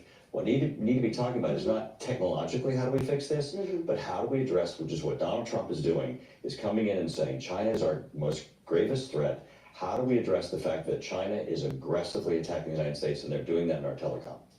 Question for the incoming administration to pick that up. Thank you. Please go to my store, the-studio-reykjavik.com, and get the structural nano silver soaps that I have. I have 4 different varieties, so they're very high quality, great for gifts, for the holiday season. Get a couple bars, get a few bars for your household, get them as gifts, help support my work, help support your health. Get these very high quality soaps. They're structural nano silver soaps. They don't have all the fancy chemicals that Procter & Gamble has. So go to the store, the-studio-reykjavik.com, and get the soaps. Myotrol is really important to take. If you're older, or you work out regularly and you're an athlete, or a semi-pro athlete, or whatever, right? Myotrol is important to take. Why? Because what this will do is it'll help you build muscle, it'll help you maintain muscle, it'll help you recover. It helps to improve the health of your mitochondria so you can build up that ATP so you can maintain that muscle, all right? Myotrol is formulated in such a way where it's going to help with the gene expression to make more muscle, all right? So please go to my store, the-studio-reykjavik.com, get the Myotrol, do a little bit of resistance training. If you're older, this is going to allow you to maintain your muscle and get more muscle mass, which is really important, especially for back posture, especially for mobility, improving your musculature structure for your legs, the core of your body, really important. Most of the reason why people start to have problems with their back, either pain in their back or they're curving their back, is bad musculature structure, right? And the atrophy. Well, stop that. Do some resistance training, build some muscle, and take the Myotrol. And if you work out, take Myotrol. It'll help you recover and help you to get more muscle for your particular sport activity. Omega-3, really important for cardiovascular health. You should be taking it every day. It improves your lipid profile. Another great product that is dual purpose is olive leaf extract. Olive leaf extract helps with the immune system and your cardiovascular system. It brings down inflammation and it improves your lipid profile. Digestive enzyme complex, really important to take, especially when you're older. Your pancreas doesn't work as well, all right? When you're older, your pancreas doesn't work as well, period, no matter how healthy you are, all right? So you need a little bit of help to break those carbohydrates, proteins, and lipids. Take this supplement so it helps with digestion. It will help to absorb those nutrients from your food and lessen the load on your pancreas. If you work out, it's going to be important to refuel and to recover from that workout. Digestive enzyme complex is going to do that for you. please go to my store, the-studio-reykjavik.com. The link is in the description of this video. Your immune system needs to be boosted up. Why? You have the SAD diet, you know, the standard American diet. The standard American diet is going to destroy your immune system because you'd be chronically inflamed. All right? You want to bring down that inflammation. We went through a crisis in 2020 where people's immune system is disrupted. You need to improve your immune system. Trust me on this. Turbo cancers are all over the place. Wonder why? The immune system is fucked up. How do you fix it? Bring down inflammation and boost up that immune system. All right? By taking supplementation that will calm the immune system down. Stop that chronic inflammation. Go to my store, the-studio-reykjavik.com. Get the lignin powder. You mix it with food. I mix it with hummus. You mix it in a smoothie or mix it with filtered water, right? But this will help to boost up your immune system. In addition to taking lignans, it's also going to help with your endocrine system. Guess what? A lot of people are eating crappy food, and it's affecting your endocrine system and your immune system. To mitigate that, taking lignans is a great way to improve your immune system and your endocrine system. Please go to my store, the-studio-reykjavik.com. All right, so now what I want to do is I want to go to maybe DW. DW might have something new on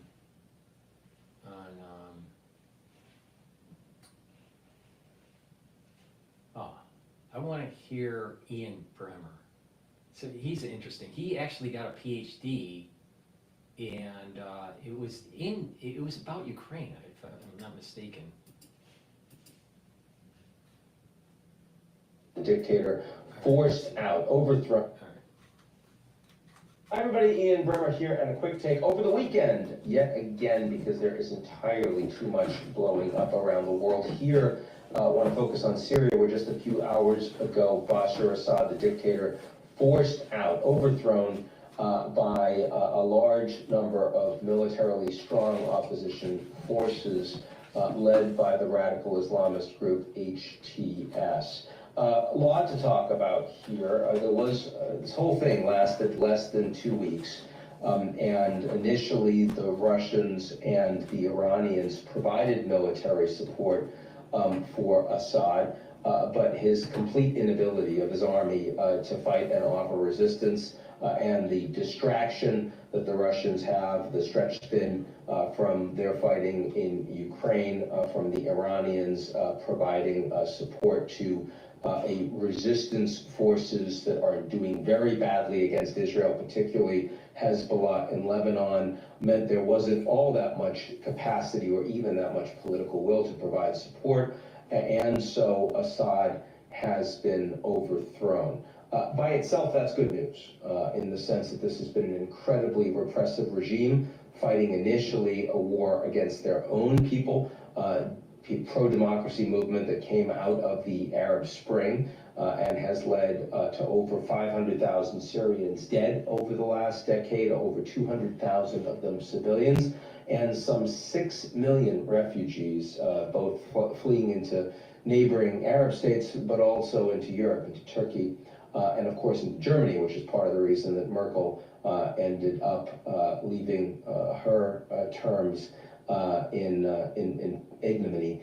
That is the initial background, and there has been a lot of support for various opposition groups in Syria, from Turkey, most notably from the UAE, from Saudi Arabia, and from the United States, while the Assad government was being supported principally by the Russians in terms of air support, some intelligence, some cyber capabilities, and from the Iranians on the ground, particularly the Islamic Revolutionary Guards Corps. And that was largely enough through the majority of this war. The rebel groups by 2018 had retreated into the northwest, this Idlib region, and by that point, the rebels that were left were mostly led by ISIS, And that meant, a common enemy on the part of the United States and Turkey had turned from Assad to, the proximate Syrian part of the war on terror.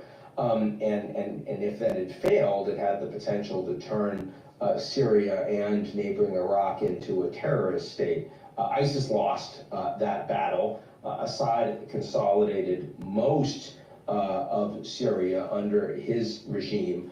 And then about 4 years ago, Turkey and Russia brokered a ceasefire in Idlib, which was at that point under opposition control. That brings us to today. And to HTS, which stands for Hayat Tahrir al-Sham. It's a former al-Qaeda affiliate in Syria that has since formally cut their ties with the terrorists, but they're still called a terrorist organization, labeled one. See, this is, they used to be part of al-Qaeda, but now they're a kinder and gentler al-Qaeda. So the international community should get all on board with HTS? I don't think so. Something is fishy here.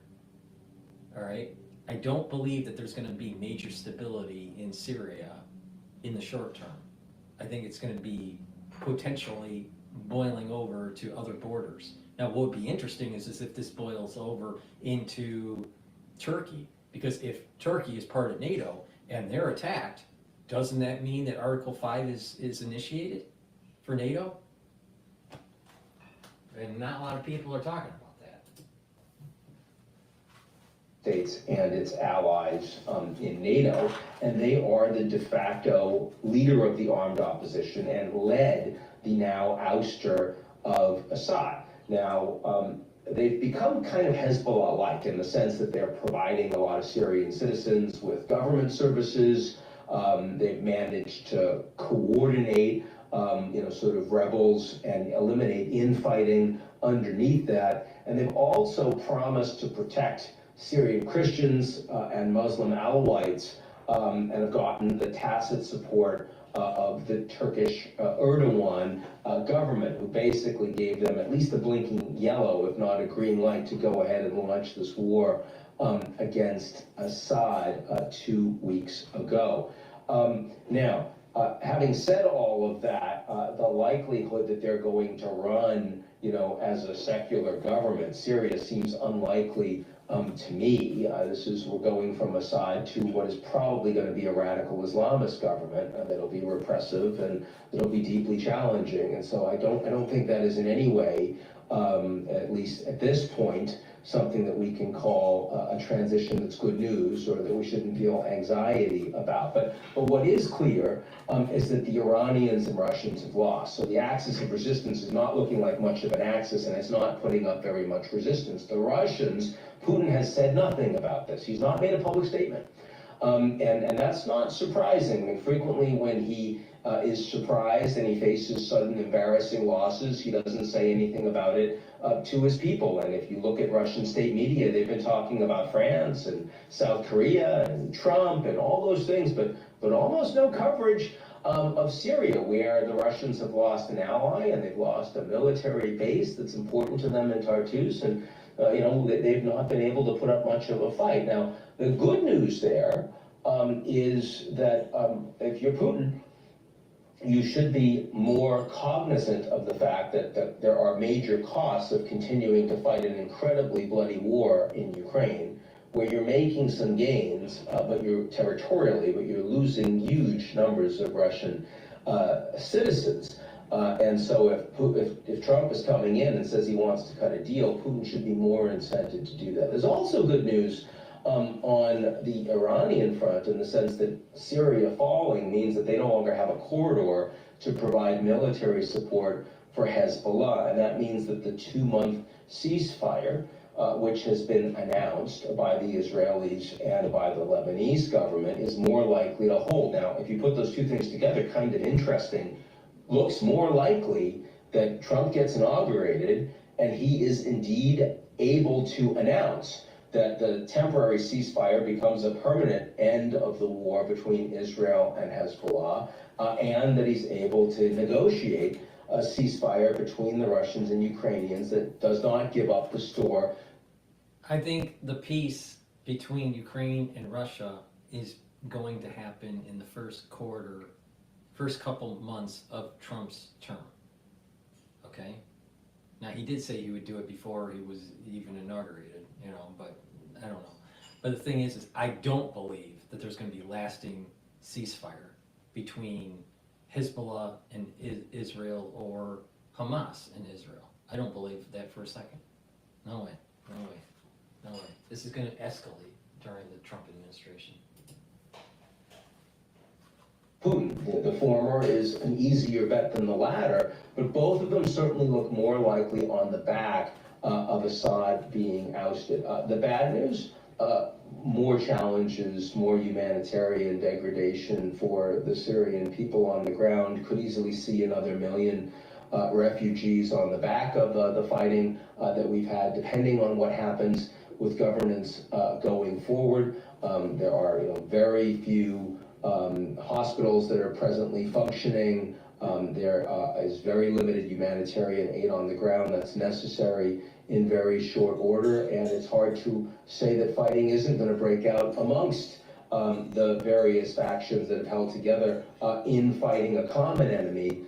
If that's going to lead to coherent governance going forward, depends so much on what happens when HTS becomes not the leader of a rebel group, but suddenly is responsible for governance on the ground in Syria. And your guess is as good as anyone as to what is going to happen there. So that is the best I can tell where we are right now. It's a fascinating issue and an expansion, temporary expansion of the war in the Middle East, but hopefully one that we can see bringing a little bit of stability to. This is the difference between Dr. Brenner and Dr. Cottrell, all right? Interesting, fascinating is his take. Let's just rewind just a little bit to get the exact words he used. But suddenly is responsible for governance on the ground in Syria, and your guess is as good as anyone as to what is going to happen there. So that is the best I can tell where we are right now. It's a fascinating issue and an fascinating issue, expansionary. Temporary expansion of the war in the Middle East, but hopefully one that we can see. Fascinating issue. Expansionary. You know what? It's metaphysical, and it's been predicted for almost 2,000 years. And we're in the middle, we're seeing it in real time on CNN and, PNN. But it's a major understatement that it's fascinating. Yeah, it's fascinating. Thanks, Dr. Bremer. Thanks. Appreciate it. You know what would be really interesting? To see Dr. Bremer and Dr. Cottrell talking it out about the Middle East. Please go to my store, the-studio-reykjavik.com. Help support this channel. Help support your health. Really important. I want you to be healthy, because by you being healthy, you're going to be able to fight the CCP. All right? Please, go to my store, the-studio-reykjavik.com. Get the structural nano silver gel. It's a dual purpose product. It helps to neutralize pathogens. It helps to heal wounds. And guess what? You can use it as a skincare. And you can get it either in a tube form or in a dispenser form. So please, go to my store, the-studio-reykjavik.com, and get the structural nano silver gel. Very important to take and use during the cold season. Put it on your hands, around your mouth, around your nose, around your eyes, around your ears. Lightly coat your nostrils. Stays active for 5.5 hours. Very important to take structural nano silver toothpaste. This is the best toothpaste that you're going to get. It has no fluoride in it, because fluoride makes you stupid. This toothpaste is going to make your teeth whiter. It's going to freshen your breath. It's going to neutralize pathogens. It's going to improve your gum line. And with good oral hygiene, you're going to have better cardiovascular health, and you're reducing the chances of valvular disease. When you get older, you start building up calcium plaques that can cause stenosis. Bad oral hygiene can cause inflammation at the valve level. And if you disrupt the valves, you can get a prolapse or you can get regurgitation really bad, especially if it's chronic. Because what happens is your heart will start to remodel and you're down the path of heart failure. Now, do you want to buy a really good toothpaste or take the crap that you're taking now, right? It's up to you. You're either going to be following my advice or years later see the effects of not following my advice. Please go to my store, the-studio-reykjavik.com. Get the best toothpaste that you can buy. Get a few tubes of this. Go to my store, the-studio-reykjavik.com. Dr. Paul Cottrell, why do you try to promote so many products, during these shows? Because people need to go to the store to buy to support the channel. And people need to go to the store, the-studio-reykjavik.com, and stack these supplements the way I'm doing it so you slow down the aging process, boost up your immune system, so you don't get the turbo fucking cancers. Please go to my store, the-studio-reykjavik.com, and get the NAD+. Why? Because this boosts up your energy levels, helps with your mitochondrial health, it's neuroprotective, and it helps to heal your DNA damage. Guess what? When you're older, you get a lot of DNA damage. And if we have a nuclear war, we're going to have even more DNA damage. So you better stock up with the NAD+. Please go to my store, the-studio-reykjavik.com. Get the NAD+. And it stacks really well with ubiquinol. Ubiquinol is the best bioavailable form of CoQ10. Really important. It's an antioxidant, helps to boost up energy levels, helps the mitochondria. Are you noticing a little bit of a theme here?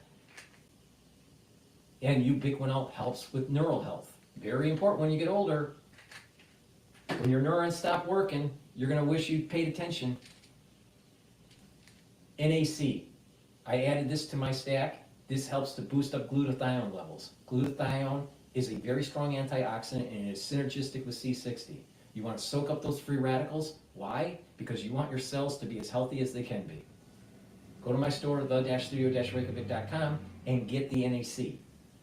Boosts up glutathione levels, helps to calm down your nervous system, helps calm down anxiety.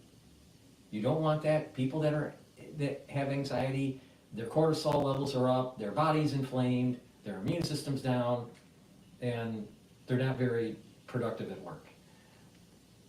And NAC also helps to detoxify your liver and your kidney, especially if you take acetaminophen. And lastly, C60.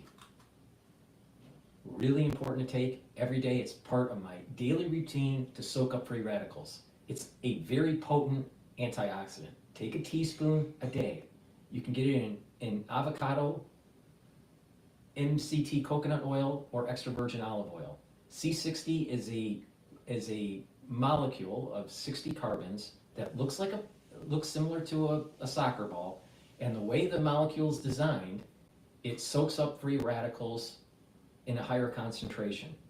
It can soak up hundreds of free radicals compared to one molecule of vitamin C where it can only soak up one free radical. All right? So this is part of the reason why it's so potent. Take a teaspoon a day, and what you're going to notice is that your cells have less stress, you're going to have more energy because your mitochondria in those cells are going to be improved, you're going to have more ATP, your immune system is going to be better, your endocrine system is going to be better, you're going to actually think better. Why? Because your neurons have lots of ATP, or needs lots of ATP through mitochondria. So if you improve the mitochondrial health, you're going to have more ATP for those neurons to create those neurotransmitters. All right? When you get older, your ATP goes down and you get older faster. If you reverse it by improving your mitochondria, you have more ATP, and therefore you have more energy, and you slow down the aging process. Now do you understand why taking C60 is so fucking important? And I've been saying this for 5 years. Please go to my store, the-studio-reykjavik.com, and get the C60. Take a teaspoon a day. It's part of my protocol. It's a major pillar. Again, the three major pillars are neutralize pathogens with structural nanosilver, soak up free radicals with C60, bring down inflammation by taking ashwagandha and turmeric. And then you add stuff to that. And then you're going to get healthy. You can get it in a 2 ounce, a 4 ounce, or an 8 ounce configuration. It behooves you to buy the higher ounce configuration because the cost per ounce is less. It's called a discount. Please go to my store, the-studio-reykjavik.com, and get the zeolite. This soaks up heavy metals, toxins, and chemicals, especially forever chemicals. You know, guess what? We got chemtrails being sprayed all over us because, you know, Bill Gates wants to, you know, save the planet by shutting off the sun. So, you know, there's chemicals all over the place. You have your city spraying stuff in your in your municipality. Our food has pesticides all over it. The clothing that we wear have PFAS chemicals, the forever chemicals. Some cooking wear has PFAS. So the clothing you wear, some of the cooking wear you use, the air you breathe, the food you eat, the water you drink has heavy metals, toxins, and chemicals in it that are bad for your body that disrupt your endocrine system and your immune system. That's really bad. That's really bad. You need to get it out. Go to my store and get the zeolite. Zeolite is a negatively charged molecule that will attach to positively charged toxins, heavy metals, and chemicals, and it'll allow you to urinate that out in 6 to 8 hours. This zeolite you can take year-round as a maintenance. How you do that is you take 2 drops underneath your tongue, drink it with filtered water, just small drops. Just drink it with filtered water. Do that every day. And guess what? It's going to soak up those toxins, and you're going to get healthier. And your endocrine system is going to get better, so you're not a crazy, liberal, woke individual. All right? This is like anti-woke. You take zeolite and you become anti-woke. All right? Anti-liberal. All right? Because it's fixing your endocrine system. If you want to detox once or twice a year, what you do is you take a few drops underneath your tongue, just small drops, underneath your tongue each day, drink it with filtered water, and do that each day until the bottle's done. And do that once or twice a year. It's actually better to do it every day, fewer drops, than, you know, to do it once or twice each year, because you, between those times in the year when you're detoxing, you're actually building toxins in your body. So it's better to filter it out of your body every day. It's very important to take the zeolite, but it's very important to also filter your water. Go to Amazon, get a filtration system, and filter your water. Because guess what? I'm willing to bet your municipality in the last year increased the particulate count allowed in your water. All right? Like, for example, unfiltered New York water was around 50, at 50 range with the monitor for zero water. When, you know, so when you filter it, it turns to zero particulates. All right? Or undetected particulates. But the tap says 50. All right? That was a year ago. Now, it's at 100. 100. When you filter it, now it's at 0. I'm willing to bet that something similar is happening in your city. So they've increased the crap that's in your water. And you wonder why your endocrine is all fucked up. You wonder why why your immune system's all fucked up. You wonder why you start hearing that in the water supply for surveillance, there's an uptick in pathogens. Because people are getting sicker. Why? Because of the filter, because of the water that they drink is not filtered. So filter your water. And also make sure you stop eating the crap that's in these processed foods. Because they have chemicals in them that you really don't want that disrupt your endocrine system and your immune system. You stop that. You filter your water, eat better, and you're doing wonders for your body. And then the other stuff that has accumulated in your body, you can get rid of by taking the zeolite. Now, I just gave you a recipe of how to get healthy. Now, it took 318 minutes to do it, but if you follow what I just said, you're reducing the chances of cardiovascular disease, you're reducing the chances of dementia, you're reducing the chances of having osteoporosis, you're reducing the chances of turbo cancers and other diseases that can be mitigated by better lifestyle and better supplementation. You can mitigate the chances of getting diabetes and liver disease and colon cancers. Or you can just plug into the sick model that the American, SAD diet is allowed for, and you will pay later when you get older, when you get 65, or when you're 55 years old and you have your first heart attack. Or when you're going in for that colon screening and all of a sudden they find not just a polyp, but a tumor, right? And now you got to go through chemo or other things, right? What about early onset of dementia? Because you're all stressed out and you can't sleep. Or you're eating and you're ingesting these chemicals and poor water, and all of a sudden you start having problems with memory. It's up to you. Do you want to go down the path of sickness, or do you want to go down to a path of longevity? Now, I told you which path to take. Now, it's up to you to do it. Please go to my store, the-studio-reykjavik.com. Dr. Paul Cottrell, why are you so passionate about this subject matter? Well, my father is in a nursing home because of ischemic dementia. And my mother died in a nursing home because of a weapons program.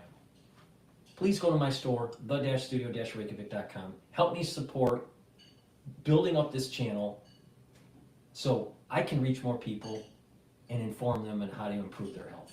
Thank you for listening and have a nice day.